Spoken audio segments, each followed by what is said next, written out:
When Chaos returns to Forks, Bella is sent back to the place that broke her and to the family that left her behind. The Cullens expect help. They don't expect her. Old wounds reopen, secrets unravel, and Bella must face the truth. Saving them may cost her the control she fought so hard to build. Some reunions heal, others ignite war. I never had expected that I would find myself in this type of position. I had observed the Volturi Guard members for nearly a century now and had long ago vowed that I would never have to provide the distress signal that would put a mission on hold. There was no shame in doing so, at least not expressed. Any member of the Volturi who had resorted to a state worthy of justification in facing this type of admission were always welcomed back with comforting and accepting arms, and great lengths were conducted to try and restore their emotional and mental states. I myself had witnessed these types of interactions throughout the years, but that did not do much to put my mind at ease. I never wanted to be one of those Guard members. I knew that it had been a hopeless folly to take on such an oath to myself. It was inevitable after all. No vampire in existence had been immune to the eventual effects of the missions we were dispatched on.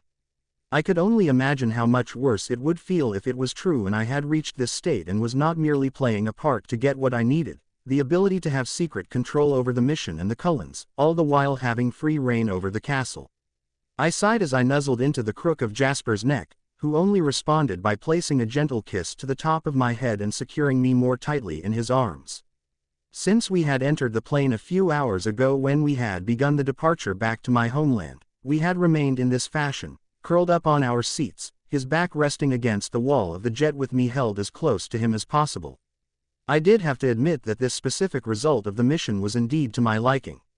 I thoroughly enjoyed being able to relish in my mate bond without having to worry too much about keeping the feelings he and I shared hidden from the Cullens.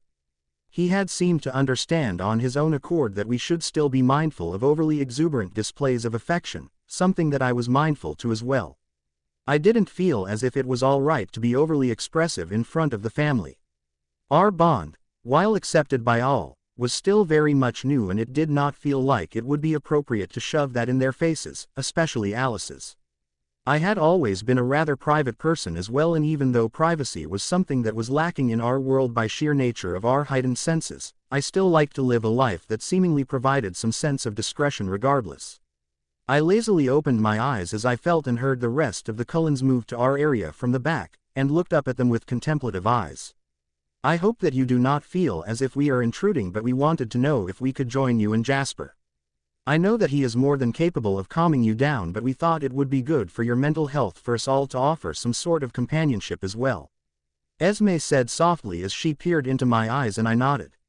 By all means, have a seat, I replied after a few moments and readjusted so that I was sitting more upright, and freeing the seat to my left, to which Esme promptly sat down in, while Carlisle, Edward and Alice sat in the seats in the row in front of us, turning them around so they could face Jasper, Esme and I. How are you feeling, Bella? Carlisle asked with a concerned laced tone as his sharp eyes flickered over me. I felt very much like how I did as a human during any of my countless trips to the emergency room and urgent care alike. There were no physical damages to my body, but he was treating my mental health very much like a doctor would if a patient came in with a broken arm or some other type of infliction. I suppose I couldn't fault his bedside manner. It was something that I could definitely appreciate. Anxious. I can't wait for the initial homecoming part to be done. I sighed out, and Jasper responded by running his fingertips up and down my back soothingly. Out of all the emotions you could be feeling, I am most curious as to why you would be feeling uneasy. I thought you would be elated to say the least to be seeing your coven again. If you feel this way, then I don't understand how returning to Volterra would have been the best decision for you. Edward murmured as he leaned forward, resting his chin on the top of his folded hands. I am looking forward to seeing everyone again, but I wish it was under better circumstances. It's complicated, I replied back as my eyes moved away from his own to stare out the window. It may help your feelings to try and talk them out. You're under no obligation to do so, but if you want to, we all are here to listen. Alice said in an uncharacteristically soft voice, and I moved my gaze to meet her own and nodded, after swallowing harshly. Because I am coming back under a distress signal, I am going to be fussed over immediately and probably to the point of embarrassment. Especially by Sulpicia, I replied back. Is that what the term broken wing translates to? Edward asked, and I nodded. It's a term that we use to signal that for whatever reason, we have reached a point in the mission where we can no longer carry on the way we ought to. It can mean anything from being too injured to being emotionally or mentally compromised. It doesn't happen often but has happened with all the Guard members at one point or another. And when it does happen, regardless if it is due to physical injuries or not, we treat the Guard member like they are mortally wounded, so to speak. Given my status with the Volturi, it will be very much like if Arrow, Keyes, Marcus or one of the Queens were injured. They may have the best of intentions, but it is going to be a superfluous and flamboyant experience and I am not looking forward to it. I explained and watched the way they all nodded in understanding. I recall the conversation and the dynamics that were displayed during your one brief conversation we witnessed when you called home at the beginning of the mission. Since then, we have all learned that you are the adoptive daughter of Arrow and Sulpicia. It would make sense that they are concerned. We all are. Jasper breathed into the top of my head and I nodded. I know, but you have to understand. That call was nothing like what the reunion is going to look like. My family is nothing like how we must portray ourselves to the outside world. Within the safe net of our castle walls, we act and function very much like a normal family would. They are going to be loud and overbearing. I know it's how they express that they care for me, but it can sometimes be a tad much, even for me. I replied as I looked over at him. I feel like there is something more troubling you than just that. I know that you've never been one to be the center of attention, but even so, this type of reaction I think means that there is more to it. Esme said after a few moments and I nodded once more. Damn her motherly nature. Nothing could get past her. I am a little concerned how they are going to react to recent events. Not just regarding Jasper and I, but the bonds that connect us all as well. My shield is a supernatural force field that blocks any and all kinds of psychic powers that act on invading the mind, even those that are not necessarily malevolent ones. However, Marcus's gift of relationship identification is one of the few that still works. He will be able to sense our bonds beyond which Chelsea can, and I am worried how they will react, especially given how Chelsea has. I spoke in a hushed whisper. Are you worried that they will reassign a different member to the mission? Carlyle finally asked and I shook my head. They wouldn't. Not when I am already so involved. If a new member were to be assigned, it would likely be a death sentence to them. No, what I am more worried about is if they become territorial. I don't want them to view you all as a threat, as something that will take me away from them. I don't want you to have to endure that type of treatment. I stated with a sigh and Alice furrowed her eyebrows. But they wouldn't move to harm us. Not given Arrow's past history with Carlyle. She replied back and I sighed. No, of course not. They would never act in such a manner, no matter what they were feeling. That's not what concerns me, I replied as I moved my gaze to meet her own. Then what is? She pressed and I played with my hands for a few moments before deciding on how I thought would be best to answer her question. You see, Arrow is going to be absolutely furious once he learns the truth of what I have done so far on this mission. It is likely that he will eventually seek to put blame on all of you, and if he were to speak ill of you, I will defend all of you, even against him. My decisions have been my own and the resulting outcomes are not your weight to bear. It's just a little nerve-wracking just the same though. I never have stood against my family. If they told me to jump, my only question would be how high. However, I will not hesitate to put them into their place and I worry about how it will hurt them. They're my family and I love them all dearly, more than I could ever begin to convey, but I paused as I moved my eyes to meet all of their stares. It's complicated. I finished abruptly, still not quite ready to admit to them all just how much they mattered to me. It won't be that bad, you're always worrying more about things than you should. Dmitri called out and I sat up abruptly as I watched him leaning against the doorframe. Shouldn't you be manning the jet? I asked with a raised eyebrow and he chuckled. Chelsea's currently seeing to that. I just thought I would come in and check on you, he said, and I raised an eyebrow. I knew him far better than that. There was more to the reason behind his curious display of concern for my well-being. Okay, she asked that I go check on you. She's worried about you but didn't want to cause any issues. She thought it was best given everything that she gives you some space. That however doesn't change how much she cares. We all want you to be alright and will do whatever is needed to help you get back on track, even if it means putting down some space between us. He explained, and I sighed loudly and leaned back against the seat. I hated feuding with her, I really did. We had experienced our fair share of arguments throughout the years, it was only natural.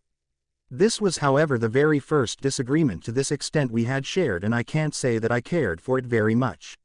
I hated that she felt as if space was needed between her and I, but at the same time, in some dark and twisted way, I was grateful for it.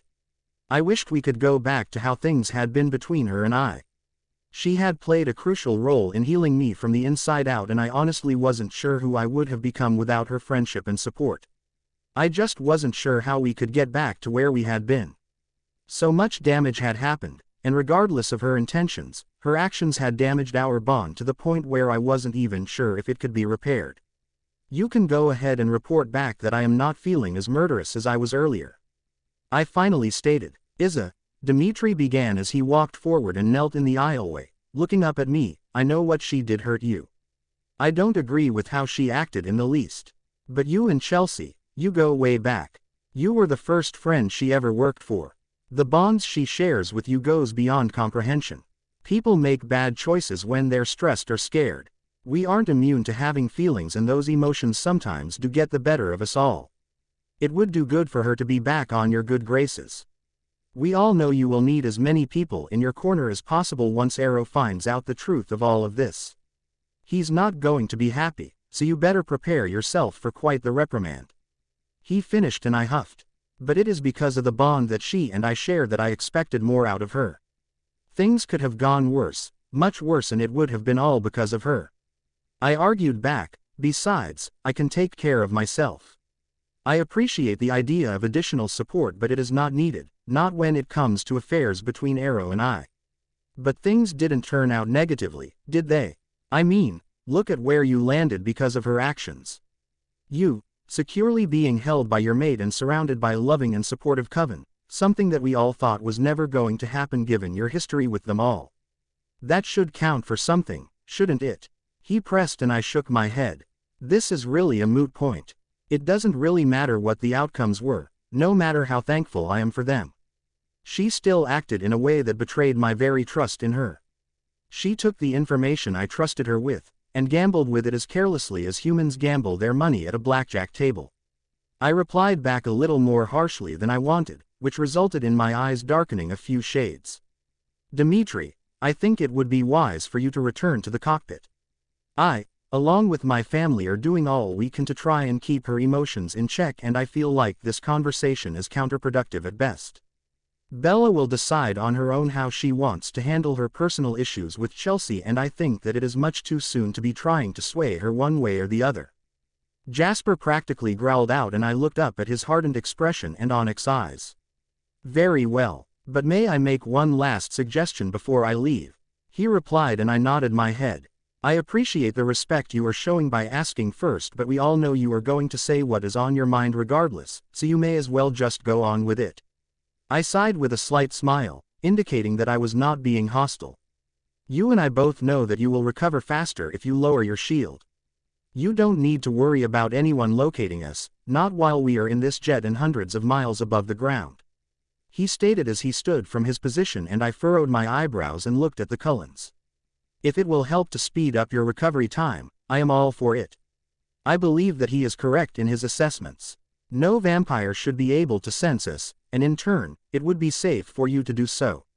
And who knows, maybe in doing so, Alice will be able to receive a vision now that she knows who Nero is. It may be beneficial for us all.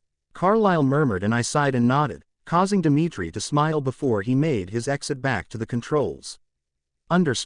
I took in a deep breath and relaxed the ever-persistent energy I was using to expand my shield and pulled it back inside, causing Edward to jump in surprise as he was able to hear the thoughts of those around him once more, and for Jasper to sigh in happiness as he was clearly able to sense my emotions to a much larger extent than he had been able to previously. I too let out a sigh of relaxation. Expanding my shield was something that came as naturally as breathing to a human, but that did not mean that it did not come without a cost. Regardless of how easy it was for me to do, it still meant some of my energy was always taxed out, and adding some level of additional stress to my body. Being able to retract the shield to me and myself alone was indeed a very relaxing action indeed. You seem more at ease. Jasper whispered in my ear and I nodded. I toyed with the notion of lowering my shield earlier but was far too on edge to even begin to consider about acting on it. However, what Dimitri said does contain some logic. I never realize how much energy I am exerting while expanding the shield until I no longer am. I affirmed and relaxed back into his loving and comforting hold. How much longer until we reach Volterra do you think? Alice asked and I thought on her question for a few moments. With the rate at which we are traveling, I would say about 4 hours or so, give or take. Why do you ask? I inquired and she shrugged. Oh, just curious is all. Sometimes knowing how much time there is left is helpful with anxiety. It gives you a timeline in which to prepare yourself. She answered with a shrug. Are you nervous about formally meeting my family under your new capacity in my life? I asked, suddenly very much concerned with their feelings on the matter. They had all agreed to come back with me without so much as a hesitation, so I had naturally assumed that they were all okay with it, but her tone and choice of conversational topics clearly indicated otherwise. I'm sorry, I shouldn't have mentioned it. We should be worrying about you, not us. She tried to play it off and I shook my head. Alice, I care about your feelings as well. Your problems are mine as well. Now, please, answer my question. Are you nervous? I pressed and she sighed before nodding her head slowly. Well, to a certain extent, yes. I am not worried so much about myself or the family but more so on how it will impact you. Are you sure that they won't just order the mission to be ended completely? She asked and then it dawned on me. She wasn't worried about trying to be recruited, she was worried that in going home to Volterra, the mission would be ended, and thus, so would my involvement with her and the rest of the family, and she wasn't ready to say goodbye. To be honest, neither was I. I didn't know if I would ever be ready for such things again. I had grown to care for them all, and even though I had not vocalized it, I had already begun to view them as my family, the same as I did the Volturi, and eventually, I would have to make a decision. What I would choose, who I would choose, I did not know and only time would tell. Don't worry about that, Alice. No matter what, I will see this mission through, no matter what happens. Even if you can't see what is going to happen, you will have to trust me. I attempted to comfort her and she nodded eventually. That is good to hear. I suppose worrying about it any further will not do us any good. Thank you for letting us in, Bella. Esme finally smiled and I nodded. Rest up, darling. Everything is going to be all right. I promise. Jasper said in a soft tone and I nodded as I leaned back into his hold and closed my eyes, entering a trance state, the closest thing to sleep as I could get, and allowed the thoughts of my fateful return to flee my mind. I felt the plane shake slightly as the wheels touched the ground on the runway and opened my eyes, blinking them quickly to refocus them. It had not felt as if the last conversation with the Cullens had ended hours ago but more like just a few moments. Given everything, I was truly relaxed, more than I had even felt as a human. With great reluctance, I pulled myself from Jasper's side and stood up, stretching out my joints to get the venom flowing once more. Jasper stood and was immediately at my side, his eyes raking over me with great concern. I smiled at him before sighing and recomposing myself as the rest of the family emerged from the back cabin area, and I reached up and pulled the hood over my head, leaving only my nose and lips visible. Gracefully, I reached out and grabbed the handle of the door and pulled it open, reaching a hand out and grasped the metal railing as I descended down the metal stairs and onto the red carpeted and thoroughly canopied area, effectively shielding us all from the sun. I kept my head held up high, even as Heidi and Felix both came jogging down the pathway, before coming to a stop before me. I raised my left hand up, signaling the Cullens to stop with my movements, allowing Dimitri and Chelsea to walk past me briskly to stand behind Felix and Heidi, who both fell to one knee and bowed their hands in submission. Welcome back, Captain. Felix spoke in his customary gruff tone and I nodded at his direction. Yes, welcome back. Please tell, how do you fare? We heard about the distress call, but it's been a rather hush-hush situation. Please tell me that you are all right. Heidi whispered and I sighed before extending my hand, to which she accepted, and I slowly urged her back to stand. I felt my Volturi crest pendant bracelet in her hand, which I accepted and swiftly put in my pocket of my cloak. I never could wear it when out in a mission, but now within the safeguard of the castle, it was expected that I wear it once more. I will be fine in a couple of days' time. Thank you for your expressed concern. Now, can we please proceed to the throne chambers? I asked and she nodded, but not before she stole a concerned glance at Felix and nodded and turned on his heel along with Heidi, with Chelsea and Dimitri on their flanks. I moved forward following their almost human-like pace, with Jasper immediately to my left and Alice to my right, with Edward, Carlisle and Esme just a step behind me. We made our way through the archaic hallways, lit only by mounted candles that were burning feebly, the melting wax pooling in the old brass collection basin. The only sound that could be heard was the slight click of heels from our shoes against the old and weathered but sturdy cobblestones. I watched as the heavy wooden doors came into view and only came closer with each step. My right hand automatically curled into a fist as I came into a stop, my left hand raising only to linger on the wooden doors for a moment or two as I steeled my nerves. "Are you all right?" Jasper breathed into my ear and I nodded before taking in one last unnecessary breath and pushed open the doors. Dimitri and Chelsea automatically walked to the right and took their custom places at the base of the stairs that led up to the thrones, while Felix and Heidi did the same on the left. My feet moved forward automatically, until I stood in the middle of the throne room, my feet standing over the articulate sun-shaped tiles, motioning the Cullens to stop as well as they created an almost versus-shaped formation flanking off either side of me. I sighed as I reached up with my fingertips and lowered my hood, freeing my long locks and immediately fell on one knee, my head bowed in pure submission at the presence of the kings, my adoptive father and uncles. I heard the door to the side fling open with force, resulting in a few pieces of cracked stones to come loose and fall onto the ground below. I blinked and found myself wrapped in a strong hold, breathing in the comforting smell of my adoptive mother who seemed to be holding onto me as if I would vanish into nothing but a line of smoke at any given moment. I turned my head to the side and buried it in her long curled locks, my eyes closing as I relished in our closeness. My hands moved up and gripped at her and finally returned her embrace, causing her to sigh in relief.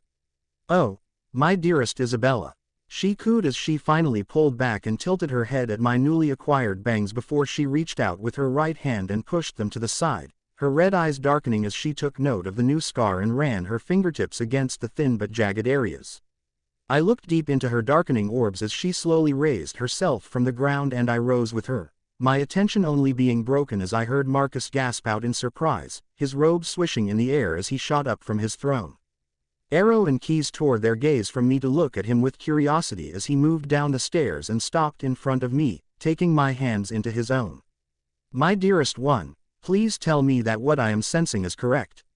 He breathed out and I held his gaze and slowly nodded my head. "It is. I promise that I will answer all of your inquiries, but I feel as if there are more pressing ones that need to be discussed first." I replied and he nodded, before taking a few steps back as Keys and Arrow followed after him. Keys' sharp eyes took note of the scar over my left eye and I heard his hiss of disapproval before he moved forward and placed a gentle hand under my chin as he inspected the marking further. "Tell me, who did this? We aren't discussing a single damn thing until I know who is responsible for causing such an infliction to my niece." He growled out and I sighed. It was Dante. During my last interaction with him, he was able to capture me after negotiations failed. He injected a serum that had originally been crafted here by Chelsea, causing me to become more human. This scar came from his blade. I finally admitted and watched as his eyes darkened to an inky black as he shot his glance to Arrow. "How did that serum fall into his possession?" "We destroyed our entire collection and the recipe of such about the same time that Isabella was turned, isn't that right?" Marcus asked with raised eyebrows as he looked at Chelsea, who sighed and shook her head. "I wish I knew, but I am as lost as you are on that specific piece of information," she sighed. "I told you that we should have acted to dispose of that disgusting vermin who dares to call himself a vampire back when he first started to display a shifty personality nearly a century ago, but you did not heed my warnings and look at where that has led us. I hope you are happy." He snapped at Arrow, who lifted his lips and bared his teeth. "Do you think that I particularly enjoy seeing my adoptive daughter in such a state? Don't you dare stand there and try and put the blame for this on me. I assure you, I will find Dante myself and will slice his head off, and peel the flesh off of the bone, gouging out the tongue and burn away the rest of his body, keeping his skull intact and permanently fixated on a stake to serve as a reminder to anyone who dares to even think about crossing the Volturi again," he yelled, causing me to recoil slightly as his voice echoed around the throne room. "Father, I began but was silenced as he shot his stare back to mine and blurred to stand in front of me, his piercing onyx eyes staring straight into my soul. And what exactly were you doing with him? I don't recall that being part of your directives. If you were going to do such a thing, you should have called ahead and asked for permission. He asked with a slight quiver in his tone, and I squared my shoulders before sternly holding my stare into his eyes. My directives were to dispose of Nero. That meant that I had to do what was necessary to find out information, and I believed that going to see Dante would be wise, and it was. I was able to gain some very important pieces of intel. I began but was cut off as Arrow stamped his foot down before turning on his heel and grabbed the nearby table and threw it against the wall, sending shards of wood flying off in various directions. My eyes followed their movements before they clattered down to the ground, and tilted my head to the side as I bit back my anger at his dramatic actions, rolling back my shoulders in irritation. Honestly, you are thousands of years old. Can you please try and act it? I sighed as I pinched my nose between my index and thumb. How could you have been so careless? I did not raise you to be like this. Do you have any idea the amount of danger you put yourself or the Cullens in? I could care less about the information you were able to retrieve. None of that makes an ounce of difference when you take into consideration what you had to do to obtain it. He snarled back, and I crossed my arms. Then we can agree to disagree on this matter. I will not apologize for my decisions or try to justify them to you. I retorted and watched the way his eyes widened. I never would have thought in my existence that you would be standing there and display disrespect to me of all people to such a degree. I couldn't be more disappointed in you if I tried. He sighed, and I blinked rapidly as his words registered with my mind. I knew he was going to be upset with me, but I had never thought it would be to this extreme. Arrow, don't stand there and talk to her in such a manner. She's the one who has had to endure all of this, shouldering the burden of it all until it finally broke her down to the point where she had to give the distress signal. None of us were there. We have no idea what it must have been like. It is rather easy to stand here and make judgments, but nothing says that we would have done differently if we had been in her shoes with the information that was provided. You're being far too harsh. Sulpicia chided. I am treating her like I would any other of the guard members who acted without true thought. Don't you see that we could have lost her, and what for? He snarled back, and I sighed. I appreciate you standing up for me, but this is not your battle. This is between him and I. Please, stand down. I can take whatever nonsense he speaks in his emotionally blinded state. I spoke to her, causing Arrow to send me an incredulous look. Have I truly taught you nothing? Have all of our history lessons fallen onto deaf ears? Do you fail to understand the task for which your placement with the guard has destined you? If anything were to happen to us all here, you would take my spot as the rightful ruler of the Volturi. How can I ever trust you are ready for this if you keep going off on your own and blatantly seek out loopholes in the directives provided to do what you please? That is not how a leader would act. He argued back, and I felt my anger rising to the point where I could no longer hold it back. You're right. A leader does what is best for their coven. However, that being said, a true leader does not hide behind the security of their walls.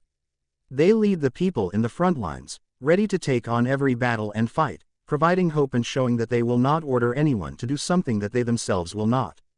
Given that, I am not sure I am the one who needs a lesson on how to be effective. I retorted and stood my ground as he moved slowly to stand in front of me at my challenge. Besides, one broken directive does not unravel all of our coven's history and traditions. But one weak link can break the chain of a mighty reign. He spoke with a quiet but lethal tone, causing me to clench my teeth tightly. But it isn't her fault. She had to do what she did. You don't understand and aren't even willing to listen to her side of the story. Bella is not the person in the room who is the weak link. Alice finally yelled, and my eyes shot to my side as she glared at Arrow with a sense of unadulterated hatred, despite the warning glance that Chelsea shot her. I thought she was ready to face you all again. I thought she had grown emotionally and mentally stronger to the point where you would not have been able to corrupt her, but now, I see I was wrong. You all just took advantage of her during a weakened mental state and persuaded her to act in a way that she would never have done previously. He growled and moved forward, ready to inflict damage to her. Arrow, stop. Get a hold of yourself, please. Sulpicia tried to soothe, but he was apparently too far gone to register her words.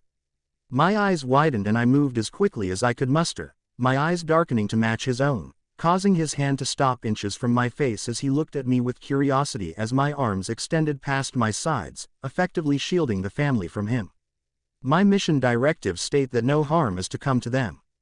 I will follow that request to a T, even if it is from you, Father.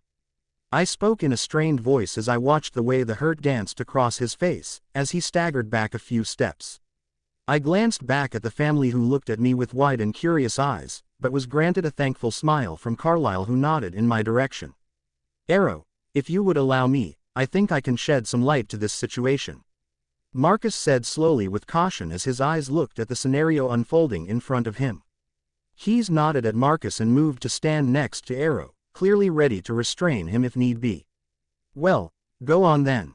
Arrow finally sighed and I relaxed slightly as they moved back to sit on their thrones. You know of my gift, brother. I never have experienced something like this, but then again, young Isabella has always been quite the enigma to us all. As you know, there are 3 types of bonds and are described in our tongue as familia, amicizia, and amanti, or family, friends and lovers in more well-known terms. It is rare that I encounter a being with strong ties in all 3 of these areas. However, as you all stand before me, I can sense all of these bonds, which satisfies your query on her reaction. He paused as he looked over at me and I nodded, giving my silent blessing for him to continue. You see, Isabella has familia bonds with the Olympic coven but especially to Renesmee, which explains the reasoning why she is clearly devoted to them now. Followed, she and Alice share the closest amicizia bond that I have ever witnessed with the exception to the bond she shares with Chelsea. And lastly, it appears as if she has found her amanti bond, or rather her mating bond with none other than the god of war himself, Jasper. He finished and I watched the way all of my family's eyes widened to almost comedic portions. And the bonds that she shares with us? Sulpicia asked, her eyes never leaving my own. Are still very much intact and at the same level that they were before she left on the mission. I've never experienced a vampire being able to share familia bonds with more than one coven, but there is no doubt in my mind that this is very much true. This is why she moved to protect them, Arrow. Why she is going to such extremes with this mission, even if it means defying orders and going against what she knows you would desire. She clearly cares for them all the way that she does us, and we know that she would go to whatever extreme was needed to keep us all safe. We have raised her to act this way. He finished and I stood waiting for some type of response. I think I need some time to process this information. You have my leave to go. Please retire to your personal chambers. I will have the adjacent rooms set up for the Olympic coven for the duration of your stay. Arrow said slowly and turned his back. I moved forward and reached my hand out tentatively.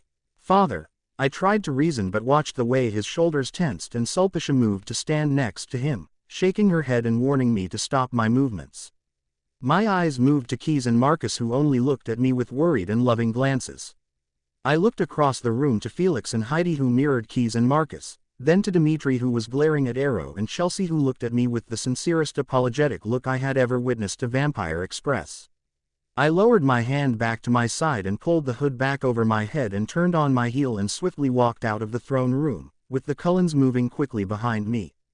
Jasper reached out and took my hand into his own the moment the doors sealed. Bella, he asked and I looked over at him. I would ask how you were but I can definitely get a read off of your emotions that you are projecting. You are not okay. He sighed and I shrugged. It's not the first time that he has displayed displeasure in my actions during a mission and it will likely not be the last. It was expected, I replied as Renesmee walked to my other side and placed a comforting hand on my bicep. It was just a lot to take in. He clearly loves you dearly and the thought that he not only nearly lost you to hands of Dante but the possibility that a bond exists that will take you from him is likely a bit much for him to swallow at the moment. I would give him some time, he'll come around. How could he not? Your absence is one that is hard to ignore. She tried to comfort and I nodded before stopping at the end of the hall after walking up a couple flights of stairs. My private chambers are straight ahead. Feel free to make yourself at home. The adjacent rooms are also for you to use. I have one last thing that I need to attend to. I will be back shortly, I promise. I motioned to the doors and watched as they looked at me skeptically. Are you sure that it is a good idea that you go off on your own? Arrow did ask that you retire to your private chambers. I don't think it would be wise to upset him any further. Edward asked and I nodded. You're probably correct, but this is something that I need to do now that I am back at home. You need not worry, I won't be gone long.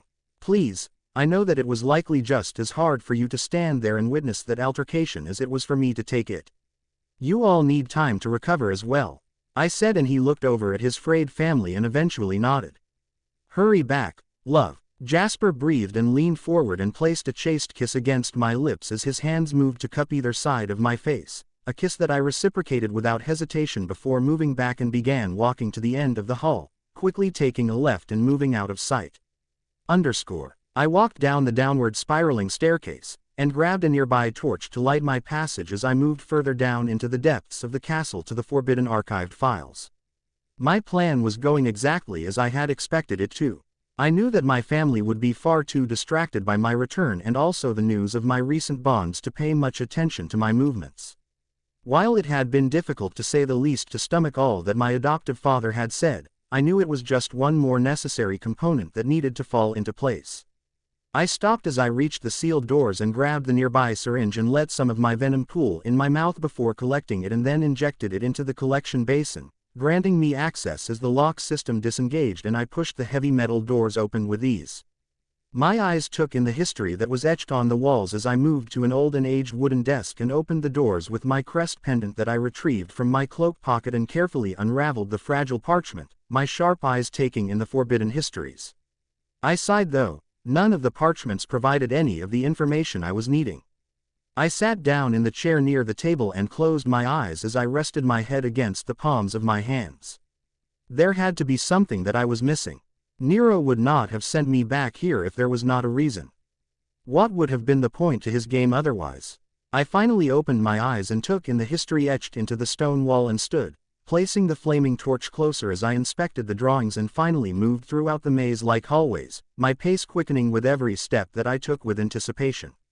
After a few twists and turns, I froze as I read the words Massacro Justificado etched into the stone, and played the scene out before my eyes like a horrible nightmare. Members dressed in dark cloaks with the Volturi crest above their heads were standing over the broken corpses and flames of a coven of vampires and humans alike, wearing white cloaks. The landscape behind the etched-in figures showed a snow scene and a symbol that resembled a rearing bear in cobalt blue with red battle axes behind it was etched out with a black line. I dropped the torch to the damp stone tiles at my feet and ran my fingers against the artwork, my eyes locked onto only what could have been human children, and I felt my stomach do uneasy twists and turns. I stared into their eyes, and even though it was only artwork, I could still feel the ghost-like memories of their pain as my fingertips danced across the painting. How could my family have done such a horrid act? I knew that they were guilty of living a life very much unlike the one we currently lived, but I had never expected to see a drawing depicting them of slaying humans. They weren't even feeding off of the humans. They had killed them just for the sake of killing. They were no different than the covens I had taken down who acted in such ways, terrorizing villages and killing senselessly and blindly just for the sake of the kill. No better than James had been when he had hunted me just to fulfill some sick and sadistic game. I heard my snarl escape my lips and I pulled my hand away from the wall, and sprinted as fast as I could up the stairs, slamming the door behind me with such force that the very walls of the castle shook. I slowed my pace but kept my vision locked in the direction of the throne room.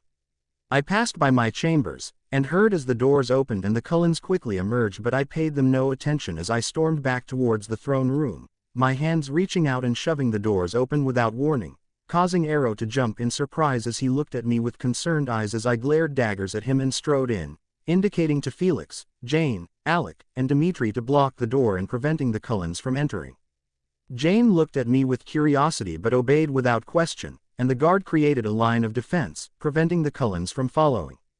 I heard Jasper call my name as the doors closed, but it seemed far away, not nearly close enough to register in my brain. Bella, what is it? Chelsea asked and immediately moved to stand in front of me, and I shook my head. Stand aside, I ordered with more authority than I ever had, and I watched the way her body trembled at my command, forcing her to move to the side as she looked beseechingly at me. Isabella, you are supposed to be resting in your chambers. What on earth do you think you are doing? Arrow asked, and I growled at him. How dare you stand there and ask if all the lessons you taught me fell on deaf ears when you yourself have not provided me all of our coven's history? How could I ever dream of being an effective leader when I am left in the dark about very important pieces of information? I growled and watched the way he shot a glance at Marcus, who looked at Keys. I beg your pardon, Arrow asked with furrowed eyebrows. Tell me about the massacro justificado, the justified massacre. I finally ordered and watched the way they all froze with shock. How on earth did you learn about that particular piece of history? Marcus asked, and I shook my head. That is not a relevant question and one that I will not answer. Now, answer my question. I snarled, and Arrow sighed. It's a part of our history that we are not exactly proud of. It may do well for you to take a seat. He sighed and motioned for me to sit in a nearby chair, but I clenched my fists and shook my head. I am more than comfortable to have this conversation standing. Now, stop trying to stall and answer me. I repeated, and he looked at his brothers and finally at his wife, who nodded. We knew it was only going to be a matter of time before she learned of this ugly truth. It's time we told her. She soothed, and Arrow finally nodded. At the very beginning of our creation as a coven, there was a coven named the Akershus Coven that maintained control over the entire Eastern Hemisphere. It was a very powerful coven, each member gifted with a rather strong or unique gift. Their leader had the ability to absorb certain gifts and transfer them to a vampire when he changed them, which is why their coven was so strong. They lived a life very different than the ideals we have. They ruled over humans as well. During their rule over their coven, as with most vampires at the time, they did not bother keeping their existence a secret. They willingly let the people of their empire know they were vampires, something that we all agreed was something that could not exist. Arrow began and took a deep breath before continuing. The coven and their practices were creating a rather unbalanced world. Their numbers of vampires and humans alike were threatening to cause a disruption to the way we thought the world ought to be. We tried to handle things in a pacified and diplomatic manner, but our words and pleas for bargaining to reach some sort of mutual understanding fell on deaf ears, and we were only left with an option of war. Despite their gifts and their numbers, we were able to break apart their bonds due to Marcus's gift to determine those we could have easily swayed, and those who agreed to side with us were spared, but ultimately, the majority of the coven and the followers were disposed of. It was a horrendous battle, and it never pleased me to know of how many vampires and humans had to perish, but to maintain peace in our new empire, it was the only way. He finished, and I shook in anger as I thought back to the picture. So many innocent lives had perished under the name of peace, but their version of peace and conformity were founded under nothing more than a matter of perspective, a certain point of view. Who were they to say that their view was the right one, the way that we all ought to carry out our existence? I had never once questioned our laws, but I was beginning to. Why did you hide this from me? I asked through trembling lips, and Arrow's gaze softened. Like I said, it is a part of our history that none of us are exactly proud of. When we found you in the woods all those years ago as a human and then took you back to Volterra, I was afraid if you knew the complete truth on how we became the ultimate governing source of the vampire world, you would change your mind about being changed and about joining our ranks. I had grown to care far too much about you to be able to dispel of you. He replied, and my mind reeled. You mean cared about me for the person I was, or cared about the possible potential I possessed, and you were too desperate to have me join the ranks that you weren't willing to make that gamble? I inquired and watched as he shook his head. Brother, I urge you to take caution. I sense a disturbance with the bonds she shares with us all. You will need to tread carefully. Marcus warned. Isabella, how can you ask such things? Of course I cared about you for you just being you. How can you even question that? I love you. Your talents and gifts were only an additional perk. I would have cared for you regardless. He asked with a slightly hurt tone. But you didn't care about me or trust me enough to grant me the privilege of the truth. I whispered and sighed, stepping back a few steps as he reached a hand out, his eyes begging me to cross the distance that separated him and I. I shook my head and turned on my heel and marched out of the throne room, going out of the side door and headed away from the castle, my furious mind working a mile a second, not even hesitating as I heard them all call out my name, begging me to return. I stopped as I reached the end of the steps that fed into the nearby Era River. I sat down on the aged marble steps and put my elbows on my knees, deep in thought as I laced my fingers and rested my chin on the top of my hands. How could I have been so blind? My family was responsible for hundreds of deaths of seemingly innocent humans and vampires alike. I had never seen them as the monsters of the vampire world, but my perspective had been altered. Had I truly been serving on the wrong side the entire time? Was my whole existence and reason for existing a lie? I had thought that I had been doing all the right things, upholding laws and creating a world of peace for all the vampires of the world to live under, but was I truly in the right to do so? Who was I to tell these vampires how they should live their life? My thoughts were broken as a gentle hand rested on my shoulder and I looked upwards to see Sulpicia looking down at me with concerned eyes. "May I sit?" she asked and I shrugged. "It's your castle, feel free to do whatever you please," I murmured and she let out a loud sigh as she lifted her gown to sit next to me. "I am not here to try and tell you that you are wrong for how you are feeling. We planned on telling you this so much sooner, but after you were changed, you showed so much potential and quickly moved up the ranks and were taking on missions much before you were expected to. That became our focus, and when you were home and not on a mission, all we desired was to spend time with you in peace. Soon the years got away from us all and there was never a thing as a right moment to tell you the truth on our origins," she said after a few moments as I kept my eyes locked onto the gently flowing cerulean water. That information was the single most important piece of information I could have ever needed to know. But I was not trusted with that vital information. I have been living a lie for the past 75 years and consequently everything I thought to be the truth, everything I am, all that I have ever stood for, is nothing but a lie. I replied. "No," she exclaimed as she took my hands into her own, "you are our daughter and we love you. Despite how Arrow lashed out at you earlier, you have made us very proud and we could never have asked for a better blessing than when we found you. You have provided the very reason to justify the reasons why we all needed to change from the coven that we used to be to the coven we are today. And that is not because of your talents. It is because of the strong innate love for the world that you possess, the strongest moral compass that I have ever witnessed in all these years. You fight for what is right. I would hate to think of what we all would have eventually become if it wasn't for you. I just don't understand. What makes me so different than the other humans you all have killed? Why did you choose me?" I breathed out as she pulled me closer so I could lean my head on her shoulder as she played with my hair. "We didn't. Fate did." She paused as she placed a gentle kiss to the top of my head. "You know of our bonds. We were always destined to meet you and you us. We both play an intricate role of fate's design to deliver the outcomes that we all desire, what fate desires.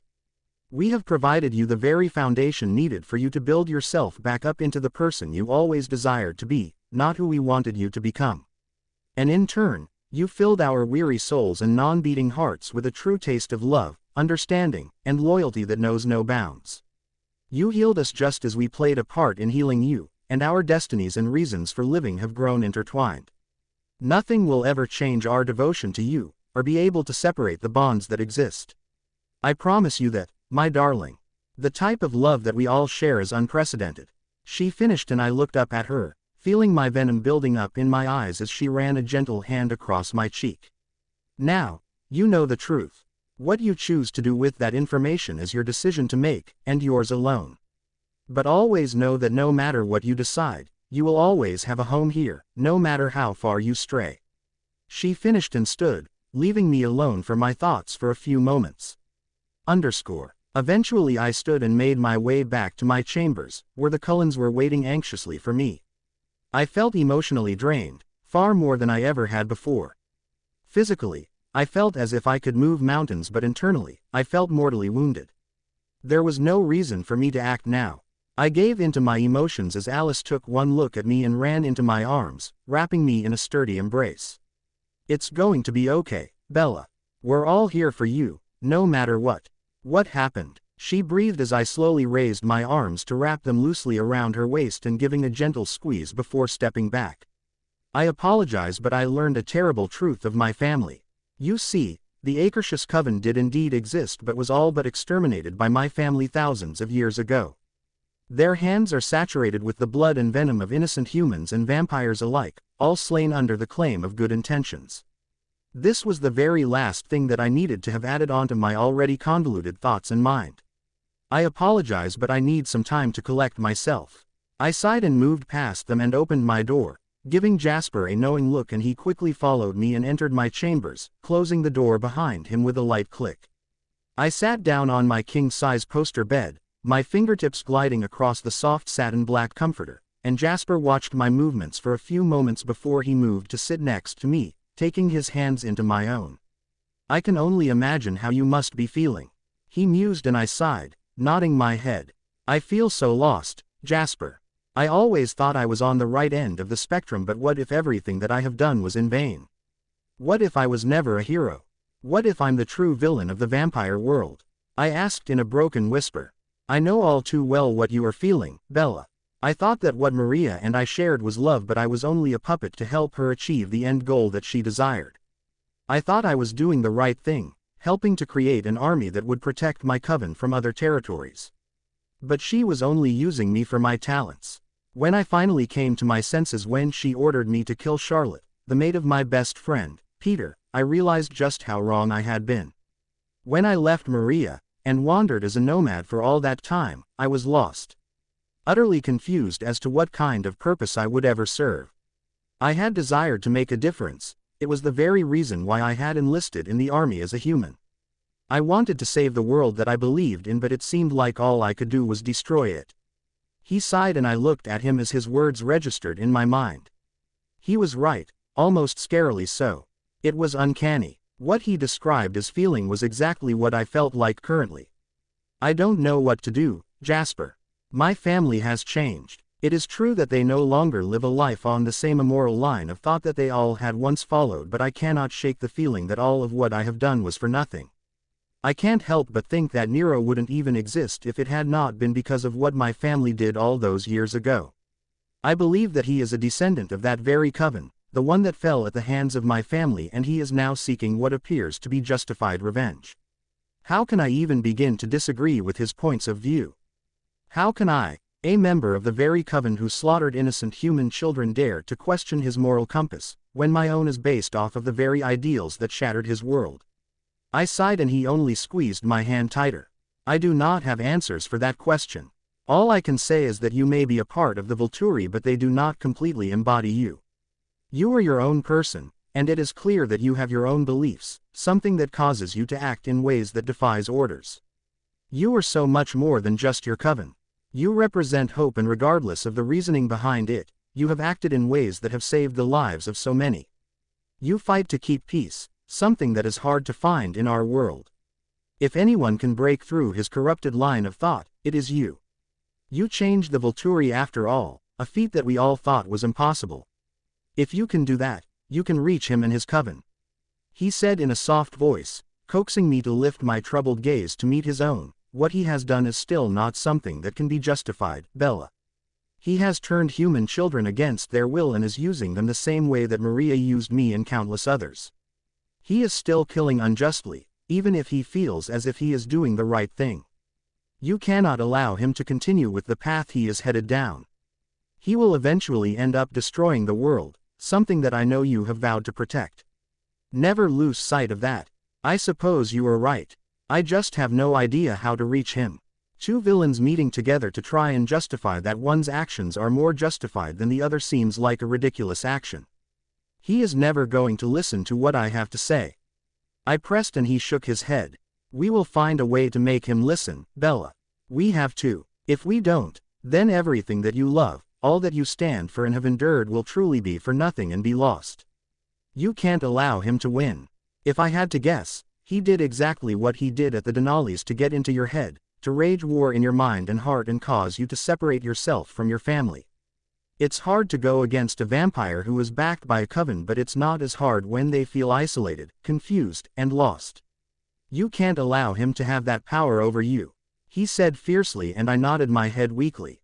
Oh, and Bella, one more thing. You could never be a villain. Like I said, you have saved the lives of so many innocents.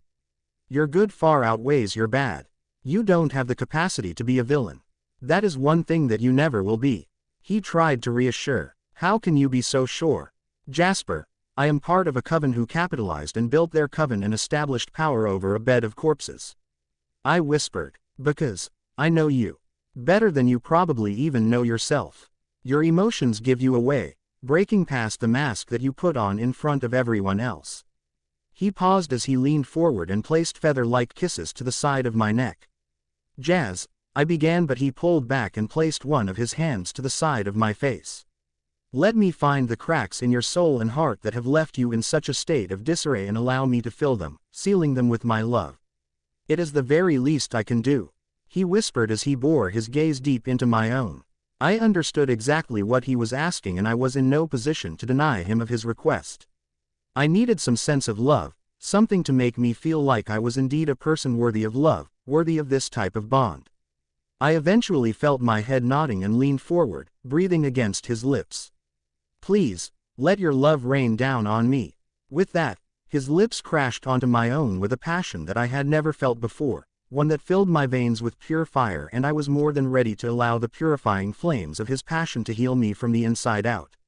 I was no stranger when it came to the world of passion. I knew how my body should and could react when stimulated correctly. I was long familiar with having my arousal build up until I was finally met with release. I had after all had more sexual partners than the average vampire. However, for all of my experience, this might as well have been my first time. I felt the air move through my hair as I was urged backwards until my head hit the soft feather-down pillows, my lips and tongue moving in perfect synchronization with his own. One of my hands moved upwards on their own accord, my fingers getting tangled and lost in his honey blonde locks, pulling and twisting as his own traced random shapes against my stomach. He sucked in my bottom lip between his teeth before pulling back, his hand moving from my stomach to run up and down the side of my face almost reverently. I forced my eyes to open and stared up at him with a gaze that I knew was full of unadulterated adoration imitating off of my passion-darkened gaze, and gently wrapped my arms around his neck. "Bella, if you truly agree to this, I know for sure that I won't be able to ever let you go. There will be no leaving, no running, and definitely no separation of our mate bond. I want to make sure that you are indeed ready to take this step. If not, we can wait. I don't want to push you into anything that you are not ready for," he murmured as he gently brushed his fingers against my face. "Jazz, for years now I have fought off having connections with anyone and everyone that tried to get close to me. For all that I have been blessed with in this life, I always felt as if something was missing. Now that I have found you, I know what that something is. Subconsciously at least, I've been wanting to find the arms that I could fall into. For the mind that would think in absolute sync with my own. And I know this is crazy. I never expected to find all of that and more in you, but now that I've had just a taste of it, I know beyond a shadow of a doubt that I am willing to fight for you, for us. I will never let you go. After this, you will be mine for the rest of eternity." I breathed lightly as I closed my eyes, and leaned into his soft touch. "I understand your sentiments. At one point in my life after being changed, all I thought that mattered was having power, control, and sex, but I was wrong. I've never wanted to give someone control over me as much as I desire to give it to you, both of us freely able to give and accept in favor. But I hope you understand, I don't want to simply have sex with you." He started, and stopped as my eyes shot open to look at him with hurt-filled eyes, as he looked back into my own with a loving and reassuring expression and continued, "I want to make love to you. There's a huge difference, Bella, one that I don't believe that you've experienced yet. I could have sex with just any girl that ever threw herself down at my feet. But to make love is something more, it's meaningful and something that is supposed to be shared with that one person that you are to spend forever with, which in my case, is you." He paused as he leaned down to press a simple kiss to my forehead, "And why do I want to make love to you? We both know how dangerous this mission could be. Who knows what's going to happen? It's like Chelsea herself stated, who knows if any of us will survive. I want to make sure that in one night, I can show you all the love I have pent up for you, and return every single ounce of it back to you. For just one night, I want to get lost in each other." He finished as he held me close as I leaned my head against his chest. "If my heart could beat, it would only beat for you," he murmured, "and if you are absolutely positive that this is what you want, then, I won't deny you of anything. Of me, or of this true love that you so desperately need. But I have one request before we can continue." He smiled as I looked up into his eyes, and nervously bit my bottom lip.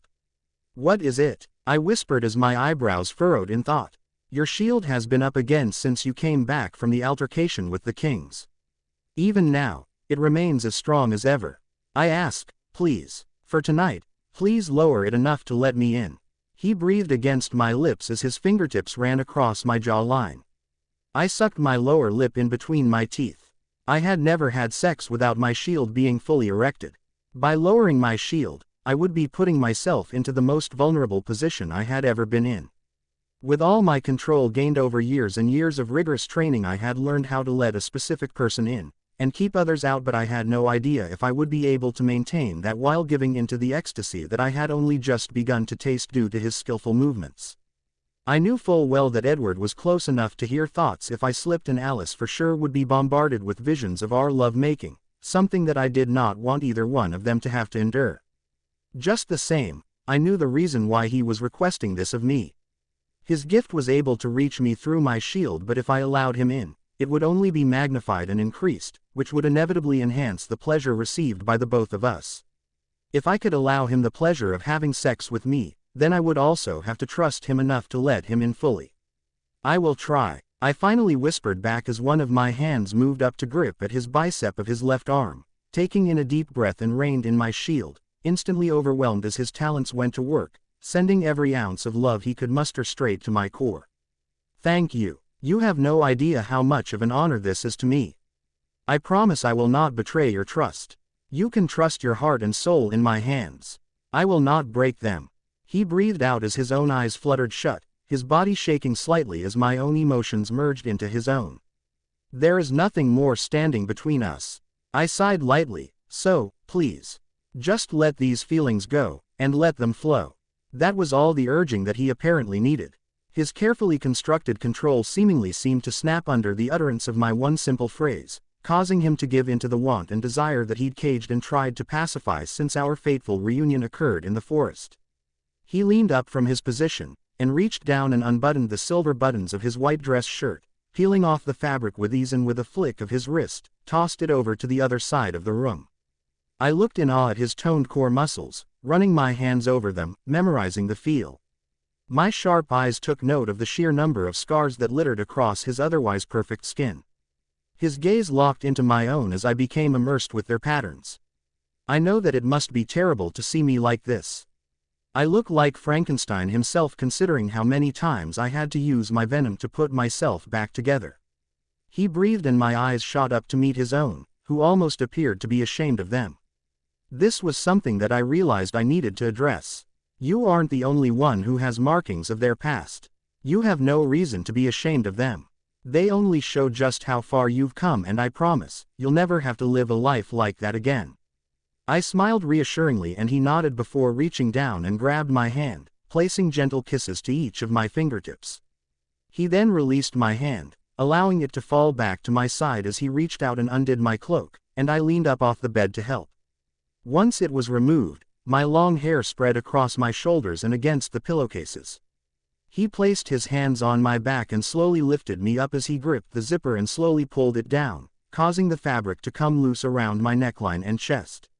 He began to peel the fabric from my shoulders when one of my hands shot out and gripped at his wrist, causing him to stop his movements and for him to look at me with concern. Just give me a minute. I breathed out, trying to gain some sort of control over the fear that had begun to build in me. Much like him, I was very self-conscious of my scars, and I was fearful of how he would react once he saw them, which was ludicrous considering what I had just said to him, but it couldn't be helped. Are you sure you want to continue? He asked, his tone full of concern. Oh, trust me, I do. More than anything, I just have to come to terms with something first. I breathed and he nodded, patiently waiting for my signal that it was okay for him to continue.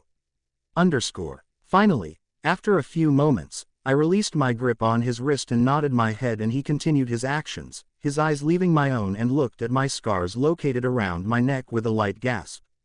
His fingertips mirrored my own previous movements, and I closed my eyes as I felt a strong sense of love and comfort fill my being each time he traced the outlines of the next one. You don't have to worry about hiding or shying away from me. You are the most beautiful woman I have ever had the privilege of laying my eyes on, scars and all.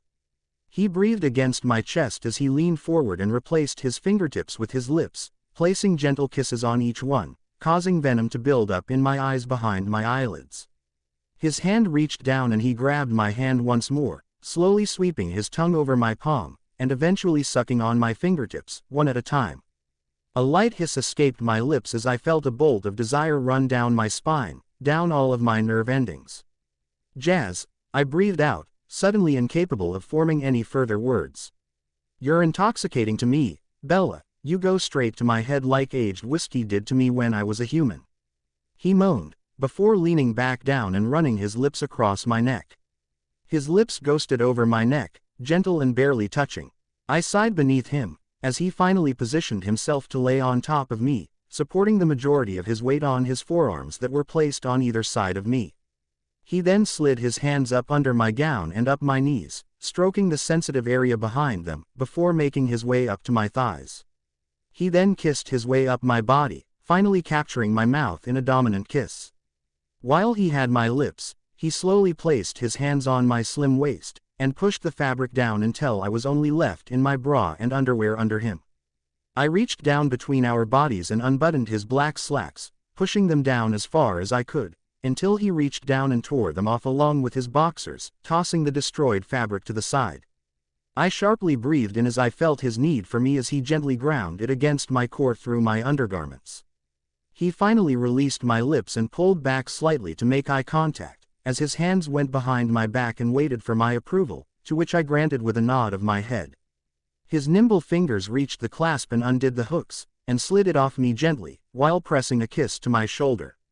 He then removed my last piece of undergarment, leaving my nude body fully exposed to his eyes, and his eyes only.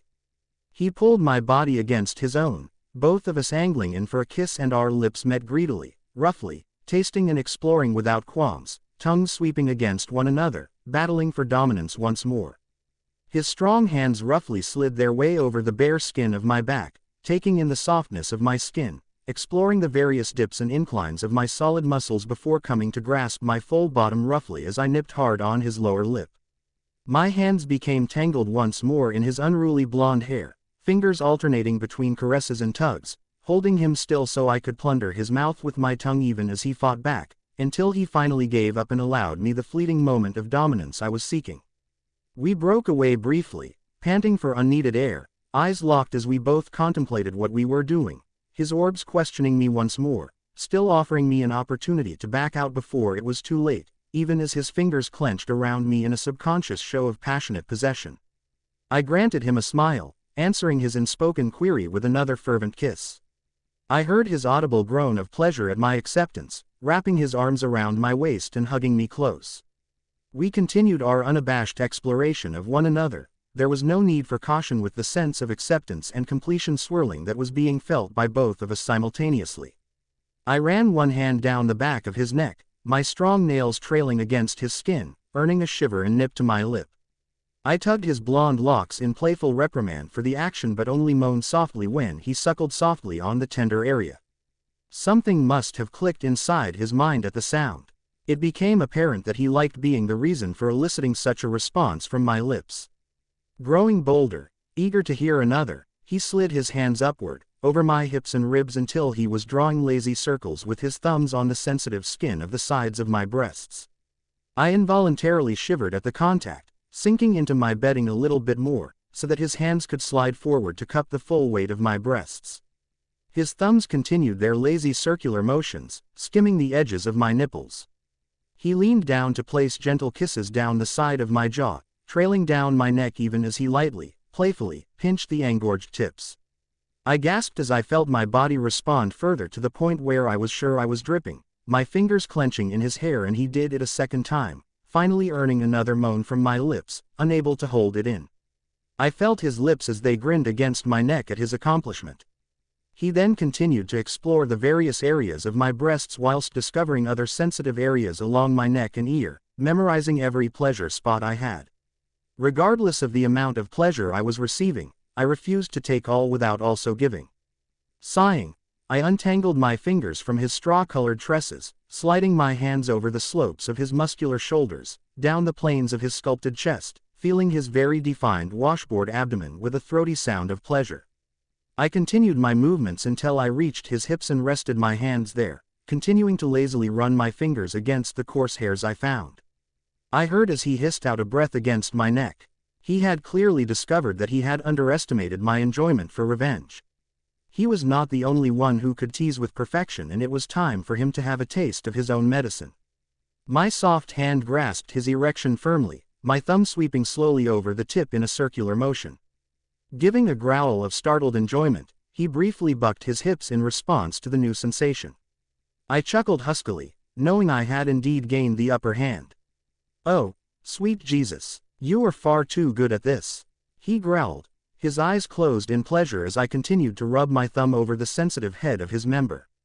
"This is only the beginning," I purred as he groaned again in frustration, as I pressed my breasts against the exposed skin of his chest as I began to run my hand up and down his shaft. He let out a shaky hiss from between his teeth, his head falling backwards with another moan. I smiled in triumph, increasing my speed slightly, teasing him a few more moments before reaching to grasp the base of his neck and pulled him down for a sweltering kiss. It took all of 2 seconds before I felt his hands on me and we twisted in the air so that our positions were reversed so that my back was now on the bed, his hands running over my body urgently even as I continued my prior actions. He growled against my lips, the sound sending vibrations over my overly sensitive lips. I knew the reason for the reaction, so I mercifully slowed my hand down to a more bearable pace.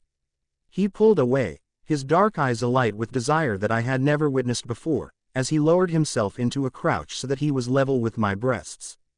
"It seems as if some reciprocation is warranted." He grinned and I looked up at him with wide eyes. Without hesitation he pulled me towards him, his mouth closing around one of my firm dusty pink nipples, while he teased the other with his hand. I gasped, my hands leaving his body, only to clench the sheets to the point where I was sure they were going to tear. He only held me closer as his tongue drew circles around the sensitive tip, mimicking the motions of his fingers. His other hand moved down, grazing my hip bone, and then trailing down my thigh and back up soothingly.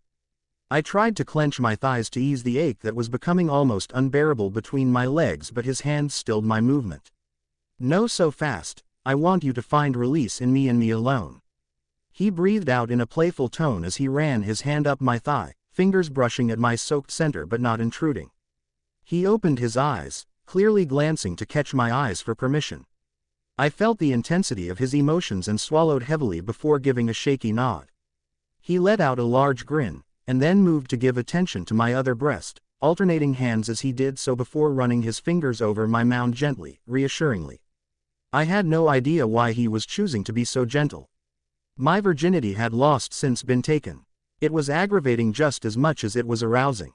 I finally gave up trying to fight it and let out a breathy sigh, relaxing my legs, effectively parting my thighs to give him room to explore. He growled in approval over my act of submission and took the opportunity to slide his fingers between my thighs, parting my folds expertly to allow room for his fingers. I heard as he murmured my name as he felt the sweet warmth of my slickness. It coated his fingers, making it easier to slide against my sensitive skin. I gave a strangled moan when he accidentally brushed my clit, and from there it was game over for me, and he knew it. He leaned up and watched my face and expressions carefully as he skillfully circled his thumb against the sensitive bud, working me into a desperate frenzy. Only once I was bucking my hips against his hand did he offer a momentary relief, sliding his index finger inside. The resulting moan of pleasure would have been embarrassing if I could not feel the way his desire for me skyrocket to new heights. He slid a second finger inside, pumping the digits slowly inside of me. I gave another moan, fingers clenching tightly in his hair, tugging in a silent order, faster and harder. He did as he was silently bid, soon, I was bucking my hips against him again, out of control, panting and moaning with every shaky breath to try and slow down my quickly approaching wave of pleasure, not quite ready for this to end. He seemed to notice what I was trying to do in vain as my jaw clenched. He glanced down at me, smiling to himself at my pleased look that was clearly visible. "It's all right, let it go," he breathed out. I threw my head back with a gasp of pleasure as his fingers brushed a particularly sensitive spot inside, his name falling off of my lips like a prayer. By doing so, it was almost as if he would have given anything to make me call out his name again, clearly determined to make this possibility a reality. He gently withdrew his fingers and I groaned at the loss of contact and leaned my head up to send him a glare. He let out a chuckle as he kneeled on his knees in front of me. I gave him a look of particularly annoyed confusion. "Why on earth did you stop?" I asked, and he only grinned, sliding down my body, and planting soft kisses as he went. Jazz. I was about to question but stopped with a gasp of surprised pleasure as his mouth replaced where his fingers had previously played, his tongue licking and delving at my slick folds. I moaned, long and low as I sank down on my back, my head falling between my soft pillows in pure submission. I heard as he moaned lightly once he tasted me. He pulled away for just a moment as he looked up at me. I don't think I've ever tasted anything as sweet or alluring as you are. I could drink from you every second of every day and it would never be enough. He moaned as his tongue moved around his lips. I have to have more. So much more. His fingers tightened against the skin under my calves as he lifted my legs and placed them over his shoulder as he plunged his tongue as deep as possible into me and back out, urging more of my juices to flow into his awaiting mouth. His nose brushed against my clit over and over again and soon I was trembling. Jazz, I breathed out but was unable to finish my thought as the tightening of my lower stomach muscles increased and my whole body froze before I called out his name, my muscles contracting against his tongue. He did not respond except to lap at me, licking me until I was clean, slowly bringing me down from my moment of pure ecstasy. He eventually lifted his head from my legs and let out a light chuckle, clearly at my dazed expression. I remained unmoving on the satin sheets, panting for unneeded air as I slowly came down from my high. For all of my experience, he had just given me the best orgasm I could ever recall having. Finally, I glanced at him, lifting one of my brows at his prideful smirk before giving him a saucy grin of my own. I bet you are feeling pretty good about your accomplishment right about now, aren't you? I finally asked and he only beamed at me. How could I not be? Seeing you come undone was the most stunning and enthralling expression I have ever seen. He grinned as he moved to lay beside my side, one of his hands moving to run throughout my hair. How about I wipe that smirk right off of your face then? I asked with a seductive tone and watched the way he fell onto his back, his eyes opened wide. Come here. He breathed and beckoned me to come closer. My whole being shook with those two simple words, so meek and yet so incredibly demanding. He was going to be the death of me, I was sure. I smiled as I ran my fingertips against the side of his face, causing him to nuzzle into my touch. I smiled at the almost innocent act, moving my hand down to his chin as I leaned his head back and covered his lips with my own. This kiss was slower and gentler than the others had been, a leisurely exploration of each other, taking time to linger and taste. Both of our hands roamed over one another, sloping over each other unhurriedly until my hand brushed against the tip of his erection. I felt as he groaned lowly against my lips, pulling away as he felt my smirk. Our eyes met, need clearly evident. I batted my lashes at him playfully as I brushed my fingertips over the head of his erection once again, drawing out another groan. Come here, I murmured, copying his last spoken words, laying back and opening my arms to him. He gazed at me a few moments more, clearly in a state of bewilderment. I can't believe that this is actually happening. You don't have any idea how much I have been fantasizing about this very moment. He breathed out. I assure you, this is very real. Now then, allow me to make your fantasies come true. I replied as I wrapped my arms around his neck, kissing the tip of his nose with a reassuring smile before trailing kisses over his cheeks, mouth, neck, all while making room for him to settle between my thighs. He steadied himself above me on his elbows as he carefully positioned his hips level to my own, inhaling sharply as the tip of his erection brushed against my wet folds. I continued my lazy trail of kisses down his neck, running my hand through his hair and down his shoulder blades, helping him relax even as I subtly ground my hips against his, pressing my center against the hard member positioned there, teasing him. After a few moments of relentless teasing, he finally let out a deep growl, grasping a handful of my dark hair to pull me away from his neck for a sweltering kiss, pressing his hips to my own insistently, causing me to wrap my legs up and around his waist. I moaned into his mouth as he gentled the kiss, holding my face in his hands, thumbs moving over my cheeks soothingly as he pressed against my entrance, effectively entering me about an inch or so in. I moaned into his mouth as I felt myself stretch around him. He concentrated on the taste of my lips and the little sounds of pleasure I emitted, inching slowly until, finally, he could go no further. It was only when our darkened passion-filled eyes met that I shifted my hips against his in a silent plea, causing him to groan, low and deep, crushing his lips against my own before rocking against me unhurriedly. It amazed me. With every single thrust, he was bringing me closer and closer to the highest levels of love that I had ever known. Our love-making was so much different than what I was accustomed to. It was not rushed, rough, or without feeling. In contrast, it was unhurried and slow. Nothing more than a tender tangling of our bodies that felt as comfortable as mates who had known each other for an eternity and further. It was as though we had known each other for eras, causing a connection to bloom in a way that went deeper than physical, a soul-felt connection that was beautifully ancient. Eventually, though, the urgency caused by that deep ache in both of us took hold and our movements became faster, harder, the sounds of our mixed moans and flesh against flesh filling the peacefulness of the night's air. My nails ran the length of his back, clenching at his shoulder blades as I continued to meet him thrust for thrust. He hissed against my lips, his tongue plundering my mouth as our movements became that much more hurried. "Jazz, I can't hold it back," I finally moaned out, feeling the familiar tightening sensation filling my lower stomach. "Nor can I. You feel indescribably good around me," he moaned back. I cried out against his mouth, a long, loud moan escaping my lips as I came a second time with surprising force, my inner walls tightening like a vice around his throbbing member. I murmured his name against his lips, my eyes shutting in ecstasy as he continued to plunge deep into me, increasing the strength of my orgasm. A particularly rough thrust brought him to the hilt inside me and my walls clenched spastically as a third orgasm ripped through me. Apparently, the combination of my orgasm, my passionate cries, and the feelings of our emotions and consciousnesses merging into one brought him to his own fulfillment, and he came, returning the gift of my name as he climaxed deep in me, burying his face against my neck as his body shuddered with the force. "Are you okay?" he finally murmured as he looked down at me, wrapping his arms around me as he rolled off, our legs intertwining. "I'm much better than just okay, I'm perfect. I've never felt so fulfilled in my entire existence." I breathed lightly and nuzzled closer to him, so that my head was on his chest, his chin on the top of my head. He sighed contently, spooning my bare body against his own, and wrapping the sheets around the two of us. I gave a hum of satisfaction as I kissed his lips softly, my lightening red eyes hazy with pleasure. He responded by reaching out and tucked a couple stray strands of hair behind my ears before kissing the tip of my nose sweetly. "I love you, Bella," he breathed as he closed his eyes. "I love you too, Jasper," I replied and relaxed in his arms, until we both entered a sleep-like trance.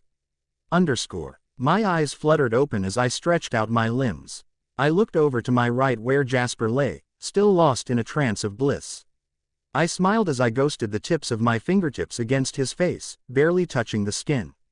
The phantom beats of my heart had long ago stopped, but I swore it gave out a slightly painful thud as I looked down at him. He had made mention before our love-making that this was important to him because the mission was coming to a close. I knew where I needed to go next, and it was not safe for anyone to go with me, even the Cullens. I needed to go to where the massacre had occurred. I had only heard my coven's explanation of what had transpired all those years ago, and I could not stop the feeling that there was still more to be discovered, but that information would not be here. They could only provide their side of the story, which likely would differ greatly from the perception of the other coven. In order to truly understand it all, I had to study both sides of their shared history, something that I somehow knew that Nero was likely anticipating. I sighed and gently untangled myself from Jasper's hold, causing him to open one eye rather groggily at me. "Where do you think you're going, beautiful?" he asked as he sat up, the black satin sheets pooling at his waist, the light of the moon reflecting against his pale skin causing it to sparkle just slightly. "I just need to feed, after I become somewhat more presentable. I'm going to have a couple of bags and then I'll be back." I smiled as I leaned down and placed a gentle kiss to his lips. He nodded and laid back down on the pillows, pulling the comforter back up, and nuzzled into my pillow, breathing in my lingering scent deeply. I watched him for a few moments as I slid on a pair of black cargo pants and a golden yellow top. I zipped up the side of my black leather boots and quickly brushed out my locks, pulling my hair back into a messy bun and cleaned off my face before darkening my eyes once more with eyeliner. I walked back into the bedroom, and stilled for just a moment, mesmerized by the slight smile that was still etched on his face. I blinked a couple of times and grabbed my satchel and slung it over my shoulder, and put my dark wool traveling cloak on over my head, bringing the hood up to cover my face.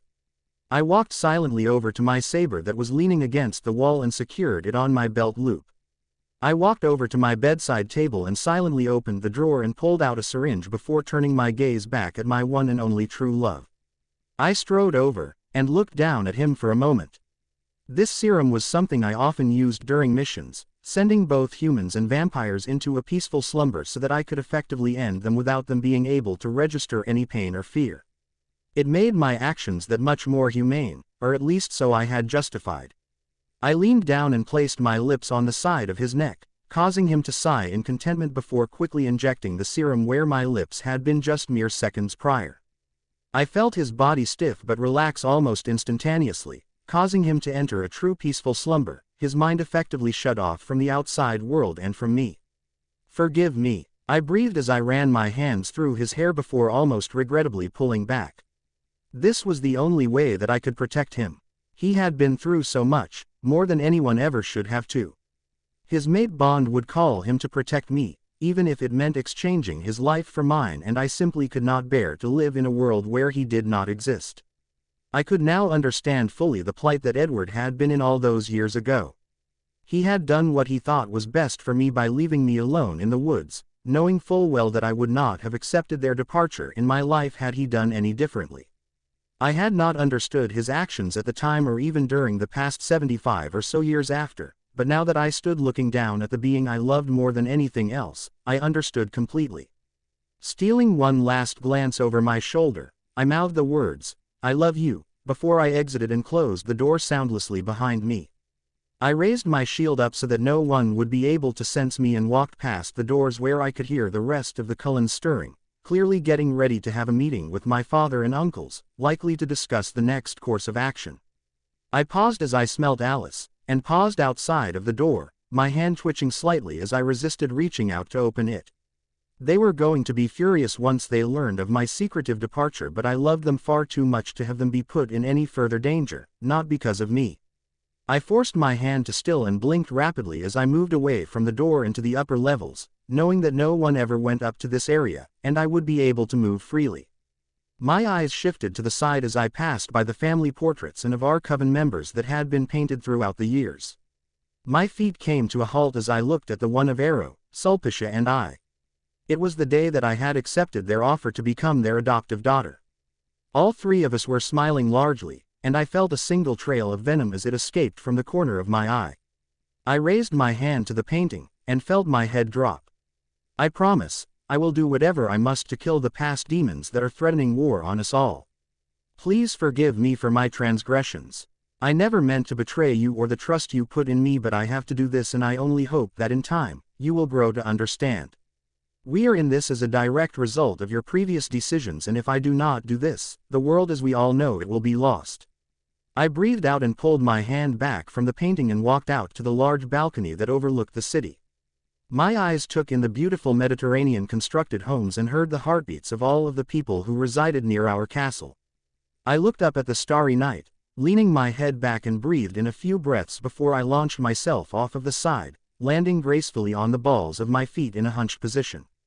I quickly stood and moved into one of the disjointed buildings, and quickly entered our supply room and armory. I strode over to the walk-in cooler, and grabbed a few bags of blood after draining a couple, allowing the cool and thick coagulated substance to coat my throat and restore my energy to the max, and put the undrained ones in my satchel. Next, I grabbed a few pieces of my custom-made venom-infused armor and slid it over my forearms, latching them shut with a slight click. The last item I grabbed was a vial of speed-enhancing serum that was still only in its trial run and not quite ready for mass endorsement. I unscrewed the top and peered at the amethyst-colored liquid for a moment or two. This was a tad risky, but I needed a way to travel faster, and this was the only way I could see how. It had been crafted from the venom of Santiago, the fastest of us all apart from myself and my venom. Desperate times called for desperate measures, and what better way to test my own creation than on myself? I had not made a concoction that had failed to date. I didn't see why this one would be any different. Without giving it a second thought, I raised it to my lips and tilted it back, quickly swallowing the contents, and shook my head at the rather unpleasant taste, dropping the vial in the process and causing it to shatter on the stone floor. I took in a breath or two as his venom mixed with my own, waiting for a moment or so to see if it would indeed be compatible with my own. After a few moments, I felt myself practically filling over the brim with energy, flexing my muscles as I felt it spread out throughout my being. So far so good. Full of my newfound energy, I eagerly moved to exit, but still as I picked up a piece of parchment and grabbed a pen. They would eventually go looking, and I guess in the very least, I owed them some sort of explanation. I tapped the pen against the desk for a few moments in thought and then began my note. If you were reading this, then you must have realized that I was gone and came looking for clues. I assure you, there are none to be had.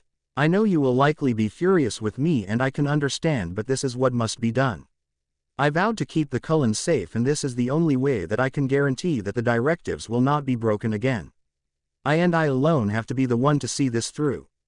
It is me that Nero is after all. This is my fight, no one else's. There is no reason for anyone else to get involved. I selfishly ask that you fight your instincts. Do not come looking for me, as you will not find me.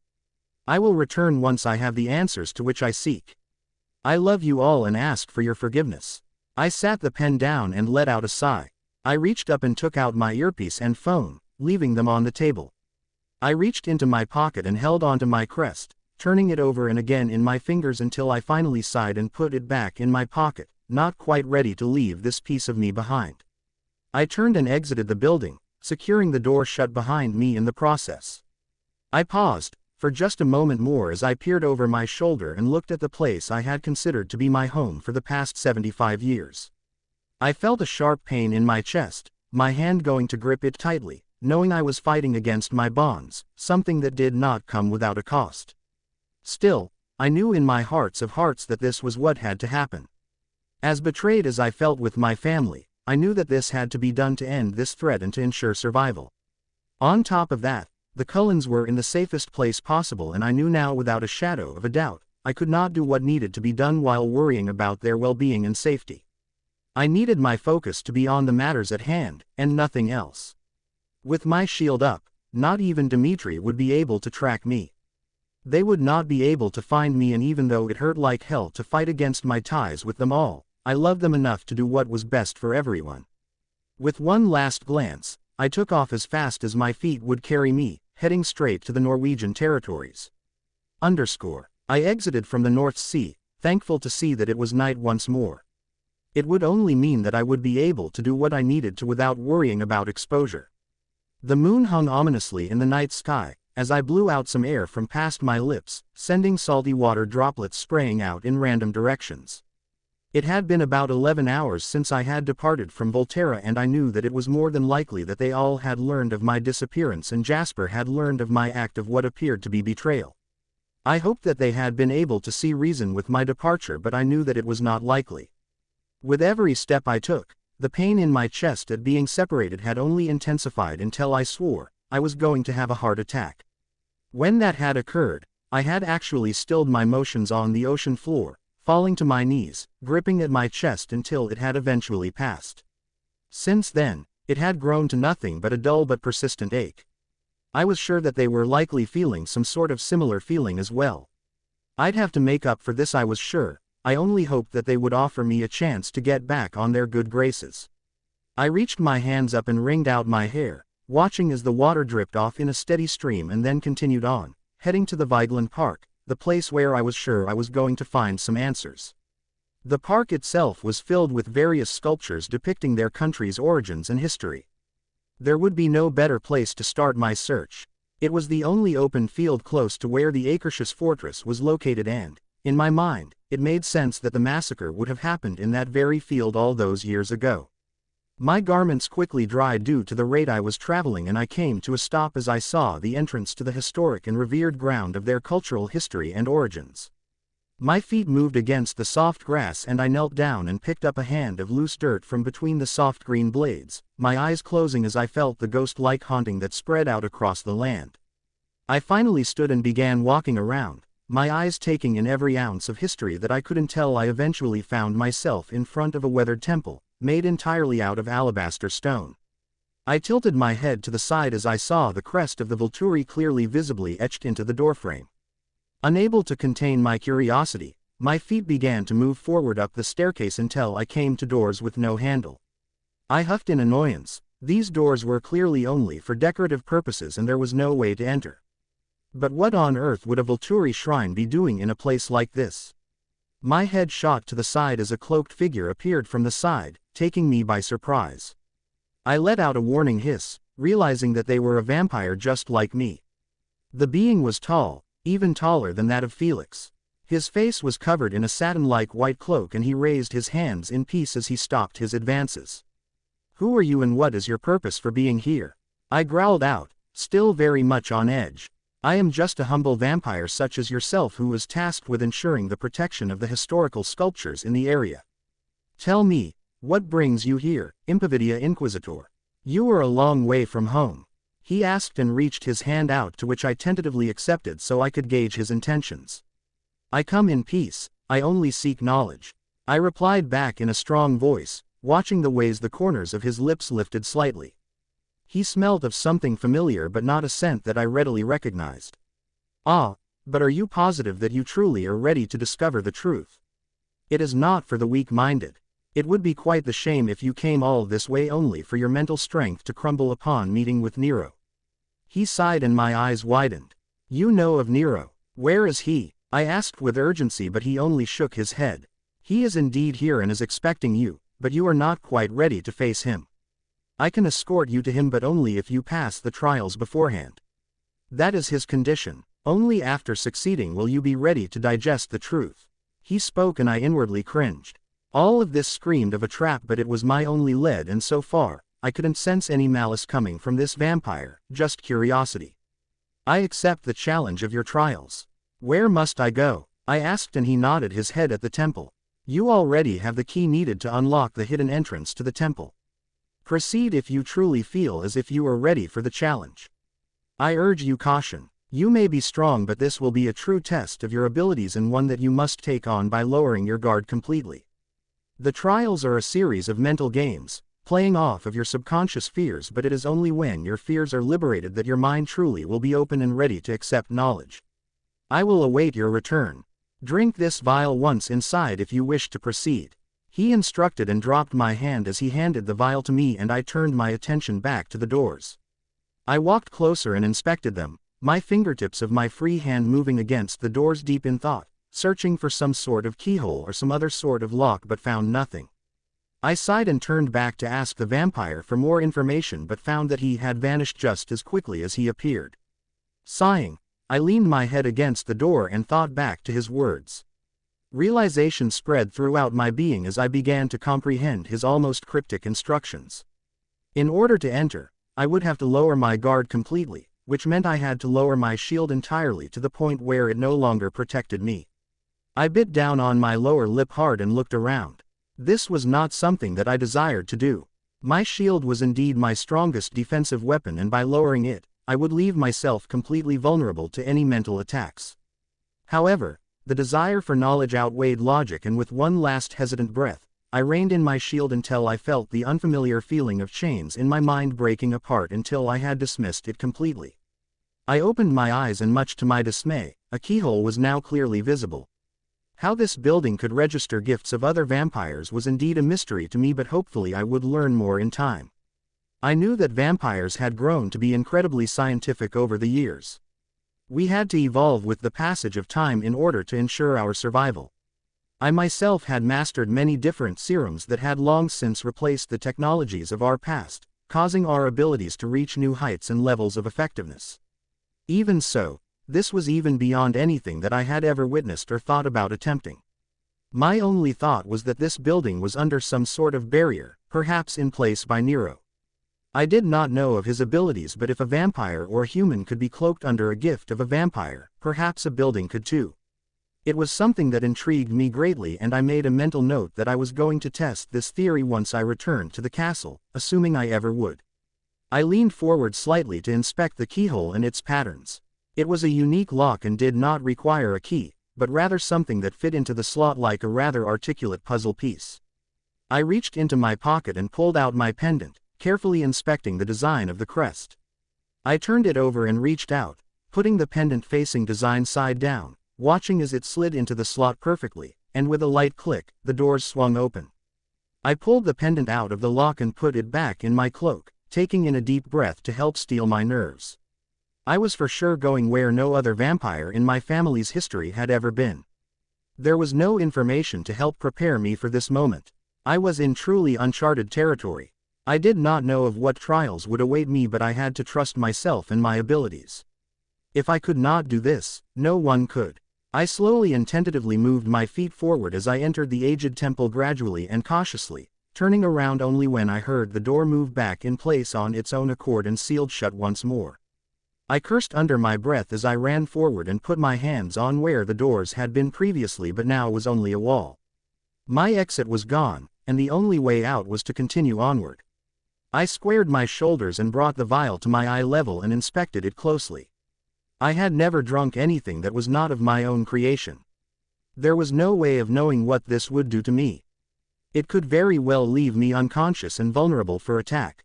However, there would be no reason for Nero to have gone to such lengths to get me here if that was his plan.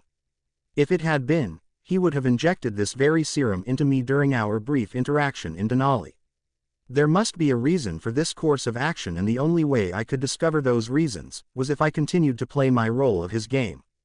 I let out a shaky breath and brought the vial to my lips as I made my decision and tilted it back.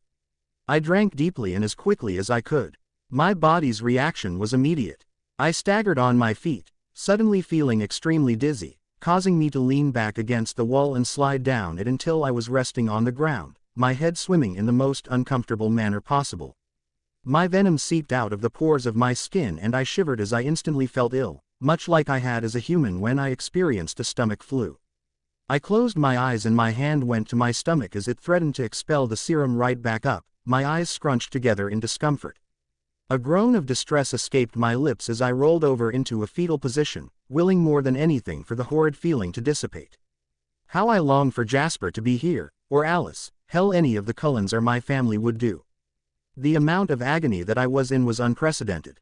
Never had I longed for someone to be my side as I did in this moment. Suddenly, as it had happened, the feelings were gone, nothing more than a horrible memory that I longed to forget. I shakily stood from the ground and let out a breath of relief. I turned around and looked at the feebly torch-lit corridor. I made my way over and looked down, peering into absolute darkness. My head turned back to where the entrance had been. I could likely cut through the walls and make my escape, but what good would that do? Running from this all would not make it all go away. I had come this far and I knew that I had to continue. I made my mind up, and reached out as my hand rested against the cool marbled wall. I slowly made my way forward until I reached a downward spiraling staircase and began my descent into the unknown, praying to whatever God was listening for the strength needed to carry on. I continued walking down the weathered and cracked marble-like stairs, as the surrounding fog wrapped around my legs like cool streams of water. As I continued down, my unbeating heart jumped into my throat at every small creak. I was far too much on edge but couldn't help it. For the first time, I realized that I may have been very well over my head. Soon enough though, I was greeted with a small amount of light, which was that of what appeared to be stars, burning feebly in the velvet sky above my head. As I reached the bottom of the cavern, the floor moved under my feet as if the earth itself were shaking. It was then that realization dawned on me. The floor of the very cave I was standing on was in fractured pieces, anchored at the bottom. I stopped only momentarily to peer beneath one of the cracks only to see the even darkness between the fissures, and knew not of what was beneath me. This place is so very much unlike anywhere else I have ever been. None of this can be real, can it? It's nothing more than a nightmare like the ones I was plagued with as a human, right? If that is the case, then I am merely locked in my mind, which means that I can beat this. I said out loud to no one. It was then that a figure moved in front of me, causing me to grip my saber and pull it from the sheath, directing the end of it in their direction. The figure's face could not be seen, as smoke swirled around them. Her gray satin cloak covered her body, leaving only her mouth visible. "State your name," the figure ordered in a feminine monotone voice. "I'm the Impovidia Inquisitor," I spoke with a steady voice, no matter how much I was shaking internally. "That is not your birth-given name. State your true name or you will not be allowed to proceed." The voice commanded and I sighed. Everything about these trials was going against my very nature, and I can't say that I cared for it very much. Very well. I am Isabella Marie Swan. I confirmed. I know then of your desire. You will have to go through a series of trials and break your mind free from your upbringing. You must find a way to survive a set of trials. If you can succeed in breaking past your mental and taught barriers, you will advance to the next. At the end, assuming that you were successful, you will see who I am. If not, you will be transported back to your realm and have to start all over if you desire. Do you wish to continue? The figure asked. I am. But, I have just one question, if I may. Is any of this real? I asked with a raised eyebrow. This place was created by the very coven your family considered to be the greatest threat to the world centuries ago in a means to keep the truth preserved and untainted. It once served as a training site for those to develop their mental abilities. It was crafted with vampires such as yourself specifically in mind. This practice follows the ancient customs that the leader of the Acacious Coven placed for those who desired to come before him to help determine who was worthy and who was not. The trials alter depending on who is inside. Once the serum is consumed, your newly freed mind becomes much like a map to the one who watches over this area, and grants him the access to create the scenarios you will have to face, but they cannot see the process or the eventual outcomes. She replied, and I raised my eyebrow skeptically. I don't quite understand. Can you please elaborate? I pressed further. The being who oversees this temple has the ability to force you see and experience things that are not real. Think of this as an illusionary technique, one that affects your five senses. In this form, it will create false images and successfully trick the body into believing it's going through a traumatic experience. Only those who can become true masters of their mind will pass the test. She supplied. And what happens after I am successful? I asked. It is only after you have completed the trials will your mental shield go back into effect and you will be deemed as creditable enough to continue. It is true that this is a world located within your subconscious, so therefore, no. You cannot be physically injured, though your mind will be tricked into believing you are. Be advised, however, that even though this may all be happening inside your head, it doesn't mean that the danger of it all is not very much real. The figure replied, as it faded back into the darkness, and I sighed. If my shield was down, then it was very much possible that Alice had already received a vision of my previous decisions and had alerted the family of her revelations. It became apparent that I needed to hurry if I was to find Nero. Time was no longer on my side. Perhaps I could get through to her if I made a decision on what I wanted to say to her. The question is, what exactly did I want to say? What could I say that would help her to see my reasoning and accept it? 1,000 different messages fluttered through my thoughts until I finally decided on one. Alice, if you are seeing this, please know that I am all right. I swear. Please, I implore you. Stay wherever you are. I may be safe here, but I doubt that it would be the same for any of you if you were to show up. I know I am being selfish. You will likely see flashes of what I decide to do, and I know it will be a lot to take in, but you have to understand that none of this is real. I wish I could explain more, but my time is limited. I will end this all soon. So, please, hang on for a bit longer and have trust in me, not in what you understand. My internal musing was halted and I gasped out loud as the room lit up. To my right, there was a river flowing. The stone walls had since disappeared, revealing the familiar forestry landscape of Forks. The river, however, was not made of water. It consisted of a substance the shade of shimmery silver, very similar to that of my venom, and moved rather slowly, as if it was being restrained. I walked to the edge of the bank and hunched down onto the balls of my feet. Detached hands floated to the surface and I watched with curiosity. Some were clearly human, as dark trails of blood seeped into the lethal river, some were of darker complexion and I realized they belonged to the shifters. Swirls of smoke arose and filled the air with a light fragrance of pine. Once white flowers bloomed around the river's shore, now stained red from the blood that their roots had absorbed. I eventually stood, following the river, until I reached a set of metallic doors with the Volturi symbol engraved, and attempted to figure out what to do. There was no keyhole, or handles, only a basin and a very sharp dagger, similar to that of the one that was still attached to one of my belt loops. I gingerly took the lethal blade into my hand and shuddered as I felt the ill intentions and deaths that this very weapon had causing my eyes to darken as the emotions clouded my judgment. Of course, why did I not realize this sooner? The door requires a sacrifice. It needs the venom of a Volturi member to open. But am I truly still one of them? By being here, I have all but forsaken my ties with that coven. Moreover, do I want to truly be associated with that coven given all that I know now? But the answer was simple. Regardless of everything, the dull ache in my chest was still persistent, and it wasn't coming from my separation from Jasper or the other Cullens alone. My loyalty still aligned itself with the Volturi. They may have done terrible acts, ones that I myself was not sure I could overlook, but they had saved me, in every way possible that a person could be saved. They took me in and gave me a second chance, an opportunity to live out a rather remarkable existence. I owed them too much to be able to cut my bonds off like this. I knew it was not their intention to have put me in this type of situation. For all intents and purposes, they had done all that they could to protect me, while still granting me free reign of my decisions so I could decide on how I wanted to live out my existence.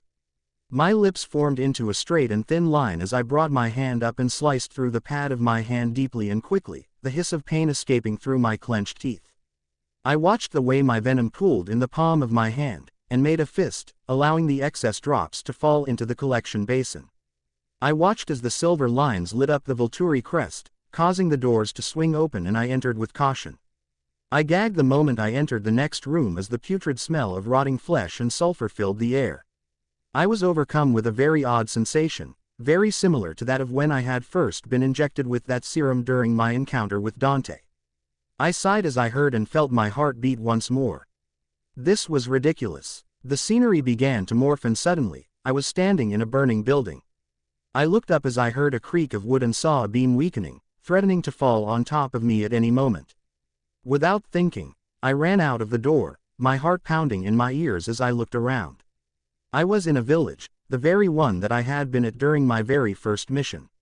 I looked around at the absolute carnage, and my eyes fell onto the one boy that I had not been able to save. I saw a vampire, the one I had destroyed the moment my feet had landed on the ground, and I hissed, running forward and taking the human boy's apparent lifeless body in my hands, his blood running down my hands and dripping off of my elbows, all the while the rogue vampire was grinning. "You could have saved me," he spoke, though I failed to see how that was possible given that his throat had been torn out. My eyes shot to his own, as they remained unfocused as his body slowly but surely began to give out but looked in my general direction. I could feel his feeble heartbeat under my fingertips and tried to comfort him. "No, I was too late. Your wounds were far too grave. Your heart stopped in my hands. There are some inflictions that not even venom can overcome," I responded back as I gripped at his body tighter, my ears hearing the crunch of snow as the rogue vampire began to advance slowly in our direction. "If you had been stronger, you could have saved us all." The fallen young man spoke again, and I watched as the deceased humans all began to stir, their mangled bodies moving in unnatural ways as they began to advance towards me. "No, this wasn't my fault. I had no involvement," I shouted, my tone wavering as I held onto the boy tighter, letting out a warning hiss at the rogue vampire, who only grinned wider and continued in our direction, his tongue moving across the front of his teeth to remove the blood stains. I picked up the boy and turned on my heel, running as fast as I could from the vampire. I stilled as I looked around, holding his body closer as I took note of the way I was being surrounded by all of his deceased villagers, all hobbling towards me, blood running freely from their open wounds and torn off ligaments. "Isabella," the horde chanted, causing me to shake my head back and forth, wanting nothing more than not to be able to hear their agonized cries. "You are weak," the vampire said from behind the corpse army. "Stay back," I shouted, running backwards, my feet moving as quickly as possible. "It's due time you face what you weren't strong enough to," he whispered into the wind. "You are wrong. I'm not to blame. If you want to place blame, put it on the being responsible." I shouted and motioned towards the direction of the rogue vampire, who came to a stop at my words. "I didn't cause this massacre to occur, he did," I growled out. "My fault. You foolish little girl. One who knows nothing can understand nothing," he murmured through the shadows. I froze in place, my eyes wide. As I stood still, gnarled hands of the dead villagers wrapped around my numb body. I stood still, allowing my body to be engulfed with the corpses. I gasped as I felt the warm liquid of their blood drenching every inch of my body, but still did not scream. All I could do was hold the boy closer to my body, trying in vain to protect him. I began to push the previous memories of all I had known out of my mind. What was the reason for the attack on the village? What had prompted these vampires to act so rash, so murderous? I shut my eyes tighter, desperately trying to focus on something besides my current situation. My mind searched for one thing, just one small amount of information that I had not thought about during the time of the mission. My eyes shot open as a thought came to my mind. With as much force as I could muster, I jumped out of the pile of corpses, my feet a good 12 feet into the air, neatly twisting and turning to avoid their grasps. The vampire looked up at me with mild curiosity. I landed neatly on a broken piece of what had been the framework of a hut, just out of reach of the horde. You did this because you felt like you had no other choice, didn't you? You were one of the only remaining members of the Akershus Coven, aren't you? The Volturi had taken away the way you wanted to live your existence, and you wanted to be free from your pain. You wanted your coven to be recreated, but knew that if you tried, you would be discovered by the Volturi. The only way you could manage that was if you acted in a way to be disposed of, forcing our hand. I asked as I locked eyes with him. Isabella, I was not one of the remaining members, I was the only one. The vampire whispered as his eyes hardened. I understand now. You didn't do this to hurt anyone, at least not intentionally. You were pushed to this state by my coven's hands. You were desperate to keep your history alive. I don't know what happened, but you knew that you had to act in this way to be wiped out from existence. You were all that remained of the Akershus Coven and knew that you were under the scope of the Volturi. But if you passed on your will to a new human, your coven would have a chance to be reborn and perhaps could have another chance. You sacrificed yourself for what you believed in and hoped that one of the human descendants of your past rule, one who resided in this very village, would survive the attack and take the place as the new leader, and succeeded. This person is Nero. The vampire did not say anything, but smiled gently and nodded his head. It was then that the scene began to fade, and the mysterious figure who had first greeted me upon entering appeared once more.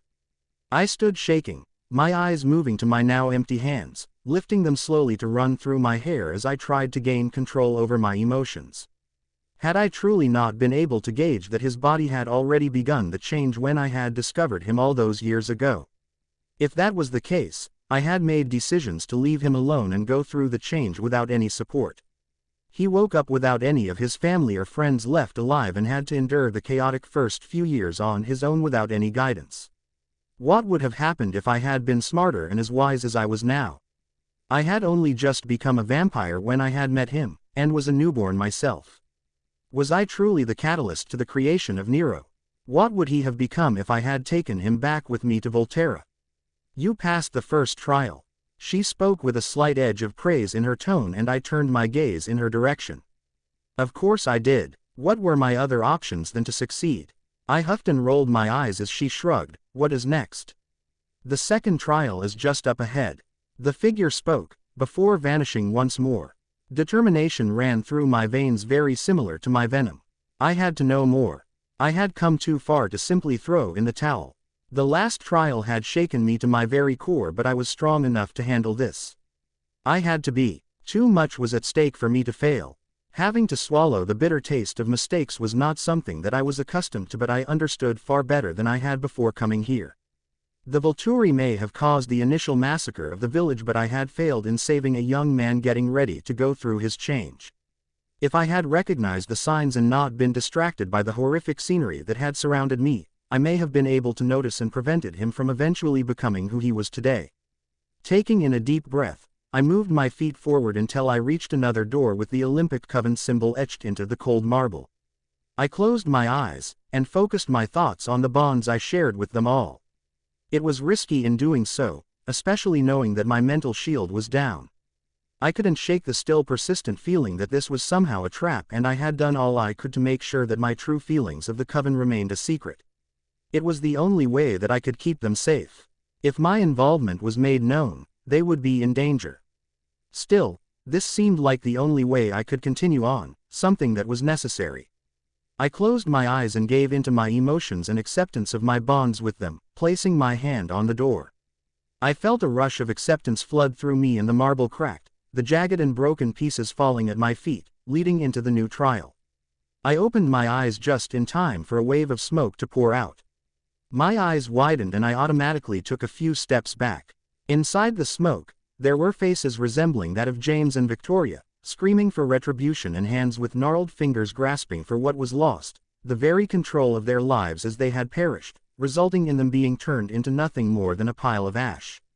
I turned on my heel swiftly, not even bothering to look back, and sped out of the narrow hall. I could feel the mist bite at my heels and felt my skin break under their razor-like teeth and felt the cool dripping of my venom spill down to my feet, staining the stairs with every step, my body going into overdrive, trying to heal the inflictions. With only a couple stairs remaining, I let out a growl and turned around, slashing through the tainted mist as I took my saber in my hands. I felt the numbing of my body as it slowly became immersed in the horrid and frigid mist. I felt much like when I allowed Alec the pleasure of using his horrendous gift of sensory deprivation on me the first and very last time. Your time has passed. Go back to hell where you belong and haunt me no longer. I hissed and focused my attacks on their faces, angling my sword at their necks, slashing through the smoke, causing it to vanish once more with their screams echoing throughout the now still air. As the mist cleared, I stood panting and with trembling fingertips, I reattached the saber to my belt. The sound of water falling brought me back to my senses. I breathed in the comforting smell of rain and walked forward until the Cullen's house in Forks came to view. I walked slowly up the long and winding paved driveway and opened the door. I took in note of a rather large and eloquently decorated birthday cake stacked on the table along with a few wrapped presents. I sharply took in a breath as I realized this was the very moment that had led to the beginning of my end of my life as I knew it. The moment where everything had changed.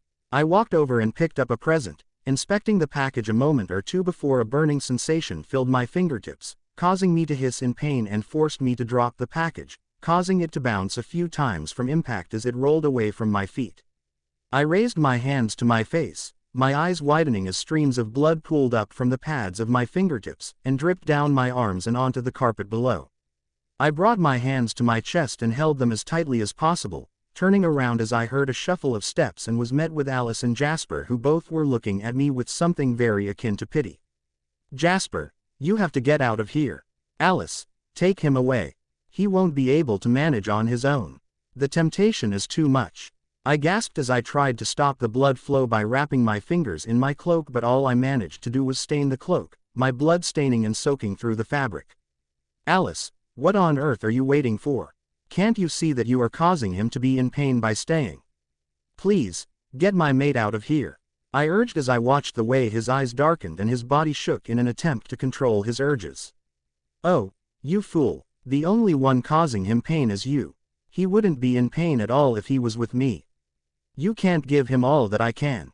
I offer protection, steadiness and tranquility, very different from the chaos and whirlwind of events that you can offer. She murmured, and suddenly my feet felt as if they weighed 1,000 pounds and I could not move no matter how hard I tried. I watched with wide eyes as they turned to face each other. My arms shot forward, my fingertips stretching as far as I could, immediately trying to break free from my hold. Alice simply smirked, before she moved her lips down his neck and sucked gently, earning a respectively loud moan from him. Jazz, please, you were supposed to be mine. I gave you myself entirely. I let you in completely, and lowered my shield for you. You promised you wouldn't hurt me. I practically whimpered, watching helplessly as they began to undress each other, lost in a state of complete bliss and satisfaction. It was in that instant that the weight of my feet was no more, and I wasted not a second longer and bounded forward. I launched myself straight through the air, only to go right through both Alice and Jasper as if they weren't even there. A thin layer of mist formed around them both as they began to make love. No, this cannot be happening. Our bonds were absolute, examined by Marcus himself. I whispered as I fell onto one of my knees, unable to peel my gaze away from the painful scene unfolding in front of me. Yet, somehow, I could understand. Jasper would be safer if he was with Alice. Alice had not made a name for herself the way I had. She did not have a world of vampires seeking a way to destroy her the way that I did. She had not done the horrific acts that I had done. In many ways, she was a much purer vampire than I, and perhaps more worthy of his affections. Alice only continued her actions and I watched as Chelsea shimmered into view. I looked up at her with wide eyes as she looked over at Alice and Jasper and then back at me. I can break their bonds, you know. You just have to give the command and I will have to comply. After, I can manipulate them so that he belongs to you once more. I've done it before and I can again, she said, and I shook my head, realization finally setting in. Maybe, just maybe, the reason why I was such an enigma when it came to my bonds was because they were unnatural and only had been created by Chelsea. No, I refuse. If this is the best path for them both, then I concede. I refuse to play a part in having their bonds manipulated, no matter how much it hurts me. I eventually sighed and tore my eyes away from them all, slouching down my shoulders in a display of defeat. Do you understand all that you are giving up? You are choosing to sacrifice your happiness for them, for her, and she isn't even part of your coven. This is your only and last chance to have a change of heart. It's okay to be selfish sometimes, especially when someone is as selfless as you are. This would not make you a villain. We all deserve to be happy. She called after me and I stilled. Yes, we all deserve to be happy, which includes them. I love them both far too much to be the one who separates them a second time. If this is what is best for them, for their hearts and souls, then who am I to come in between that? I've made my decision. I will not interfere and I command you not to. I sighed and continued walking until I felt a hand grip my shoulder. I looked over my shoulder and was met by Chelsea, who granted me a soft smile. I never manipulated any bonds, at least in a way that would connect you to him. He is yours and yours alone. It was fated in your stars. See for yourself, she whispered, and I turned around as the rest of the Cullens now stood in suits and dresses, with Jasper smiling as he stood in front of an altar, his hair slicked back and dressed in a black and white tuxedo. His bright golden orb sparkled with excitement as he extended a gloved hand in my direction, and I slowly headed back. I looked down at my feet, and realized I was wearing a white gown, a wedding dress. My hair was styled into a beautiful updo, with my bangs framing my face in a way that I could have never managed to do on my own. My eyes moved back upwards, and even through the sheer veil I could make him out as clear as day. I was barely conscious that Edward stood by his side, and Alice stood on the other side, her lips pulled back and revealing a breathtaking grin, her hands holding onto a bouquet of cream white and blood red roses. My eyes met her own and I saw the reflection of my eyes in her own. My orbs were a mirror copy of the Cullens, and the customary ruby shade was no more, replaced with a comforting molten gold. I came to a stop and faced her, her arms reaching out as she took me into a strong hold, her face burying into the crook of my neck. As she pulled back, I took note of the way her eyes lit up and filled with venom. I was not concerned though. I had felt her emotions the moment our skin had come in contact, and these were not unshed tears caused by pain but rather that of complete and utter happiness. I didn't bother to move my eyes around to see who was in the audience, all that mattered was Jasper. I turned around and faced him, becoming lost in a sea of love. As my hand came in contact with his own, the scene began to dissolve once more, and I knelt down on one knee, overcome once more with emotions. I was only now beginning to comprehend that I had been concerned that my mate bond with Jasper had been built on a lie, something crafted by Chelsea in a desperate means to find me a mate of my own. I had been concerned that he was bound to me by her interfering and meddling, but this was not the case. He had grown into a different being after the separation from me, and while we had been separated, fate was determined that we would grow back to each other in a new light. He was indeed the being that fate had chosen for me, and I him. There were no longer any doubts in my mind. When this was all over, I would make this dream-like ceremony a reality, no matter the cost. He deserved nothing less. But what of my eyes? They were golden, which meant that I had to have switched diets and no longer required human blood to keep my abilities at full strength. This inevitably meant that I was no longer part of the Volturi. Was I destined this entire time to end back with them? Was that the reason why I had been the one that had been dispatched to take on this mission to begin with? But what of my family? Were they to perish at the hands of Nero? Or was I to make a decision to leave them when all was said and done? It was then that the feminine figure appeared once more. She walked over and extended a hand, to which I accepted as she pulled me back to my feet. I felt the cool trails of my venom trickling down my face and reached up and brushed it aside with the back of my hand. "Do you wish to continue?" she asked, and I let out an exhale of breath before finally nodding.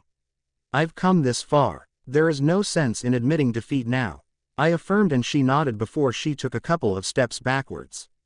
Very well then, are you ready to face your final trial? She asked. After all that I have endured so far, I'm sure I'm ready for anything.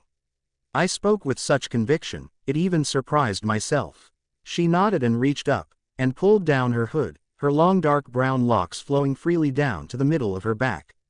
I gasped as I took in her appearance. She was me, or rather I, her.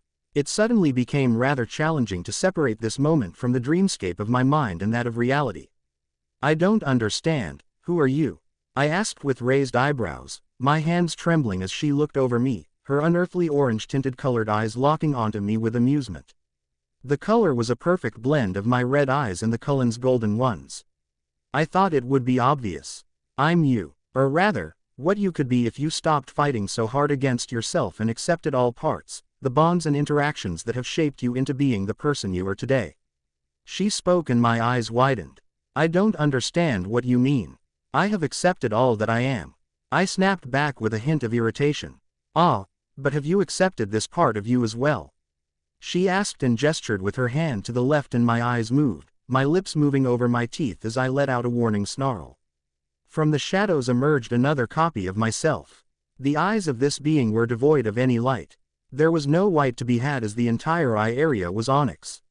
Her canine teeth were slightly elongated and the tips ran out from her lips, ending at the top of the bottom lip. Her nails were sharp and almost talon-like. She was dressed in ragged and torn all-black clothes. Her head tilted to the side as she looked over at me, and much to my frustration, she only smirked when she registered my warning snarls. What the actual fuck? I whispered as I looked over at the other version of myself, who only shrugged. I am the part of you that you fight so hard to keep hidden behind lock and key. I believe that you have referred to me as the beast. She grinned and I shook my head and shot my head to the side. I cannot accept this part of me. I refuse. All vampires have this dark side of them inside, but we don't have to accept or give into its influence. By accepting, I will lose control. I can't allow that to happen. There is far too much at stake. I argued. But I am part of you, no matter how much you try and resist. She practically purred as she stalked towards me as I strengthened my stance. Take a look around. This is the reason why I fight so hard to keep you locked away. This whole predicament is a direct outcome of vampires who gave into their dark counterparts, allowing fear and rage to rule over their actions. There is nothing good that can come from accepting you as part of me. All it will breed is further destruction and death. I snarled as she ran forward and reached her fist out, my left arm coming up to block the blow, my feet skidding back a couple of feet with the force of the impact. You cannot change their past decisions, only your own going forward. Their decisions have long since been made and are causing you to be stuck in a twisted cycle, resulting you to become nothing more than a pawn to them all. While it's hard to understand and accept, you have to. As you can see, you cannot change the past, but you can change the future. You just have to give in. You can tear down Nero from where he stands, but not without my help. All you have to do is give him a glimpse of our power and he will be erased from this world, and you will be free to be the person you were destined to be, a force that cannot be controlled. She smirked as we exchanged blows, each one of us blocking with ease. My mind reeled with what she had just said. It was inevitable. I would have to give in to the beast for sure if I wanted to face against Nero. But did I truly desire to kill him? For so long I had viewed the world in black and white, not in shades of gray. It was something that my family could not quite understand, but my moral compass could not see any other reasoning. His actions clearly outlined by our laws that he would need to be executed for his crimes. However, perhaps, what Nero needed more than anything was some direction, a second chance, just as I had been given. Possibly, he was just as lost as I was, and I could help him to reach the light once more. Maybe he wasn't a lost cause. Maybe I could save him after all. I paused my movements as we skidded apart from each other, both of us panting with unneeded breaths. I looked at my other half for a moment or two before I stood and walked over, and without thinking, I wrapped my arms around her. What are you doing? Get off of me, she snarled and actively fought against my hold, but I only strengthened my grip, my left eye closing in pain as I felt her teeth sink into my neck. It was a horrific experience, but I was determined. I could feel her anger and ill intentions to the point where I wasn't sure if I was feeling these emotions myself or was only feeling what she was projecting. Still, I knew that I was not going to get through to her by any means of violence. That is what she fed on. She fed on my anger. The desire to be alone and devoid of any bonds. That is what gave her the power she needed to remain strong, what allowed her to rule over my thoughts and soul. What she needed was the complete opposite. She needed love and understanding, something that we all required. Something that I had learned myself that I needed more than anything, even more than blood itself. It's almost unbearable, isn't it? The feeling of wanting to cut down all those who cross the lines that you have drawn. I know that feeling. You and I have been there in that dark and spiteful place more times than I care to count. I have sought out your power on more than one occasion, which you always granted without hesitation. But it never made us feel better, did it? The ache was still there, no matter how many horrible vampires we turned into nothing but ash and then into nothing at all. I paused as I allowed my words to sink into her mind, causing her movements to still as she removed her teeth from my neck. But since I found the Cullens once more, I realized that there is indeed a true way to help pacify that ache. Something that not even my family was able to make me realize. I never thought we would ever escape from our world of bitter solitude. But then, I let them in and through their love. In doing so, I found the strength I needed to let go of the hate that I had harbored for so long. Their power over me breathed new life into me. It caused me to be reborn and become refined. They took the broken pieces that no one else could see and rebuilt me from the inside out. I sighed and I felt as my counter half shook her head. They are only vampires, not a god. They are not infallible. Just look at your family. You put your trust in them as well, and what did they do except lie to you and use you as a tool to carry out their wishes, no matter the cost. The Cullens are no different. Eventually, you will not live up to their expectations and they will ultimately hurt you, just like they have in the past. And then what? Where will we be then? She whimpered and I closed my eyes, the feelings of how I felt when I had first been separated from them flooding throughout my being as if I was experiencing it again for the very first time. I realized now why this part of me existed. I had told everyone that I shied away from bonds to keep those around me safe, but that was not entirely true. The truth of the matter was that I never wanted to allow anyone the ability to ever hurt me in the ways that I had been again. Then I will deal with it as it comes. Regardless, I care more about them than I do myself, and I won't let anyone hurt them, even if the person I am protecting them from is myself. But that is the very reason why I am here. They saved me from myself. They provided what I needed, even if I did not know what that was. I cannot stop them from doing what they please, but at least I will know that if it happens, it will not be my fault. It is better to at least know than to always wonder what could have been. I finished and watched the way the being shimmered away, and I took a few steps back, the weight and realization of the words that I had spoke slamming into me with full force. Surprisingly enough, I had meant all that I had said. I had never thought that I would ever give a second chance to them to hurt me in the ways that they had. But in turn, I was also preventing them from loving me the way that they were also capable of. Tell me, what made you change your course? The other counterpart of me inquired, and I shrugged. To love is to risk not being loved in return. To hope is to risk pain. To try is to risk failure. But risk must be taken because the greatest hazard in life is to risk nothing. I finally replied and watched the way her posture relaxed at my words. Do you have any last questions for me? This is your reward for passing the trials. Your mental shield is back up and no one can see or hear what is going on in your mind any further. I offer nothing but the truth. It is neither good nor evil. What you decide to do with it is your own choice. I only am giving you answers that you already have discovered but have not yet connected. She inquired, and I thought about what I was destined to do next. I had meant every word that I had said previously to Jasper. I knew I wanted to save Nero, or at least offer him a chance to change his perspective, but how could I? What could I say that would allow me to break through his current and rather concrete mindset? I had gotten through these trials, but my opponent had only been myself. Facing Nero would be completely different, and I knew that it was not going to be as easy as just strolling in, giving some poetic speech and voila.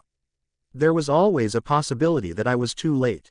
Not everyone could be saved, and this was something that I had learned during my time down here. They had to desire it.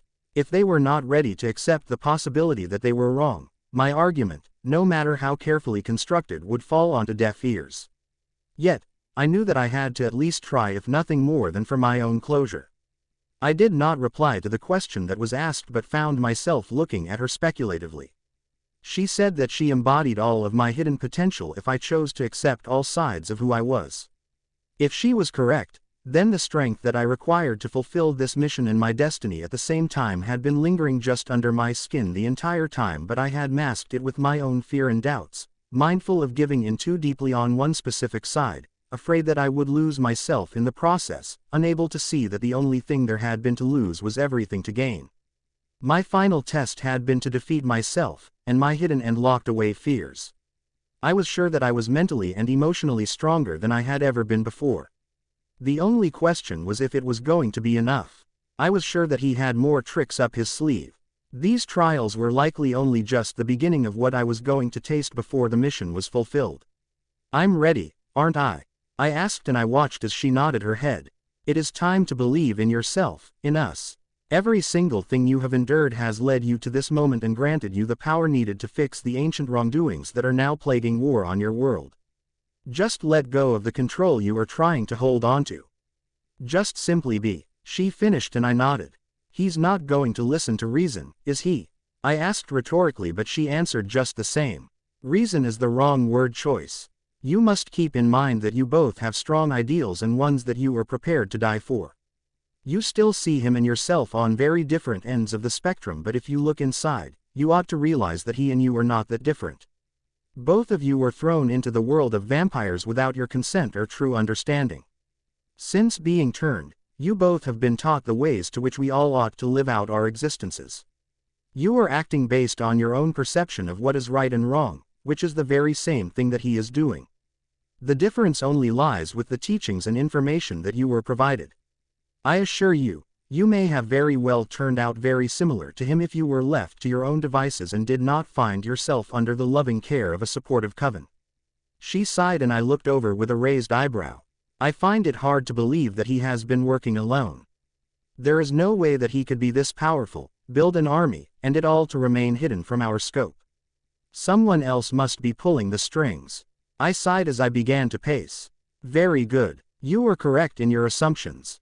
Someone did find him when he was a young man, right after the change had been completed. Their face was the first that he saw when he woke. It was them who expanded his knowledge on his family's history and origins, confirming the once believed to be only old wives' tales into accurate history lessons. They taught him the ropes and how to act in a way to remain out of the scope of your family, how to feed without drawing attention to what was happening, how to lead a group of people, and how to gain a sense of control." She affirmed, and I thought harder, desperate almost to figure out who it was. She had said that I had all the answers, but it was up to me to connect the dots so that I could finally understand all the fractured pieces and how they came together to create the story. But for the life of me, I had no clue as to who the person could have been. "Can't figure it out. I wouldn't stress too much on it. I am sure that you will discover the truth not too long from now after you meet Nero." She sighed, and I nodded my head. "I cannot think of any further questions at this time. I think it would be wise if I ventured forth. Our confrontation is long overdue. I am on borrowed time as it is, and every second I am here, his forces only grow stronger. It is time that I ended this, one way or another." I stated as I squared my shoulders and saw the door appear, which was clearly my exit. "Very well, it is settled then. A word of caution. It would do you well that you don't tell anyone about all that you know and have discovered while being in this room. Keep it inside of you and let it change your perception and aid in directing you and you alone. The more you let on, the more you allow to be twisted. You may be strong, but even the strongest fall at the hands of a well-played mental game. And remember, keep your friends close but your enemies closer. I know it's challenging right now to understand what I mean, but like I told you, I am a part of you and I have assisted as much as you have allowed. If you become lost, just search inside and you will rediscover your truth, no matter how much you stray." She said, and I felt my irritation spike. How dare she stand there and presume that I would lose touch of all that I had learned here? I was no weakling. I had gained the upper hand by going through these trials and had come to face many difficult and hard to swallow truths along the way. There was nothing, And I mean nothing that could be administrated by Nero that could be harder to swallow than what I had been forced to face. I flicked my hair over my shoulder and opened the doors and quickly exited, my feet meeting the sacred lands of the historical area once more as I raised my hood. I sighed as I looked over my shoulder. What I had learned and what I had been forced to accept were something worth mentioning, but Nero still had done horrendous acts. He still had to face the music for his crimes, the same way the Volturi did. Neither were innocent, and regardless of anything, I knew that they both had prices to pay. The question only remained who would be the one to make the decision as to what the penalty would be and who would administer it. Somehow I knew that the burden of such would fall on my shoulders. I see you have completed the trials. A gruff voice called out, and I shot my gaze to meet the large mysterious male vampire. As if that was ever a question. A deal is a deal.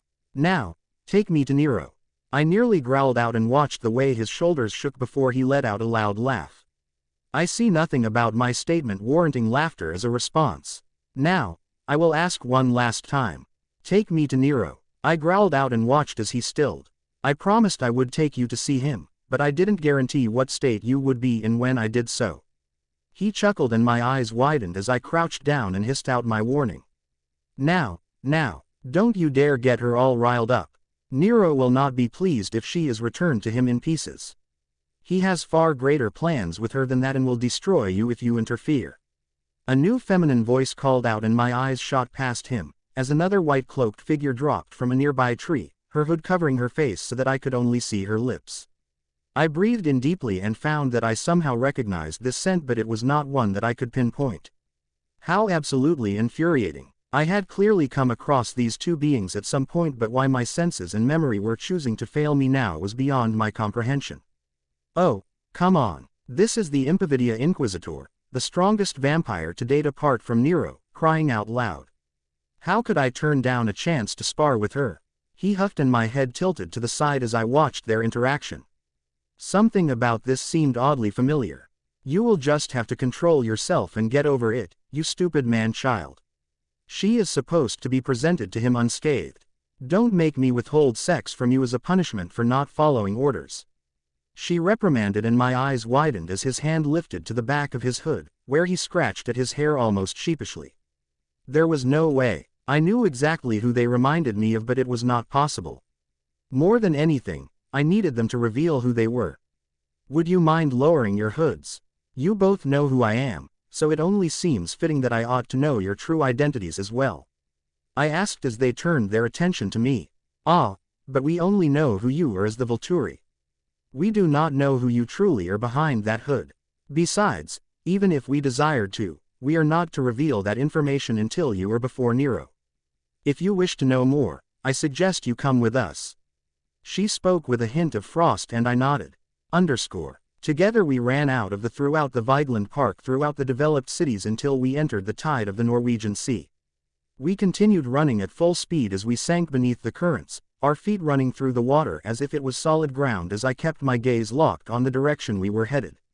I was confused. I thought, based off on the intel I had received from Dante, that I would be heading towards the East Siberian Sea, but I was wrong. Perhaps Nero did not trust Dante as much as he had thought. Hours passed by, feeling much more like mere seconds, until we reached solid ground and I raised my hand to my lips, wiping the disgusting salt water off once more as the two vampires in front of me lunged up a jagged rock face and I followed without hesitation. I came to a still as we all came to the top of the mountain, and there was a large crater that had been cut. I looked over the edge into the pit, seemingly with no end. I assume now we jump? I asked as I gestured with my hand, to which they nodded. Ladies first, the male vampire ordered, and I nodded, launching my feet off the edge and into the cavern depths below. I watched as even darkness passed my vision until I saw the granite stones and angled my body to land with my feet on the ground, my fist halting my momentum as it hit the bottom, sending cracks spreading out from the impact zone. I stood as the two vampires mirrored my previous moments a few seconds later, and they motioned for me to continue, until we came to a heavy set of oak doors that they opened. I walked inside, feeling very much like how I would when I presented myself to the kings back home. The male vampire went to the left, and the female to the right, and I walked straight forward, my head held high as a being stood, his back to me next to a throne. We have delivered her as instructed, my lord. She spoke with a bowed head, and I watched as the vampire in front of me moved his hands from his back to clasp them together. Ah, so I can see. Well done you two, very well done. He praised, and I felt my skin crawl at the sickening tone of his words. There was something about them that was off. The words chosen had indicated praise but were laced with a sickening sweet feel to them, one that I found to be rather unpleasant. Yes, I am here. Now would you kindly return the gesture and reveal to me who you all are? I asked with as much of a politician tone as possible, causing who I presumed to be Nero to let out an almost sinister snicker. By all means, why don't you reveal yourselves? It would be terribly rude of us not to display the proper manners before royalty itself now, wouldn't it? He asked, and I had to bite back a growl at his patronizing tone. This was going to be hard, a lot harder than I had originally anticipated. I watched as the two vampires reached up at the same time, and I watched their movements skeptically. They were acting odd. Something about their movements seemed forced, almost as if they were reacting to the command against their own will. Could Nero's power be twofold, like my own? He obviously was extremely gifted with mind-altering techniques.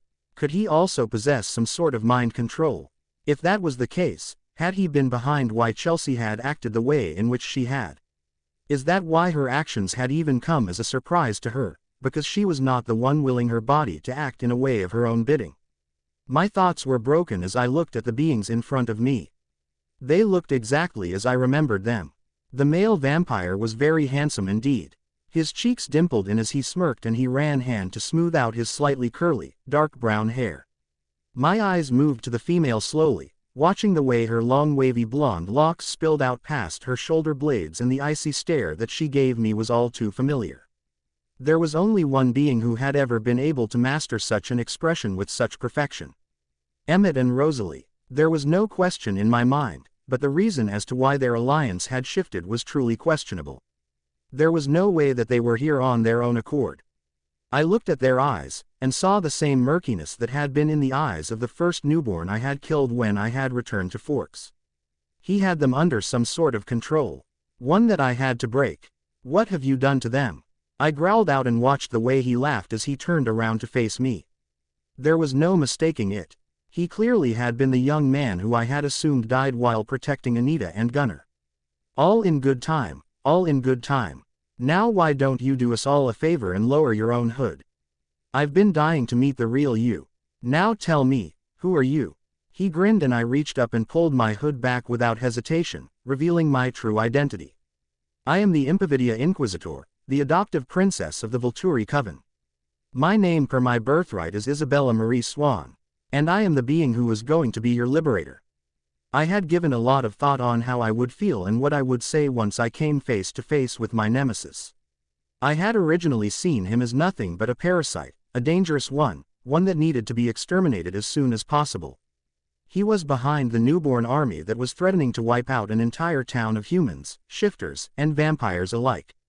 God only knows how many other towns he would seek to conquer if he succeeded in Forks.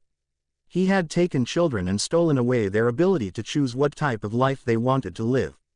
He had stolen their humanity in the most selfish manner possible.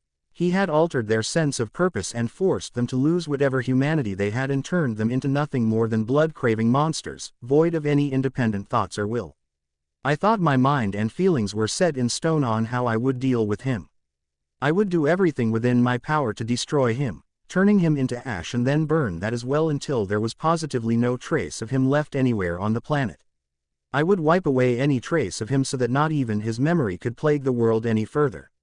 He was a treacherous and despicable being, one lost deep in the darkness, and as long as I had an ounce of strength left in my being, I would fight to protect the world from being enveloped under this influence.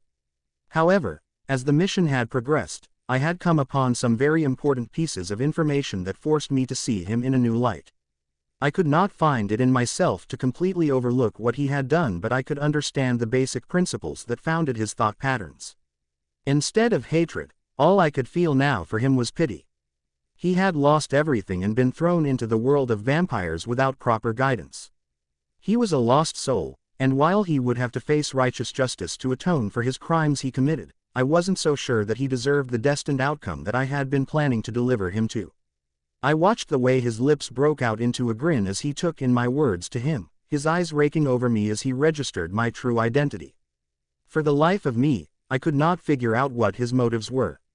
Everything up to this point had indicated that he had desired me to die, but if that was the case, why didn't he act upon it while at the Denali's? He could have moved to attack. His lips had been near my neck while we had danced. All he would have needed to done was move just an inch or two forward and he could have easily beheaded me. It could have happened faster than I could have reacted to, before anyone could. But he didn't. He had instead given me information needed to get to exactly where I was standing. He wanted the events to play out the very way that they had, resulting my coming to this very moment, but the reasons as to why that was the case were confounding. He had to have some purpose to justify the games that he had chosen to play. He was far too well thought to be acting irrationally and without purpose. My liberator, are you sure that between you and I, that I am the one who needs to be enlightened? He asked as he moved down the ancient granite steps, coming closer to me. I suppose time will tell. I have some questions for you, if you don't mind. I asked as I watched his movement closely as he came to a still, standing about a foot away from me, in a rather relaxed stance. Shouldn't he be on edge? He was standing before his greatest enemy, all things considered, and I couldn't help but feel extremely underestimated. Must we move to the unpleasantries of a Volturi-founded interrogation so soon? He asked with a sigh, and I shook my head. I am not here because of their directives. They do not even know of me being here. The answers that I am seeking are for my benefit and mine alone. I replied and watched the way he looked at me skeptically but nodded. Shall we sit? I know that we can stand still until the stars bleed from the sky, but it may help make this interaction a tad more comfortable and help put you in ease, such as I currently am.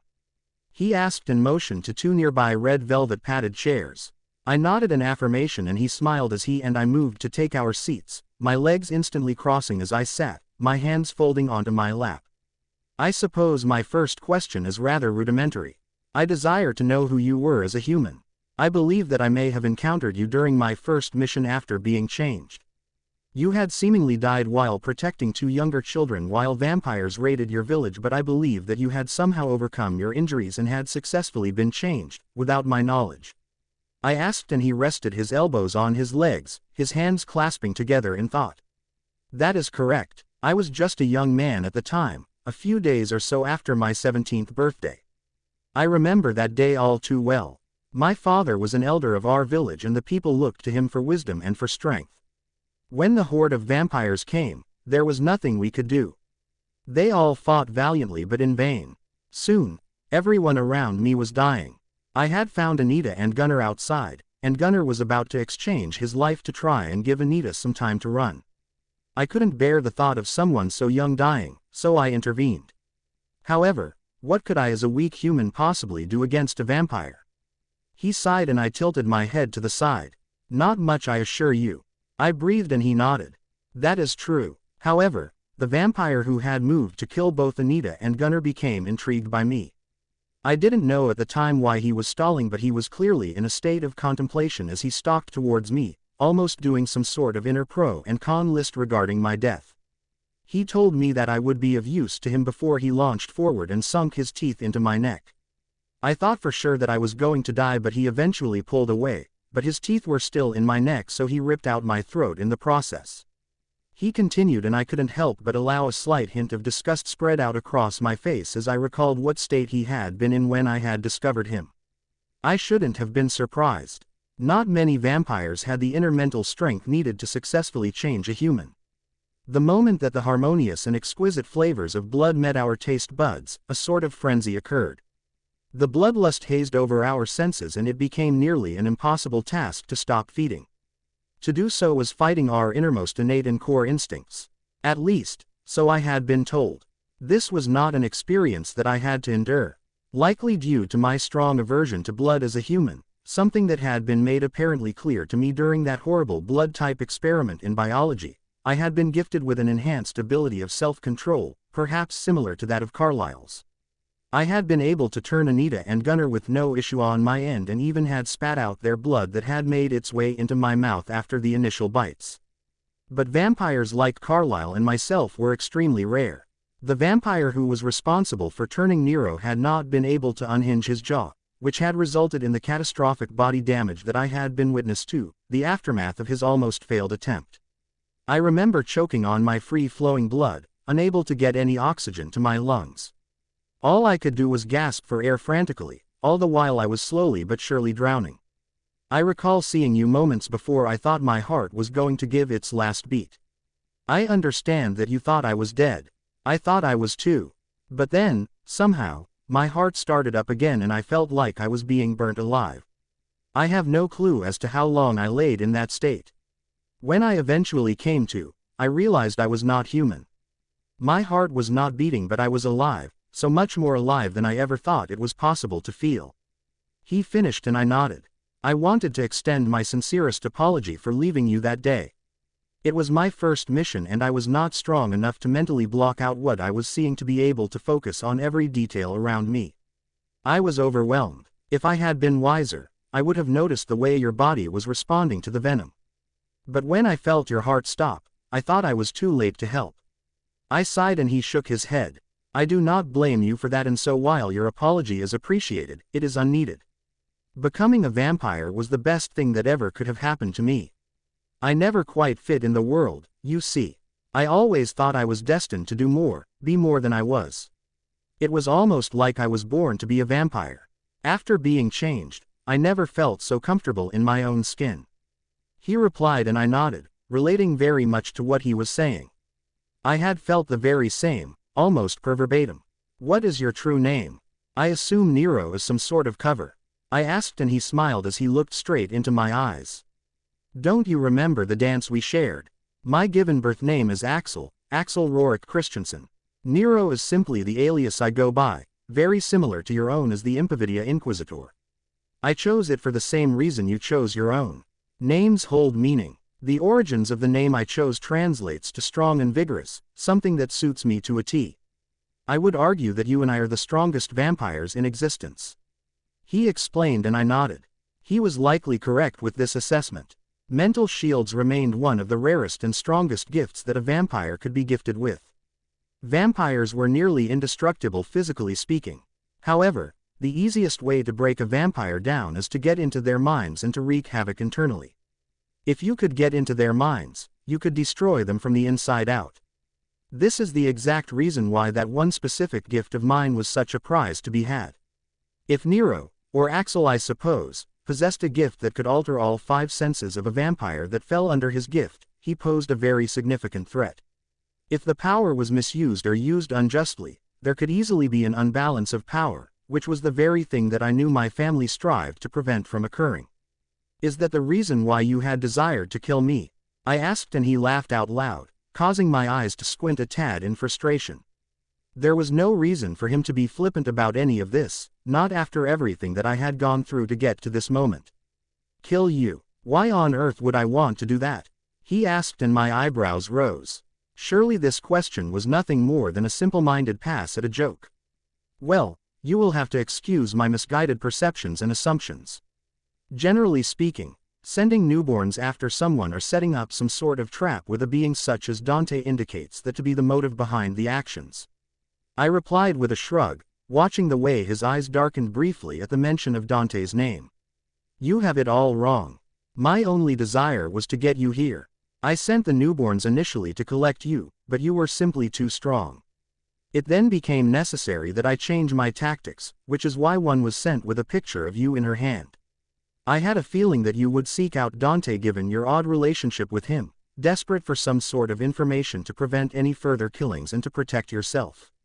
I ordered him to capture you, but his desire to have his ego stroked for taking down the captain of the Volturi Guard clouded his judgments and he acted in a way that he had not been directed to.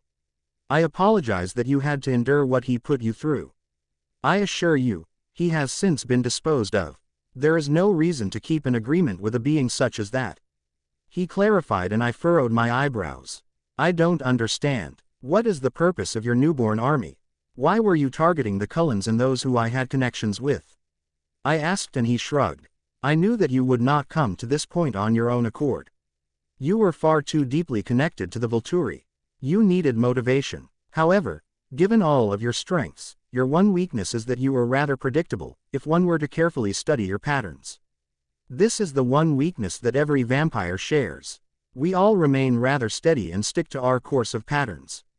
Likely because we ourselves are frozen in time. He paused as I let out an impatient sigh before leaning back and folding his arms against his chest to continue. The creation of the newborns was simply the distraction I needed to start my plan. I needed it to appear as if the Cullens were indeed the target by capturing Rosalie and Emmett, ensuring that Carlyle would reach out to Arrow for assistance, not wanting to fail as the Coven leader and losing any more members. Knowing the types of missions that Arrow dispatched you on, I knew you would be the pick for it. Once that had been confirmed, I had to tread carefully.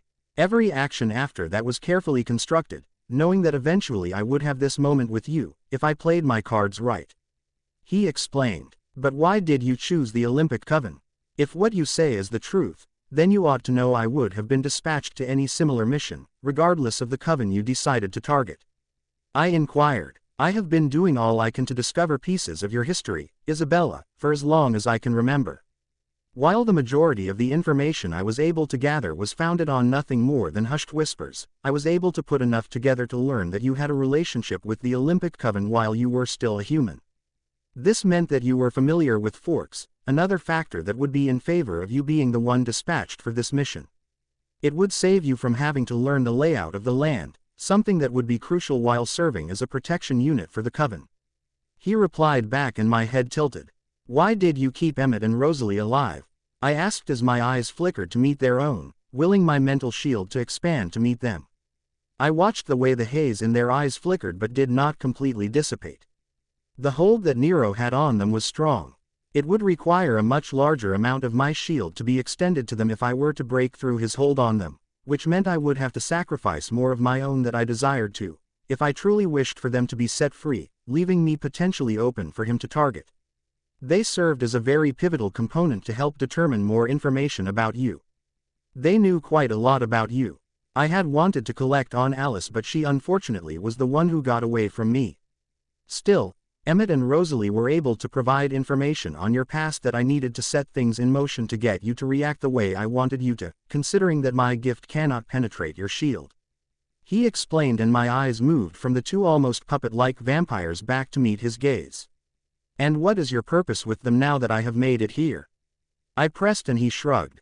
Honestly, they have all but served their purpose. They do not have the desired gifts that I require my guard members to possess. Enhanced strength and beauty are a gift, but they are not to caliber with the others, and only the strongest can stand by my side to help fulfill my desires. That being said, I will likely end them and set them free from this life. And what is the reason behind those trials? I asked after I had recovered from what he had said and he only smirked. He truly was twisted beyond my comprehension. I'd never come across a being who held such little respect for a life, whether it be a human's or a vampire's. The leader of the Akershus Coven followed that same procedure to test the mental strength of those who came before him seeking knowledge or information. The leader was the one who changed me, the one I believe you killed the moment your feet touched the ground at the start of your mission. I now oversee that temple and its functions. I needed to make sure that you were indeed ready to face me and to have this discussion, and the only way that would work was if you truly had an open mind, free from biased thoughts of those you call your family. He replied as he leaned back, his eyes carefully watching my movements as I exhaled loudly. I see. So, now that you have me here, what do you want of me then? There must be something rather important required for you to have gone to such lengths to get me here, and to have done so without any knowledge. I finally asked and he leaned forward once more. Tell me, now that you know the truth of your coven's path taken to obtain the authority they have over the world, what is your stance? He asked and I looked away quickly. Before I answer that question, I was hopeful that you could provide information based on your perspective. I only have half of the information. History is always skewed based on the ones who are writing it. I need to understand both sides of the story before I make a final decision on my standings. I spoke slowly and he nodded. I studied the origins and history of the Akershus Coven, likely to the same extent that you studied the Volturis. You see, tensions were high as it was decided that there couldn't be two large competing power sources governing over the vampire world. The Volturi and the Akershus Coven had opposing views to say the least. They both believed in what they stood for to an extreme. That is why it came as such a shock to the Akershus coven that the Volturi had extended a peace offering. However, it was the breakthrough that they thought was needed to finally have peace. He began, and my eyes locked onto his own as he extended a hand so I could gauge the accuracy of the information. When the Volturi arrived, it was seen as a historical moment of celebration. The Akershus coven believed that they were about to unite the two covens, and all would be right. However, the promise of peace was only a lie, wrapped together in an alluring ribbon. The moment that defenses were down, the Volturi launched out an all-offensive attack, members of not just their coven but of their followers from around the world attacking the city from the inside out. The Akershus coven was not expecting such an action and was too slow to react. They fought hard, but ultimately, the Volturi proved to be the stronger of the two, and overthrew the reign of the Akershus coven. He explained, and I felt venom build up in the back of my throat. And then, I asked, knowing what was coming based on the history that I had seen etched on the very walls of my home. The Volturi were desperate to retain their found power and control. They brought everyone before them, and used Marcus's gift of relationship identification to determine those that they could sway to switch alliance to them and those who would never betray their alliance with their former coven. Those that could not be swayed, which was the majority, were slain. It was not just vampires that fell at their hands, but humans as well. Only a handful remained after their genocide. And I believe we have come full circle. He finished, and I felt my shoulders sink as the truth set in. I had learned a new layer of information. The Volturi had indeed been guilty of the extermination of an entire culture of beings, all justified under their perception of tainted peace. They were guilty of crimes that not even I could overlook. However, if truth be told, there was no innocent party when it came to acts of war. What mattered more, at least in my opinion, was the motives and justifications behind the actions done. That meant that I needed to understand what Nero's grand plan was, and if it was indeed something of lesser criminal intent than that of what the Volturi had done, and were still capable of doing. Now that you know the other side of the story, tell me. How do you feel about keeping your alliance with the Volturi? He pressed, and I sighed as I looked at the ground, unable to meet his gaze. Why do you desire to know? I asked, and he smiled. We are wasting precious time, so allow me to cut straight to the chase. My goal is to overthrow the Volturi. I believe that their fall is overdue. I desired to expose you to the truth so that you could see reason, and join my side. Just think, Isabella, we can create our own world, start fresh. We wouldn't need to hide in the shadows under our reign. We could expose what we are and rule accordingly. We both could be free from their control and constraint. What do you say? He asked, and I felt my body tense at his words. So, this was his intention.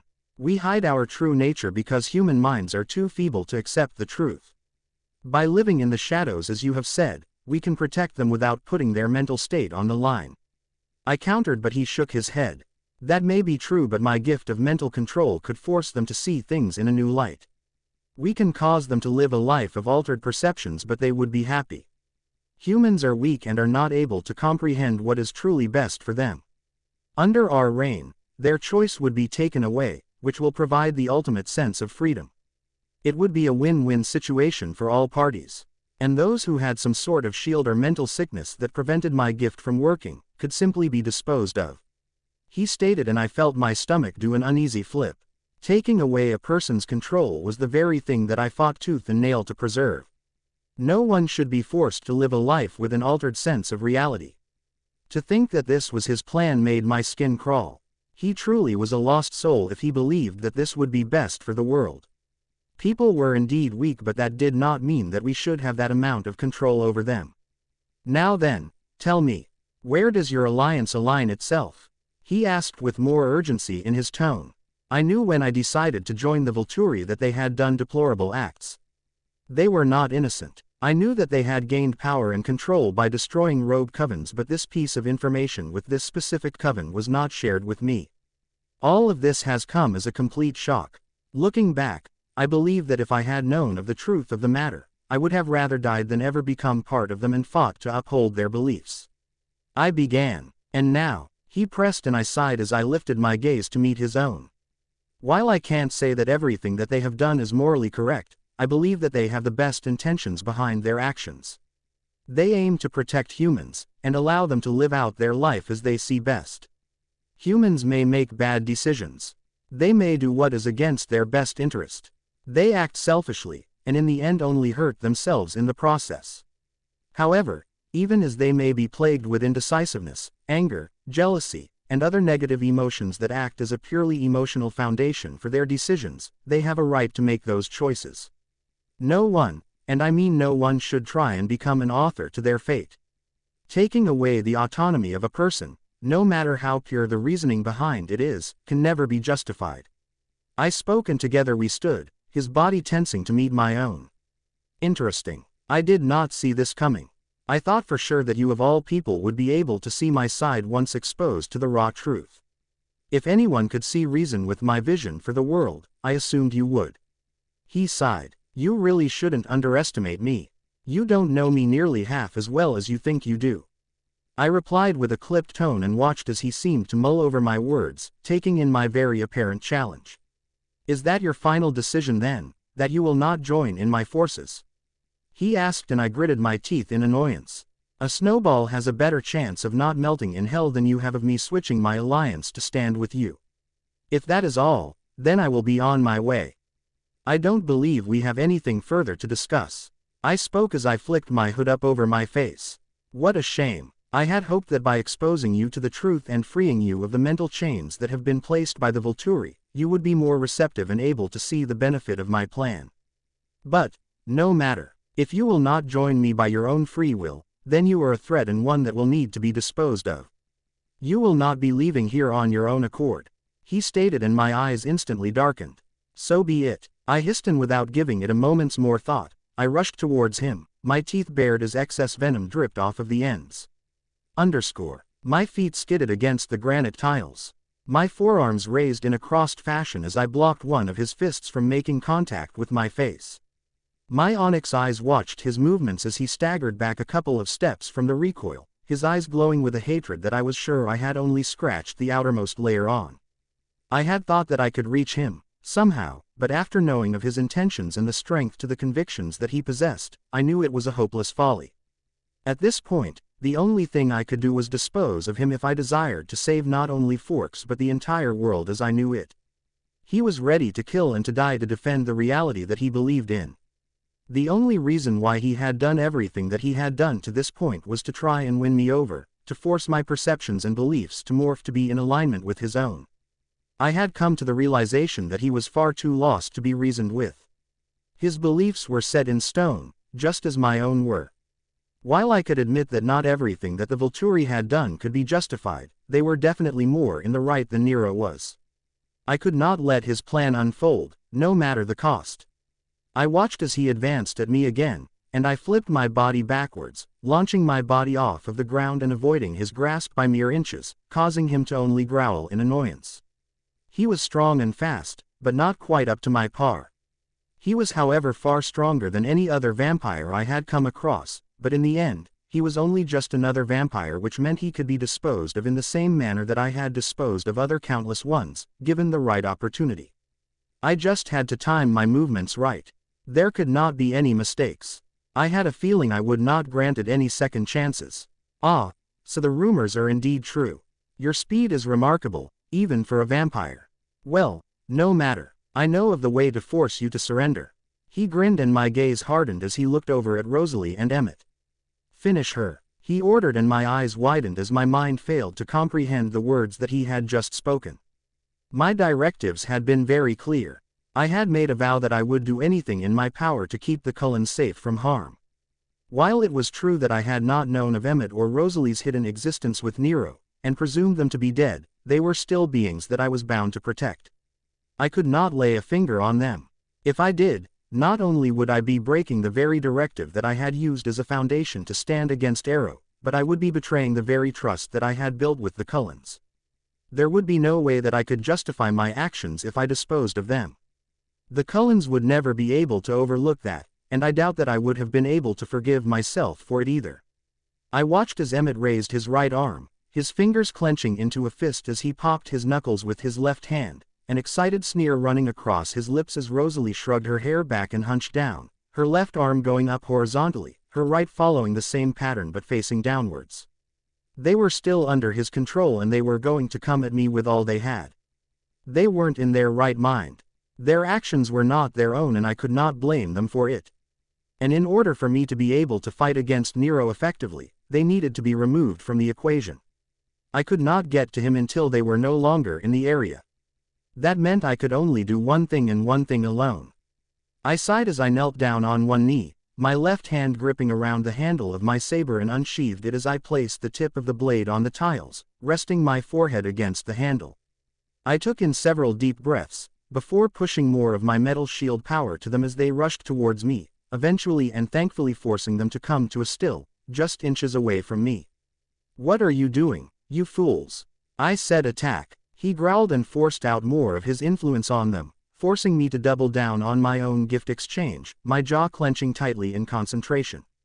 I could feel the mental links inside of me break apart one by one, feeling rawer and more exposed with every barrier I removed, gifting it to both Emmett and Rosalie.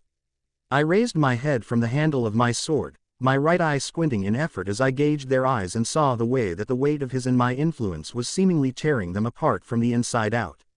They both were displaying very clear signs of discomfort as both of their minds were engulfed in the battle of what they were being compelled to do versus their own free will, something that they had not had for quite some time now. Both Emmett and Rosalie were clearly fighting an internal battle as to whose will they would follow. With one last growl, I pushed out as much of my mental shield as I could before the very last link could fully snap, and watched the way the murkiness of their eyes dissolved and they blinked, clearly lost in a sea of confusion as they took in their surroundings, not having a clue as to where they were. I sighed in relief, causing them both to look at me with widening eyes as they finally registered my presence. They remained silent and unmoving for a moment or two, clearly frozen in shock. I can't say that I blamed them. They had not seen me since that fateful night of my 18th birthday that seemed like eons ago. They had made out their final farewells to me internally and likely never thought that they would ever see me again. Yet, here I was, a vampire and part of the Volturi nonetheless. To say that this unplanned reunion was quite the shock to everyone, including me, was to say the least. "Holy shit, it's Bella Bear." Emmett finally grinned as he recovered first between the two of them and moved forward to embrace me, but Rosalie grabbed his arm and stopped his advances, her sharp eyes looking at me warily. So many things I wanted to express by seeing them back to their old selves, something that I tried to convey with my eyes as I held my stare with Rosalie's.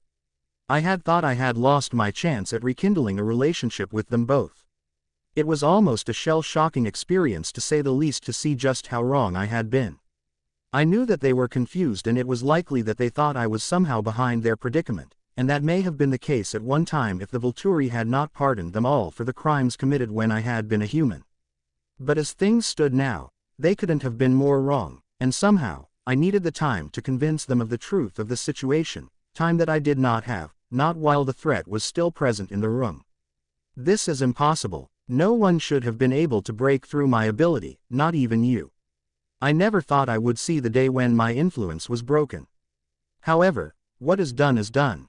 You both no longer can serve any purpose and are now just in my way. Nero growled out and my eyes shot from Rosalie's to meet his own as I registered his threat against the coven members I had sworn to protect. My upper lip responded to my instinctual-based reaction, and let out a warning snarl as I launched myself forward, angling the blade in the air as I drove it into his chest. His eyes widened as they clearly had not been able to fully watch my movement, and his hiss of pain escaped his lips as his hands flew up and gripped tightly onto my wrists as he tried to stop the progression of the blade. "You two, get out of here. You are located on Bear Island, which is a remote island north of Norway. Your family is under the protective order of the Volturi. You need to head to Volterra. You will be safe there," I ordered as I struggled to keep him pinned down against my hold. "How do we know that this is not a trap? I mean, just look at you. You are part of the Volturi. Why should we trust a single thing you urge us to do?" Rosalie snapped and I growled out in irritation. What a time for her true colors and nature to rear its ugly head. I knew logically that this was a very justified reaction, especially from a vampire who had never expressed even a remote liking for me. She had no reason to trust me, but more than ever, I needed to find a way to convince her to do so. "Because I'm the one who saved you, you idiot. Your minds were under his control and have forced you to stay here against your will. I have since liberated you from that by using my own mental shield. Now, go, I ordered once more as my hands shook with force, trying to keep Nero immobilized, grimacing as I felt cracks begin to run up from the pressure of his fingertips on my wrists, the jagged edges running up my forearms. No way, I'm itching for a fight. This asshat is practically begging for a good beating after all he has put Rosalie and I through. I think it's due time for some payback. Emmett growled and my eyes shut in irritation, a string of curse words escaping my lips as I felt my hold weaken as my body cracked further as I whipped my head around to meet their gaze. Look, I cannot fight him the way that I need to with you staying. Please, if not for me, then do it for your coven, do it for Esme and Alice. They believe that you are dead, and Alice blames herself for it all. Don't you dare make that a reality. I grunted out as the handle slipped from my hand, causing me to grip at his wrists as I pushed them down so hard, they shattered the tiles around the impact zone. My legs straddled his waist as I squeezed against his hips with all the strength I could muster. I hissed out in pain as he lifted his head and sunk his teeth deep into my neck, and my body automatically burned as his cursed venom seeped in. I released my hands only momentarily, just long enough to flip us over so my knee was planted at the base of his neck, my hands holding his arms tightly against his back, causing my sword to slice through him entirely, and fall off his back, and land on the ground with a light clanking sound. Babe, while I can't believe that I am the one saying this, I think we need to have some trust in her. There's a lot that we don't understand, but Bella has never done anything, at least intentionally, that would cause us not to believe in her. I may not have agreed with her decision to want to throw away her humanity, something that apparently happened regardless of our leaving, but she's always been extremely gracious to us all and has had our best intentions at heart. I'm sure we will learn more later, but by staying, all we will be doing is putting her at risk. Besides, if our family truly believes that we are dead, we need to return to them. I am sure that they have had to live long enough living with that misguided pain. She breathed and Emmett finally turned his head from my direction to his mates. I shot her a grateful smile before turning my attention back to Nero. I knew it was going against his nature. Emmett thought and acted very much like a newborn did. He acted first and dealt with the consequences as nothing more than an afterthought. It was only natural that he would want to seek revenge. However, the fight between Nero and I would be on a level beyond their own, and in turn, they would only be a liability. I only hoped that she could use the leverage of their mate bond to help him see reason. Fine, I'll go, but you better kick his ass, Bella. Knowing that he is behind causing my family so much pain makes me see red, but I am in no position to try and deny Rose of anything. So, if she wants us to leave, my place is by her side. Just make sure you get a punch in there for us. We'll meet you back in Volterra, and then I expect some answers. Emmett finally sighed, and with one last glance at Rosalie, they tore out of the room, and my focus moved back to Nero, who was still squirming under my grasp. It was very foolish of you to send away your only source of support. Noble, but foolish just the same. He growled and my eyebrows furrowed, and suddenly my vision began to swim as the actual reality of what was happening and that of what Nero desired me to see clashed before my eyes. How on earth had he been able to get into my head? Had I truly gone too far while exerting my shield to Rosalie and Emmett? I gasped and fell backwards from him, quickly scurrying onto my feet as my hand moved up to cover my left eye, my mind suddenly flooded with horrific visions of what would happen if I were to give in to his influence. I watched as he stood from the ground, and stretched out his injured limbs, getting the venom to flow once more, effectively healing him from the inside out. I groaned in pain as I felt the pressure in my head expand as I struggled to fight off the clear as day visions of standing by his side, ruling over the world as one, with countless dead bodies at our feet. I could not give in to this. If I did, then it would be all over. He would turn me into nothing but a weapon of war, a pawn of his sickening game, using me to achieve his desired results. I felt his sense of sick satisfaction at getting the upper hand as strong as it was my own, and my stomach churned at the sensation of his tainted emotion, causing me to fall onto my knees. I tried to summon my mental shield once more but found that it was an impossible task.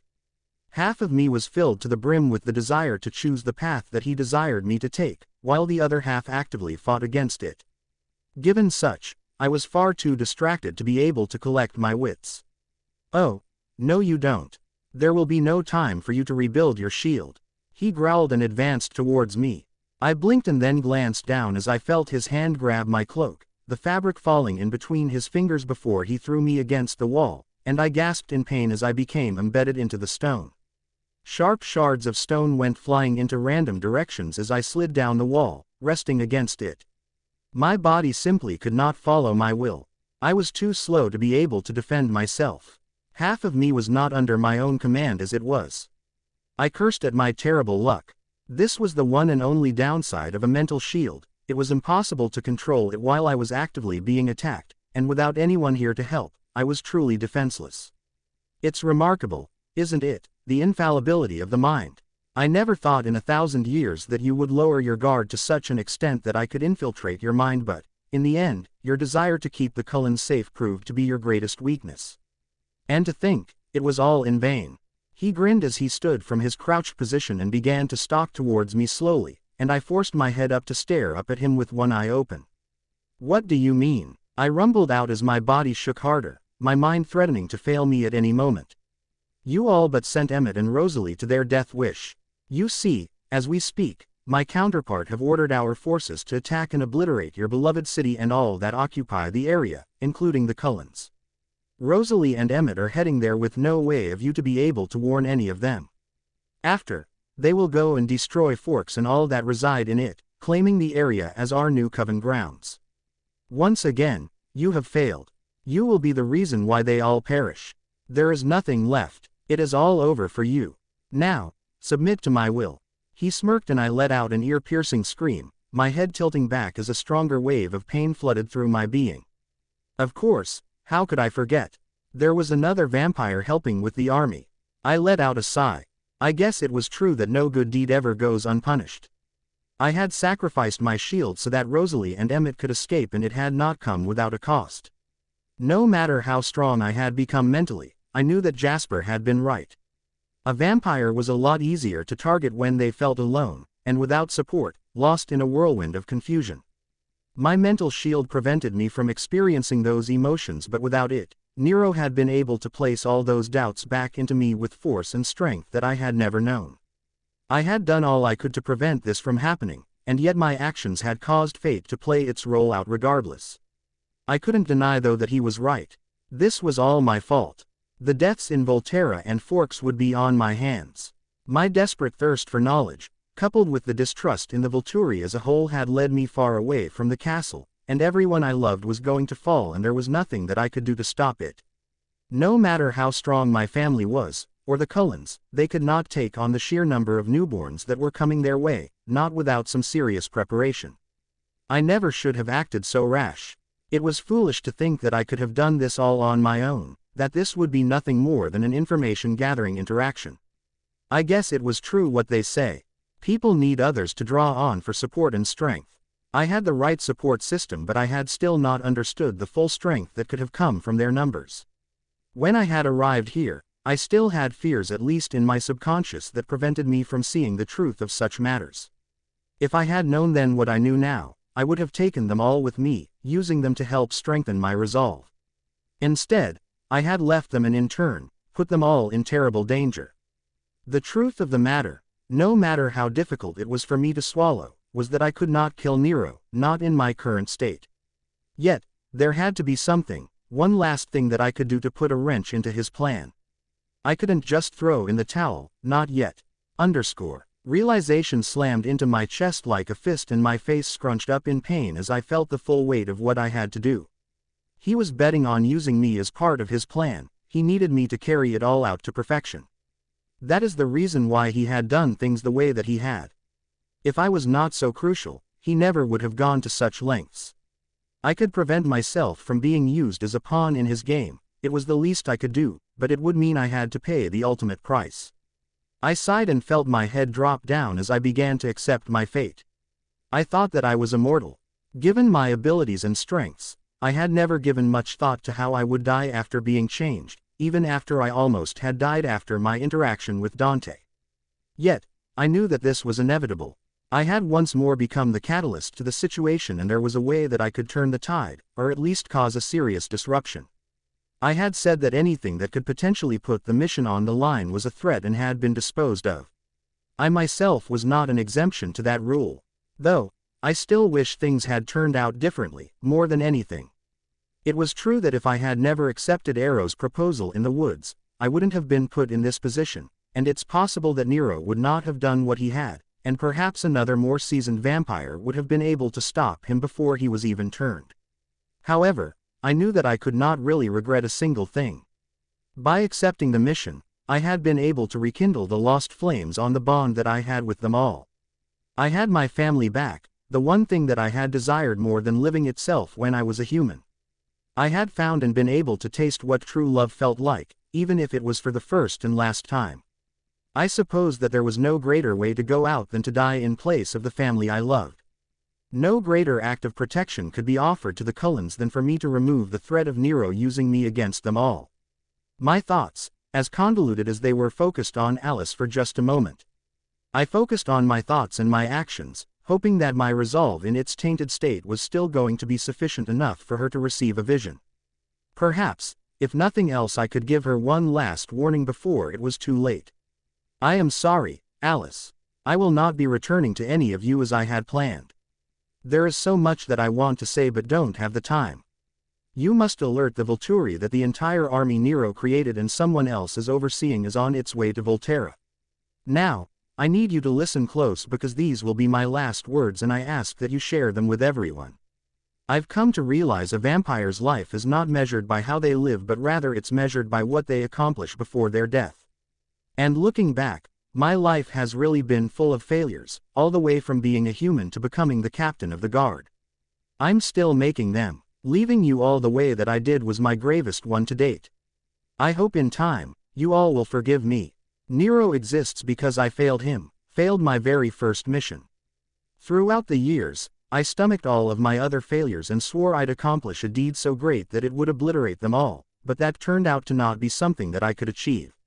I leave my will to bring about true peace to the world with you and the rest of the Cullens, and the only way that can take place is if I sacrifice myself and stop Nero's plan from unfolding.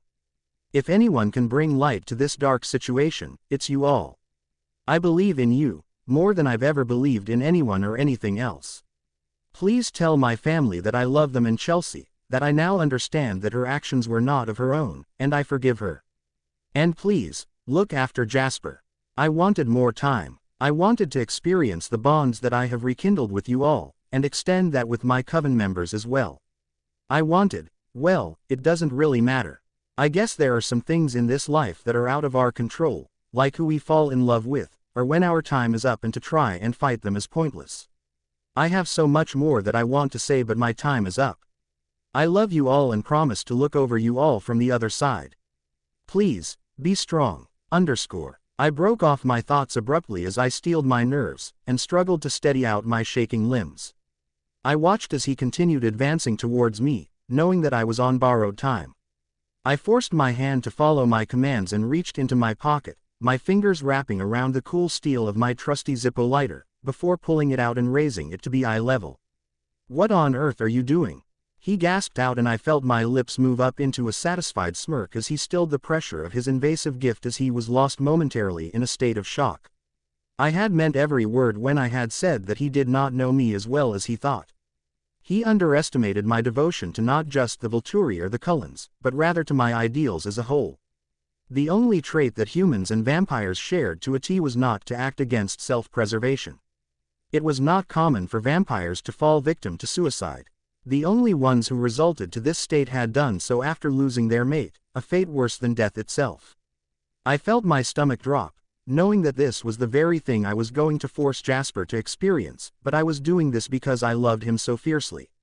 I hoped that Jasper would find the strength he needed to carry on without me with his coven, or I suppose I should say, our family. Yet, I knew that this was my only course of action, the only thing left that I could have a say in. If I was going to die, at least it would be on my own terms. This is my story. I will live out the remaining seconds I have under my own will, my own desires, my own choices. It is better to die than to live out a mindless existence under your control. You will not use me to carry out your sick and twisted desires. You will not use me to inflict damage onto a single being. I am choosing to end my story here, I stated as my eyes closed as I made my final decision and said my last goodbyes. I moved my thumb down against the rough flint wheel, causing the flame to ignite and brought it to my cloak. Once I was ignited, he would not be able to stop it, for if he did, the fire would consume and kill him as well. This was my trump card, and if I was going to play it, it was now or never. And now it shall be. Many would think that to choose to end my own life was the single-handedly most selfish act that I could ever do. I could understand that inclination. I myself had never thought about choosing to end my own existence. No matter how it was viewed though from an outside perspective, I knew that I was doing this to spare my family and the Cullens from having to kill me, which would inevitably be what would take place once Nero was able to have me fully under his control. I would be a mindless weapon of war, and not be able to stop myself from hurting those I loved with a purple passion. As selfish as it appeared, I only hoped in time, they would grow to understand the reasoning that went behind my motives. Perhaps this is why I was choosing to reminiscence as the lethal flame was growing closer to me with every millisecond that passed by. Chelsea had said that one day it was very much possible that my life would flash by my eyes, and that it was of the utmost importance that if this were to happen, that I needed to find satisfaction in what I was seeing. Despite the events that had led up to me being changed by Chelsea and becoming part of the Volturi Guard, I had never known such jubilation when I had become a vampire. I had seemingly been born to become one. I had never felt comfortable in my own skin as a human, literally feeling like I was nothing but a paper bag floating through the wind. I had gone through the motions of the trivial everyday human life, living as nothing but a robotic machine, simply programmed to wake up when I had to, go to school, follow social cues, and then had retired back to my home where I still could not find relief, not when my mother and I had such conflicting energies. Even so, I had been voided of many emotions that I knew that I should have felt. I didn't feel the elation to be around people, no one seemed to spark my interest. Curiously enough, being around people had proven to be a rather draining situation. No one could understand me at my school in Phoenix. In fact, when I had left, I had no friends to speak of, and I was actually rather happy to have been granted a fresh start in a smaller town, away from the people I had more or less grown up with. I learned then that my personality matched so well with Charlie's. It then began to make sense why my parents' marriage had failed. My own relationship, no matter how much I loved her, was incredibly strained with my mother. It would only logically make sense that their marriage would have been as well, since he and I shared similar energy. I had thought that I would have been able to live out my last couple years of high school in peace. I had somehow found a group of people who I had been able to at least tolerate, ones who seemed to understand and accept me the way I was without trying to analyze me like some sort of advanced algebraic equation. I was sure that I was set up for success. I would be able to finish high school, and with my grades, I knew I would have my pick at going to whatever college I had desired. But then, my world as I had known it, turned upside down. The day that I had seen the infamous Cullen clan, as Jessica had referred to them as, I found for the first time, I was truly captivated. Perhaps it was because of how they were described, the way that they appeared to be nothing more than outsiders themselves, that I found myself being able to connect to them. After Edward had saved my life, the day that Tyler's van should have hit me, everything else fell into a perfect storm of chaos. I had eventually learned of their hidden truth, the fact that they were vampires. I had become incredibly fixated on Edward, totally wrapped up in the extremely unfamiliar way he interacted with me. I had never known such a bond that not only he provided, but the rest of the Cullens had as well. No one had seemingly cared about my well-being and protection the way that they had. Looking back, I was too busy being dazzled to understand the truth of the situation and misread the connection between him and I as love, when in reality, he was lost himself, as the scent of my blood sang to him much like a siren would to a skilled sailor. It was true that while the mate bond was nothing but an illusion created by a chemistry of an inevitable car crash of events, there still remained a unique connection between him and I. The day that he had left me alone in the woods, I thought my life was over. I was filled with such emptiness that the chasm inside of my chest threatened at any point to grow so large, it would simply swallow me up at any moment. I was lost, stumbling, unable to find even a shed of light to help me understand how everything had turned out so disastrously. As the days bled into months, every minute shed only caused me to become more frozen in the fog and haze of my mind. Every tick of the clock brought me further into the dark. I had never known such pain or confusion. I had never been in such a place in my life. I had never found anyone who had cared enough for me to lower my defenses to allow a bond to be created, not like the one I had shared with them all. Without them there wasn't anyone there to get me through, though many people had tried, including Angela, Jacob, and even Charlie. But I was far too lost, too broken. And without those who had become my compass to help navigate through life, I found that I had lost whatever faith I had left in the world. No matter how much I tried to force myself to let go of the what-ifs and the what could have been, I could not shake the bleakness of each day that surrounded me. Spending time with Jacob and Angela had indeed helped in ways that I had not expected. For the first time since being separated from them all, the darkness surrounding me had given way to a new ray of light, a light that was healing me from the inside out. I found that I could finally wake in the morning, get in the shower, and make my bed. I could put on my makeup and get ready for a new day without feeling as if a lead ball had been dropped squarely on my chest. I could walk steady on my feet, and my voice obeyed my will without getting lost in my throat. I could go through a whole day without crying. I could go out with my friends, not plagued with memories of places that I had gone with the Cullens by my side. And even when Jacob could not see me because of his patrols to keep Charlie and I safe from Victoria, or Angela was busy with Eric and Charlie was working late, searching for the person responsible for the random disappearances taking place in the area, I could stay home by myself, without seeing ghosts of them haunting me. I could say any of their names easily and found that I was capable of laughter. My days began to shine in various shades rather than the steady gray that I had grown accustomed to. The fear that I would be stuck in this permanent state seemed to go away, at least while I was awake. However, being asleep provided a unique challenge. I had often sought out escape from my life in a dreamscape world, but that had become my greatest enemy. In my sleep, the control I had over my mind became not my own. I was plagued with lucid nightmares, ones of me being with them again, and the pain that was associated with each one was unbearable. I often woke up to find my shaking hands reaching out, trying in vain to grasp onto them before they faded away back into nothingness. It was at night that my very hands became my betrayer, shaking and trembling, trying to break whatever peace I had managed to find with the situation. That is why I eventually found myself in the woods, trying with all my might to feel grounded again after a particularly rough argument with Jake. He had loved me and been there for me when no one else had, but I could not reciprocate the feelings. I was still too damaged to even think about being able to share his desires. In my mind, he was going to ruin everything that he and I had rebuilt, and I wasn't quite ready to have to live without him in my life, which would inevitably be what would happen if we tried our hand at a relationship. He and I would not work out, and I couldn't handle the thought of that, not of someone I loved leaving me once again. I needed some sort of stability, something that he could offer in friendship only, even after I had learned of him being a shifter. But that stability he provided proved not to be enough. I was tired of going through each day by the motions only. I had lived a life without feeling strong emotions for as long as I could remember, but then, I had experienced a taste of what it could feel like to live feeling fully alive. I didn't want to go one more day without feeling life's all-consuming passion inside of me once more. I didn't want to spend my whole life asking what if I had given all that I had. I was determined to find the meadow that Edward had brought me to all those times, thinking for sure I would find something that I was missing there. The pull was so intense that I was powerless to stop it. Yet, when I had found myself there, I had found myself facing a group of ancient vampires who I was sure was there to end the threat of exposure that came with my simple existence. Much to my surprise, though, they had offered me a second chance at the life that I desired more than anything. They had taken me under their wing and had taken me in as their own.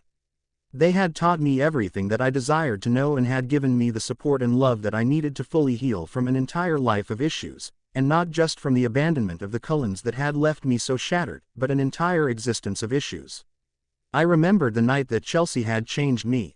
She had entered my private chambers, and had sat down on the edge of my king-sized poster bed, and waited patiently for me to finish the chapter I was on while reading Wuthering Heights, for the umpteenth time. I had put the worn leather bookmark in place and had closed the book, placing it onto my bedside table before giving her my full attention. She had asked one last time, if I was ready to begin the change. The day previous to that interaction between her and I had been spent enjoying company of Jane, Alec, Felix and Dimitri. After, I had been presented with one of my favorite human foods, a plate full of mushroom ravioli with a creamy truffle cream sauce and a glass of Pavillon Blanc Millesimal, a very expensive white wine, that had become my favorite of the wines offered. I had enjoyed a night in one of the hot springs in the castle and had been brought to the highest level of calmness that I had ever obtained to date.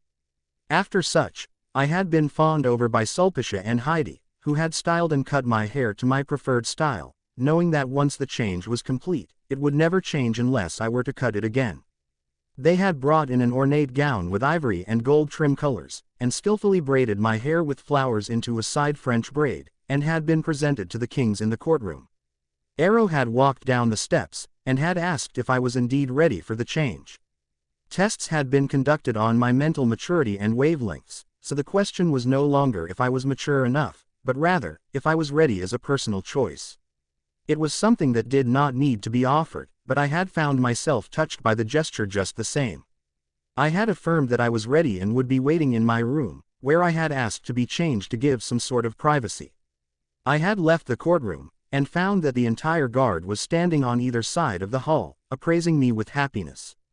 It was very much like when an honor walk was conducted at a hospital when a donor was celebrated as a hero who had made the decision to save and heal lives.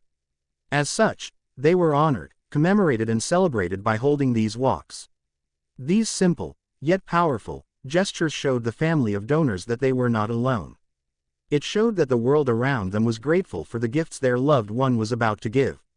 I suppose that in their minds, I was choosing to sacrifice my humanity to gift them with my own gift, a vampire who would have the strongest and most prized gift anyone could offer, a mental shield to help protect them all and the kings and queens, alike.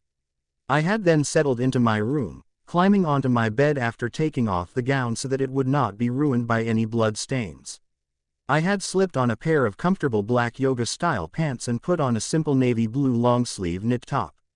I had gotten comfortable after adjusting the pillows and had immersed myself once more into the world of the issues surrounding Heathcliff.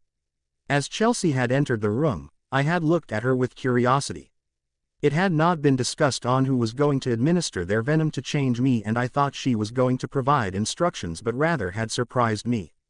She had then explained the process of the change and the rather unique and strong bond that was created by a vampire and their sire. She said that it was a rather intimate act and that whoever I chose to do the change would create a bond that would go beyond anything that I had ever known or experienced. I thought about all that she had said, and had asked that she be the one to do it. I'll never forget the look of pure happiness that was etched onto her face, or the way her eyes filled up with venom at my request. She had been the one I had forged the closest bond with of the family to date. She had worked hard and been patient beyond even my own expectations from the moment she had met me in the forest to that very moment, and had forged a bond and trust with me that was unlike anything I had ever known. It only seemed natural that she should be the one to bring me into their world. There was no larger supporter. She had gotten me comfortable and had gently run her fingertips up and down my neck, causing my heart rate to increase before she apologized for the pain that she would be putting me through, but promised that she would not leave my side for the entire duration. She thanked me for giving her the privilege and the trust I had put in her before she leaned down and quickly sunk her teeth into my neck, taking only a mouthful or two of my blood before she pushed her venom into my bloodstream, immediately moving to bandage my neck before moving to each of my main arteries and repeating the process. She explained later that she had done so to inject the most venom she possibly could to hopefully speed up the process. I had felt the effects of her venom in my bloodstream much faster than I had when James had bit me. Her bites had been much closer to my heart, and with so many inflictions, my change had begun so much faster than it had in the ballet studio. I felt her lay next to me and wrap her strong and cold arms around my trembling body, as she held onto me protectively, almost trying to shield me from the inferno that was just beginning to rage throughout my veins. I had clenched my jaw down as tight as I could, and fought to remain still. I did not want her to feel guilty of what she had done. I had asked of this, and while there was no way to make this process any less painful, both of us didn't need to be in discomfort, which would certainly take place if I showed her how much pain I was in. I knew that if I relaxed my jaw just by the slightest fraction, a scream would escape. Even lost in a sea of dancing flames, I heard her on more than one occasion tell me that it was okay to relax my jaw and to let it out. She told me it would help to lessen my pain, but I highly doubted it. It was around day 2 that I had begun to feel her emotions, albeit they were very weak, and I was not able to determine why I was feeling sudden hints of self-loathing and desperation. It was only after my changing that I learned of my secondary gift and realized that I had gained the ability of tactical intuition and had sensed just how much the whole ordeal had impacted Chelsea, as she lay powerless to do anything but watch me suffer until the change was complete. Upon waking up, she was the first person I saw. Vampires cannot become tired unless they are under severe mental attack or are extremely underfed, but regardless, she looked awfully frayed. Her eyes were incredibly dark, and the dark circles under her eyes were more pronounced than I had ever recalled seeing them before.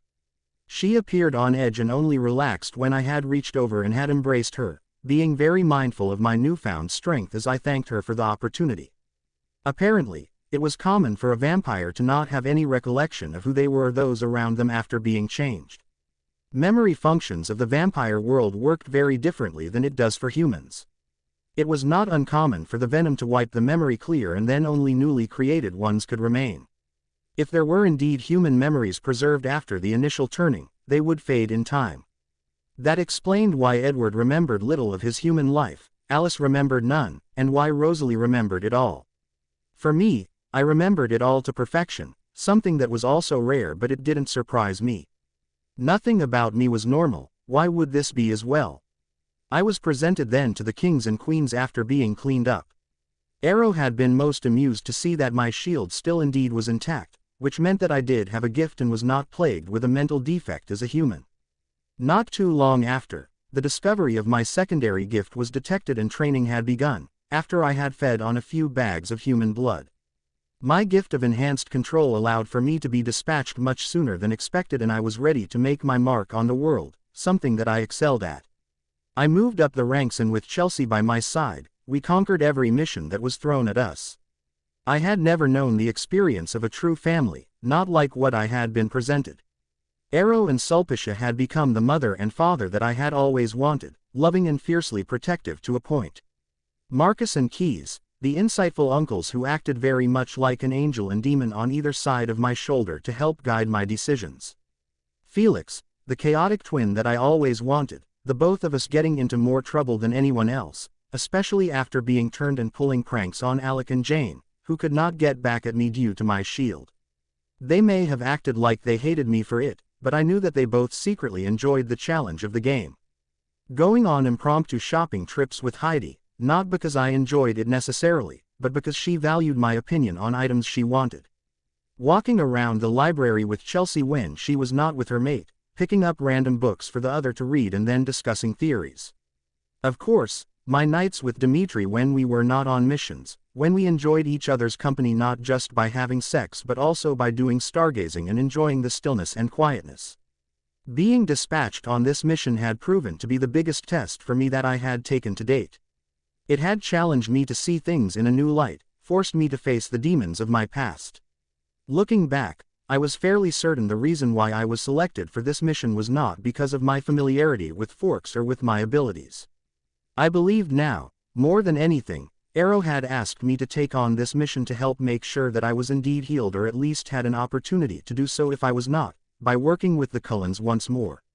I had not openly displayed that I was not entirely fulfilled with my existence while living in Volterra, but regardless, it was likely that somehow my adoptive parents had picked up on it, no matter the subtleness. Truthfully, I did have them to thank for everything. I had not expected things to turn out the way that they had by being reunited with the Cullens, but in the end, it turned out to be exactly what I needed. It was only a shame that I would never be able to thank them properly for it or for the gift of this extraordinary life. I looked down as the flame caught onto my robe and watched as the flame quickly moved, burning through the fabric of my cloak. I could feel the unpleasant heat as it began to burn through the thick cloak. It would be any second now that the flames would eat away at the clothing I had on, before turning me into nothing but a pile of ash. It was all over for me. Suddenly, I felt the charred remnants of my cloak be ripped away, and a strong gale of wind hit me, exterminating the flames. I looked up with one eye, My other still closed in pain to see Anita looking down at me with wide eyes as she gripped at my shoulders, my Zippo having since been removed from my hands and placed into the pocket of her poncho. Her blood-red eyes sparkled with venom and her bottom lip was quivering ever so lightly. My eyes moved to the left as I heard a loud noise, very similar to that of two boulders crashing into each other during a landslide, and watched as Gunnar growled and threw Nero into a wall with so much force that he went through it entirely and into the adjoining room. "I'll handle distracting Axel, you all work on helping our mother. Do not come aid me until she is in her right mind once more." Gunnar ordered and looked at me with just a moment of concern before his pitch-black eyes darted into the room and continued his advances, his lips moving upwards into a snarl. "Anita, you have to get out of here. You aren't safe. I can't shield you from his mental attacks." I gasped out as the projected visions flashing before my eyes began to become sporadic at best, causing me to become extremely disorientated. Fuck that. Axel's gift only works when he isn't being targeted, just like how Jane's or Alex's gifts work. Gunnar is more than capable of keeping him busy. The only thing you need to focus on is to try and force out his influence and rebuild your mental shield. She breathed out and I shook my head as the flashes only became worse and I rubbed my fingertips against my temples. "You're too late. His grip on me is too strong. Even if he is not actively pushing more of his influence into me, the seed has been planted. I can't fight this." I sighed as she only gripped my shoulders tighter. "No, don't you dare surrender, not like this. Don't leave me here without you. I love you and still need you more than I could ever convey. You can break his hold, I know you can. You've always been the one person who cannot be controlled. You are your own force of nature, and no one can keep their chains on you. So, get this through your head. You're not going to give up. You're not going to die. And don't you dare even think about continuing down this misguided act of protection for us all. I am not giving up on you, so don't you give up on yourself." She yelled and I sighed and forced both eyes open to stare at her. "Anita, if I don't do this, then he will use me as a weapon against the Volturi, the Cullens, and the world as a whole. I have to do this. He is threatening to exterminate the world. His entire newborn army is on its way to Volterra as we speak. You must alert them." I began, but she shook her head once more. "That may have been their prior course of actions, but things have changed. But regardless, this is not what you are supposed to be focusing on.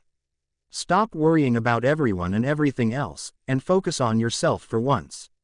She stated and I tried to cut in, but she shook her head harder. "No, you listen to me and you listen well. You saved me when you could have let me die.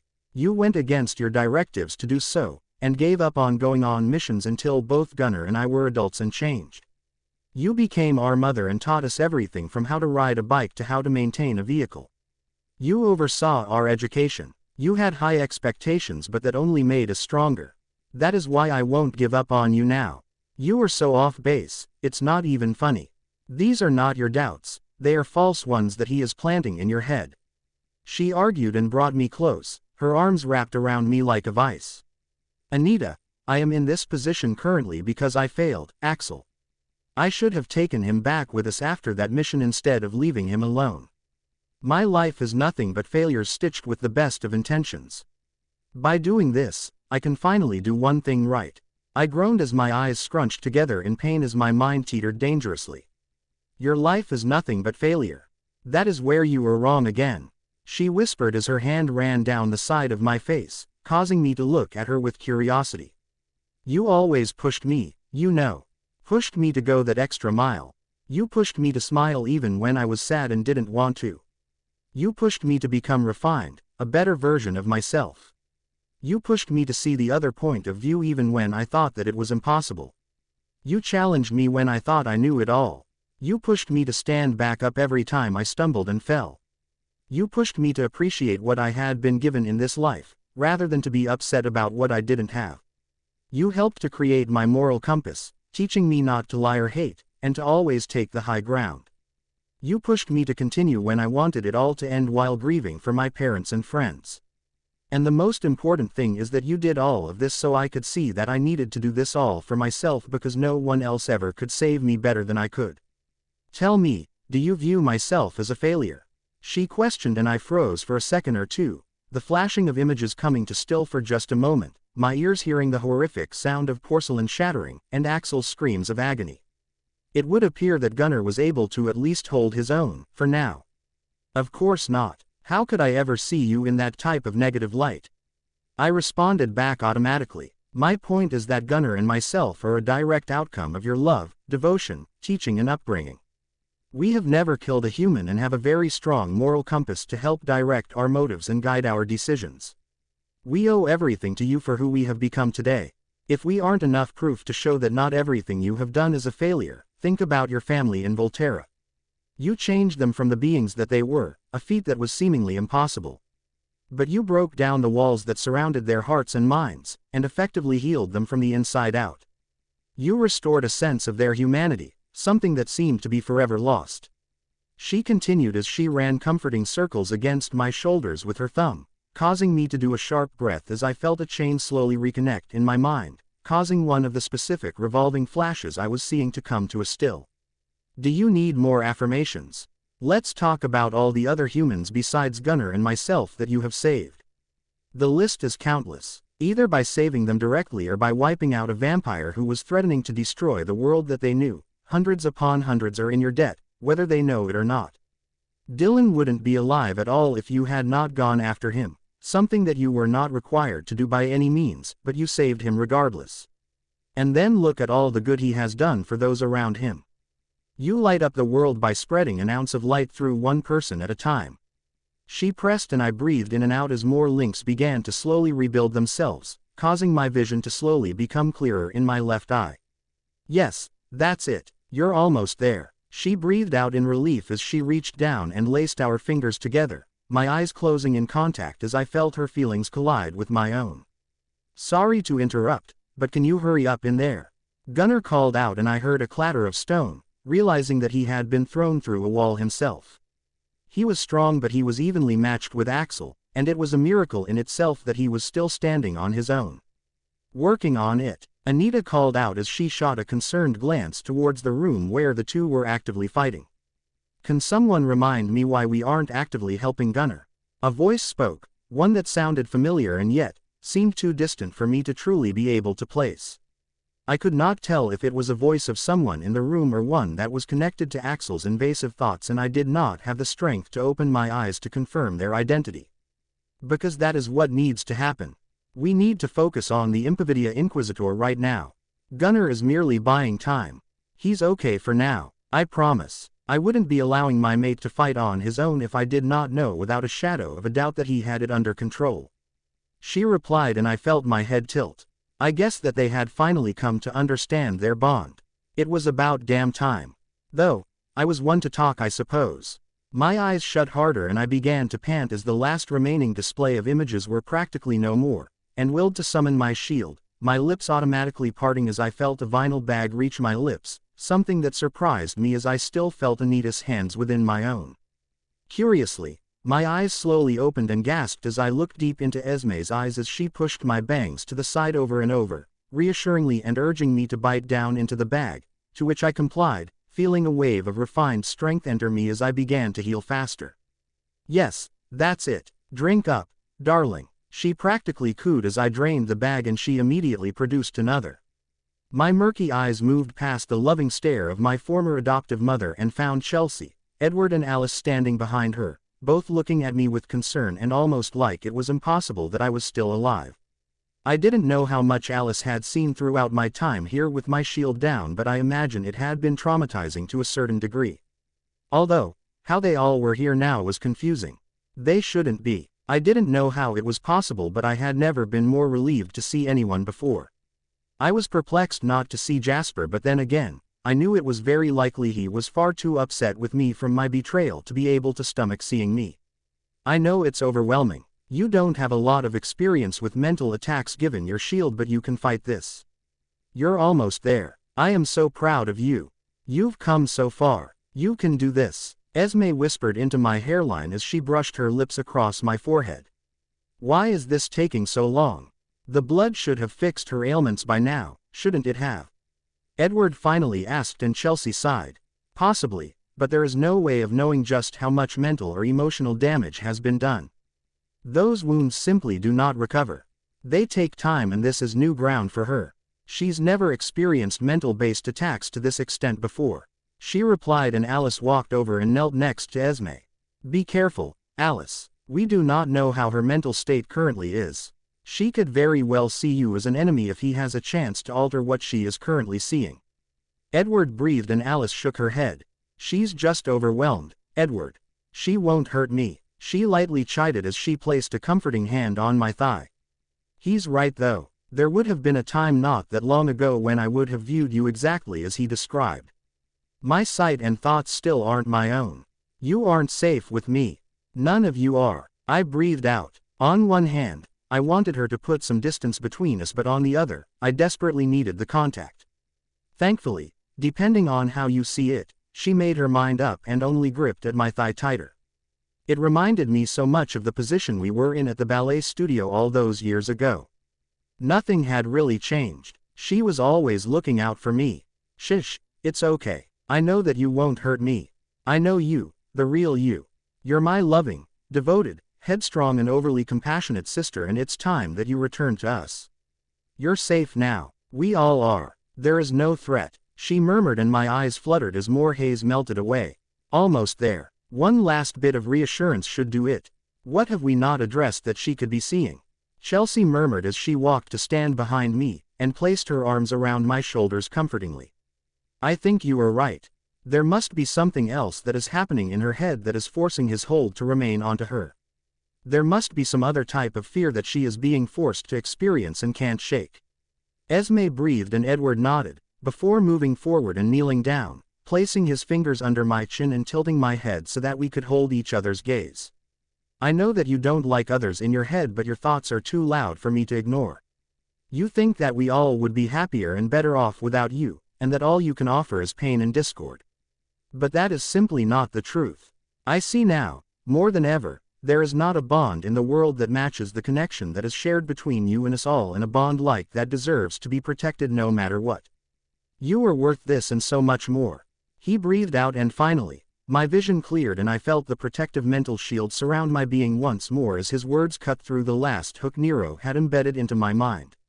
There we go. Chelsea finally breathed out as I shakily stood to my feet, as they all moved a couple of steps from me, still watching my movements like a hawk. I have so many questions, and I know you all do too, but I think I have other matters to attend to first. I finally stated before squaring my shoulders and walking over to my saber, picking it up in my hand and reconnecting it to my belt loop before averting my eyes in the direction where I heard Gunnar growl out in pain. Are you sure you are ready? We can handle him if need be. You don't have to always be the one. Edward growled out, and I looked over at him as he walked over and placed a gentle hand on my shoulder. It would be the least that we could do after all that you have gone through. He breathed out, and I shook my head. Thank you, but I really need to be the one to address this. I appreciate everything that you all have done, but I have to see this through. I finally sighed before walking into the other room, with my support just a step or two behind me. You son of a bitch, just stay down. Gunnar growled out as he dodged a lethal swipe from Axel, grabbing his wrist and bringing it down against his knee, causing it to splinter off from the rest of his arm, his venom spraying out as he cried out. I saved you. Both of you. He growled as his eyes locked onto both Gunnar and Anita, and you are choosing to take her side, when she represents the coven who conducted a genocide on our family. This is unbelievable, he growled, and I moved to stand in front of Gunnar, my eyes taking in his multitude of injuries. He had managed to land a few critical blows, but it had not come without a cost. You may have saved our lives, but she saved us in every way a person can be saved. Our alliance will be with her, and her alone. No matter who she is serving under.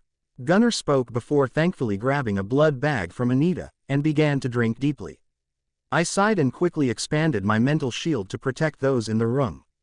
While getting someone out of his mental hold required more energy than I could safely provide, if I was able to stop him from ever getting into their minds, it would be a lot easier to manage.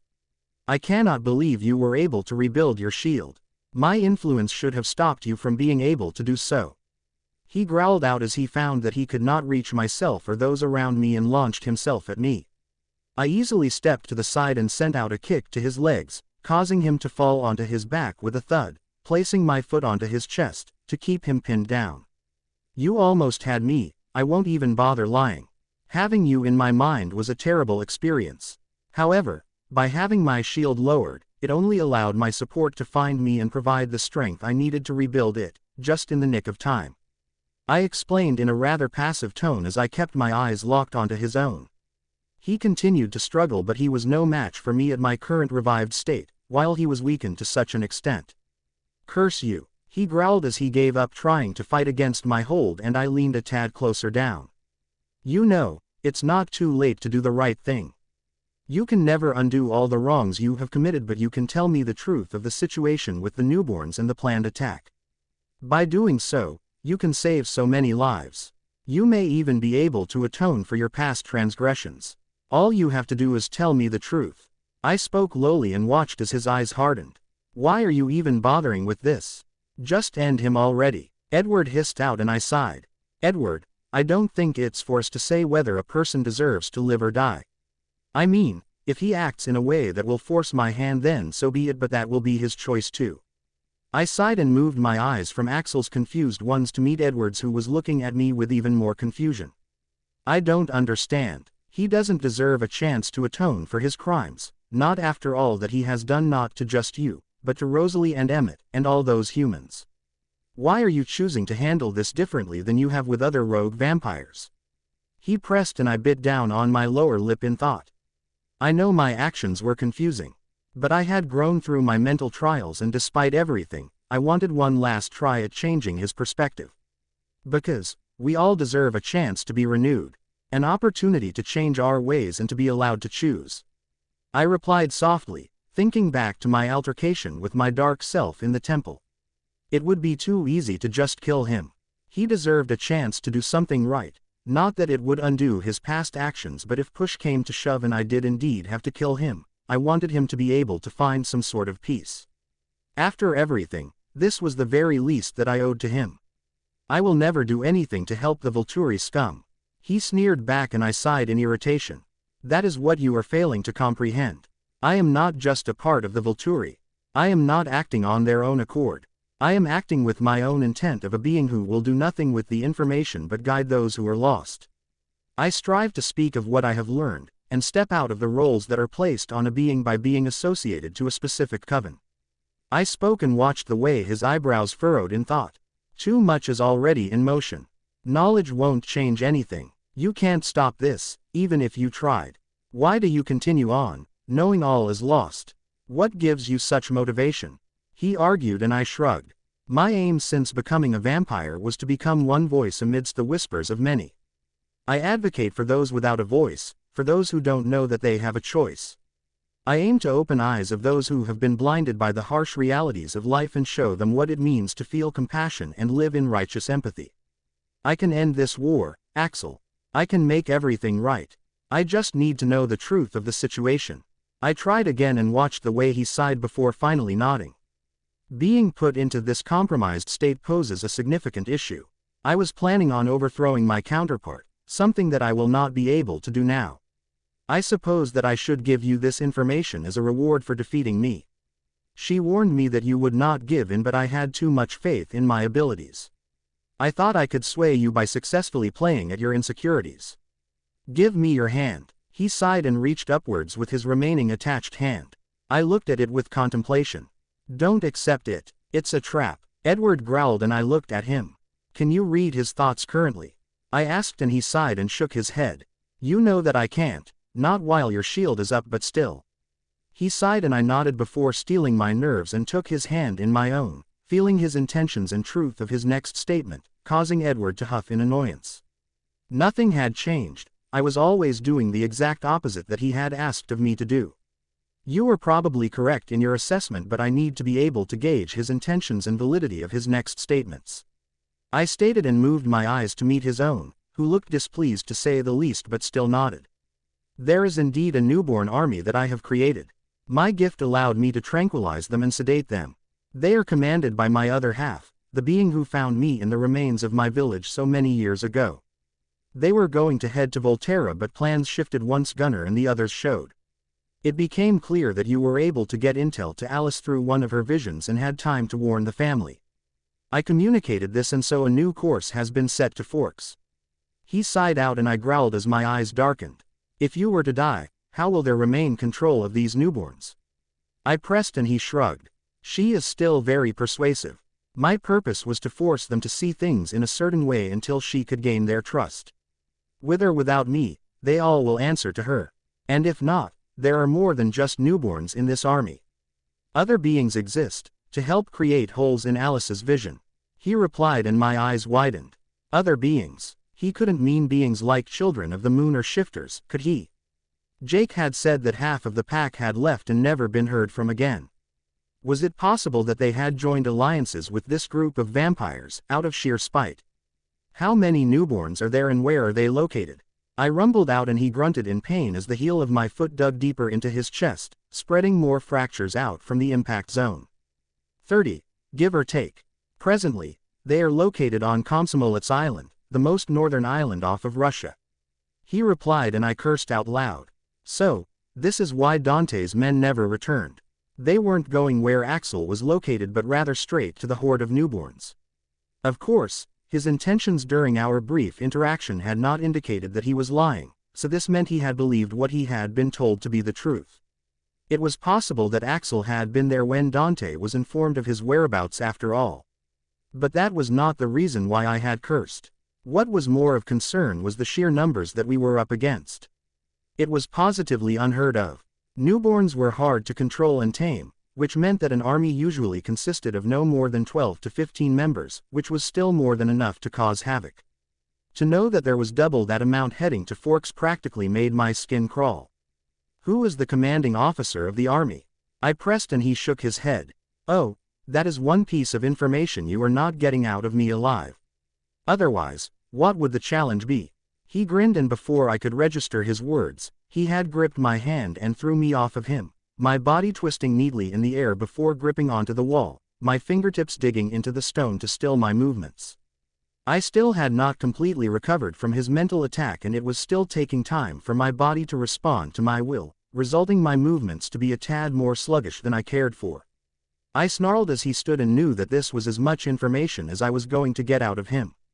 I watched as he moved his eyes to meet Alice's, who was looking at him with sheer contempt, and without giving it a second's hesitation, I launched myself off of the wall as he moved to grab her throat, causing Edward to jump in front of her, shielding her with one arm.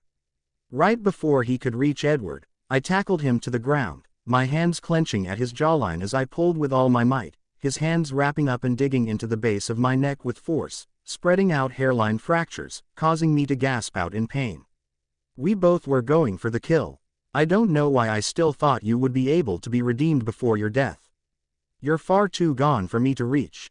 I growled out as he struggled in my hold, my eyes darkening in pain as I felt his emotions of hatred radiating and seeping out of his pores. He was nothing but a black hole, one that only would swallow up whatever shimmer of light I was trying to shed. I'll see you in hell by the time that all of this is said and done.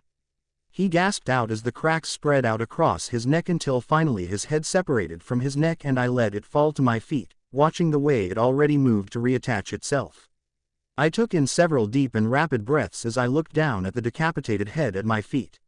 No matter how many vampires had fallen at my hands, this never got any easier. Secretly, I hoped it never would. Anita, if you don't mind. I breathed and reached an open hand out, feeling the cool metal of my Zippo as it met my palm, and I flicked the flint wheel, before looking deep into his eyes, the steady flame mirroring back against his pupils. Riposer in pace. May you find the serenity in the afterlife that you never could while on earth. I am sorry that I was too late and could not save you from yourself. I breathed and dropped the flame, and watched as he slowly turned into a pile of ash.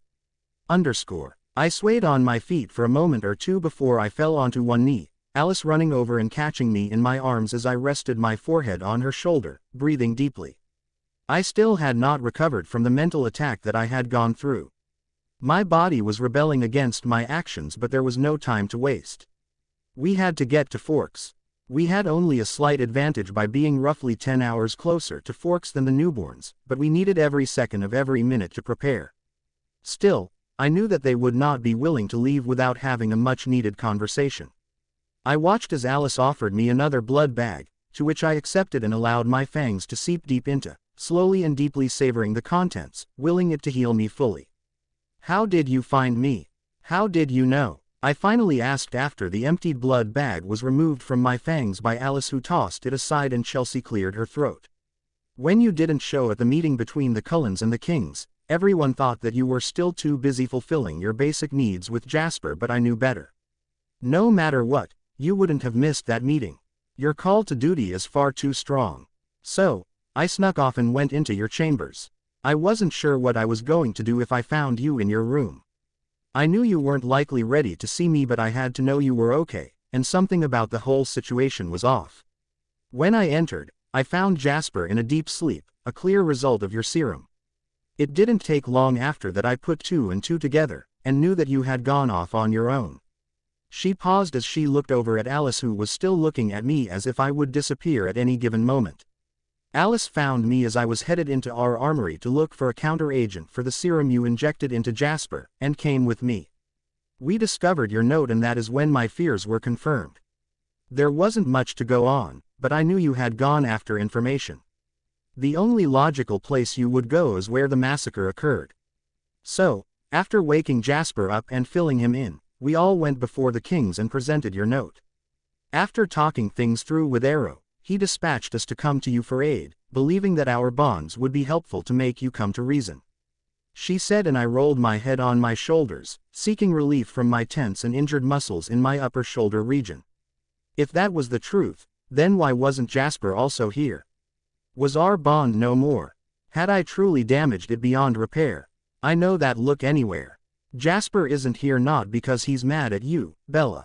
In fact, I think he completely understands where you are coming from and the reasons why you did what you had.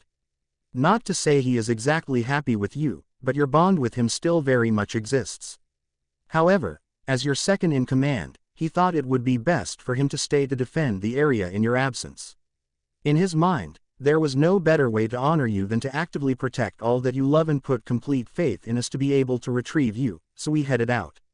She finally supplied, and I was unable to stop the breath of relief that escaped my throat. I truly did not deserve him.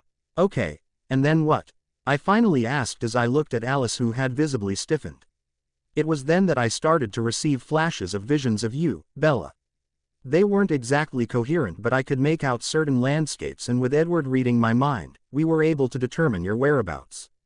I called over to Anita and Gunnar and explained the situation, who just happened to be with Dimitri. He was able to head to the temple with them, and confirmed that your scent had been there along with two others that he did not recognize, but the scent was not their own but tainted with that of Nero's. The trail went cold at the sea, but Anita and Gunnar still crossed it, having a gut feeling. When they got to shore, the scent trail picked back up and Anita and Gunnar carried on, as he was able to use his enhanced tracking skills to locate you. Dimitri had since broke free to head back to Volterra after calling to inform Arrow of the information, after I told him of the vision I received and the news of an attack coming for Volterra, and well, your death. Arrow called him back to help regroup and plan. She finished. I am sorry that you had to witness all of that. I am sure that it was all very hard to swallow. It was never my intention. I sighed as I placed a hand on the top of hers and gave a slight squeeze. At first, I was beyond livid with you. The whole running away act was not something that I was happy about, nor did I appreciate. I thought we had gotten over that. I thought you had grown to trust me again. However, once you were inside the temple, I could see flashes of what you were seeing based on your decisions made, and then, well, I understood so much more than I had previously. She sighed and looked at me slowly while I bit down on my bottom lip.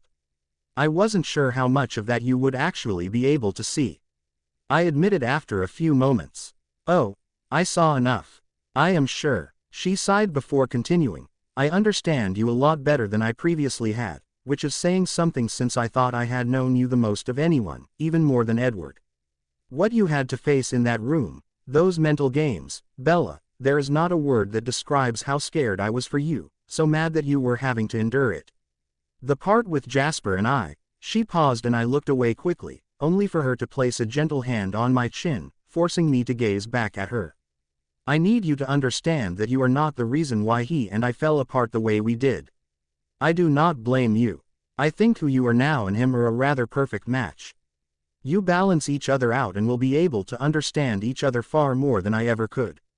I understood you as a human, but there are things you have endured as a vampire that I do not know. I did not realize the degree to which you had been hurt by us all. Now though, now I understand, which means that I can finally help. And no matter what, I love you, as a sister and as a best friend. And I am here for you, we all are. She finished and I nodded before standing as she pulled me to my feet. I looked over at Gunnar, Anita, Esme, Edward, Chelsea and then Alice.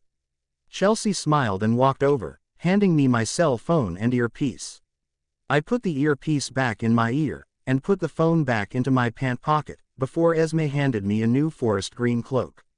Perplexed, I looked down at it and then back up at her with shock. Clear as day, there was the Olympic Coven crest embroidered into it in silver thread, above where my heart would have beat. We made this a while ago for you but have been waiting for the right moment. I want you to understand that in no way, shape or form are we saying that you have to leave the Volturi. We just felt like you should know that you are always going to be one of us, no matter where you go or who you are with. We will always be connected, and you will always have a place with us. She smiled and I slid on the cloak and lifted the hood above my head with a flick of my wrist, after securing my Volturi pendant around my wrist. Thank you, I breathed out before she rushed forward and embraced me tightly, along with Edward and Alice. We remained in that state for a few moments before we finally separated and I took in a collective breath, bringing my focus back to the mission at hand. What's the plan now? Edward asked and I looked over at him. We need to head back to Forks, immediately. Chelsea, call ahead and inform Arrow. I will need the other Cullens to be dispatched there. While I believe that the newborns and their leader are coming to Forks, it may be wise to keep some defenses at Volterra just in case they decide to split their numbers, but that will not be for me to decide. I answered and Chelsea nodded before calling over to Arrow. After a few moments, I stepped back and unlocked my phone, scrolling down until I found Jake's name and waited for him to answer. There was so much at stake. In the very least, Alice's new mate was in danger, not that she was aware of the bond but I was sure she was about to find out. Seth would likely not be able to hold back the truth once he found out the sheer danger that she was in by coming with me back to Forks. What's up? Jake's gruff voice answered and I sighed. The army of newborns are coming to Forks, Jake. They will be there in about 2.5 days. We will be there in just shy of 2. Some of the Cullens will be there before us because they are currently closer to you. We will need to prepare, Jake. This is the battle to end all battles, and there is something that I need to discuss with you in person. I have suspicions that there are not just vampires associated to this army. I sighed and heard him growl. Then hang up and get your sparkly ass over here. We have a lot to do and there is not much time. We will continue in next part.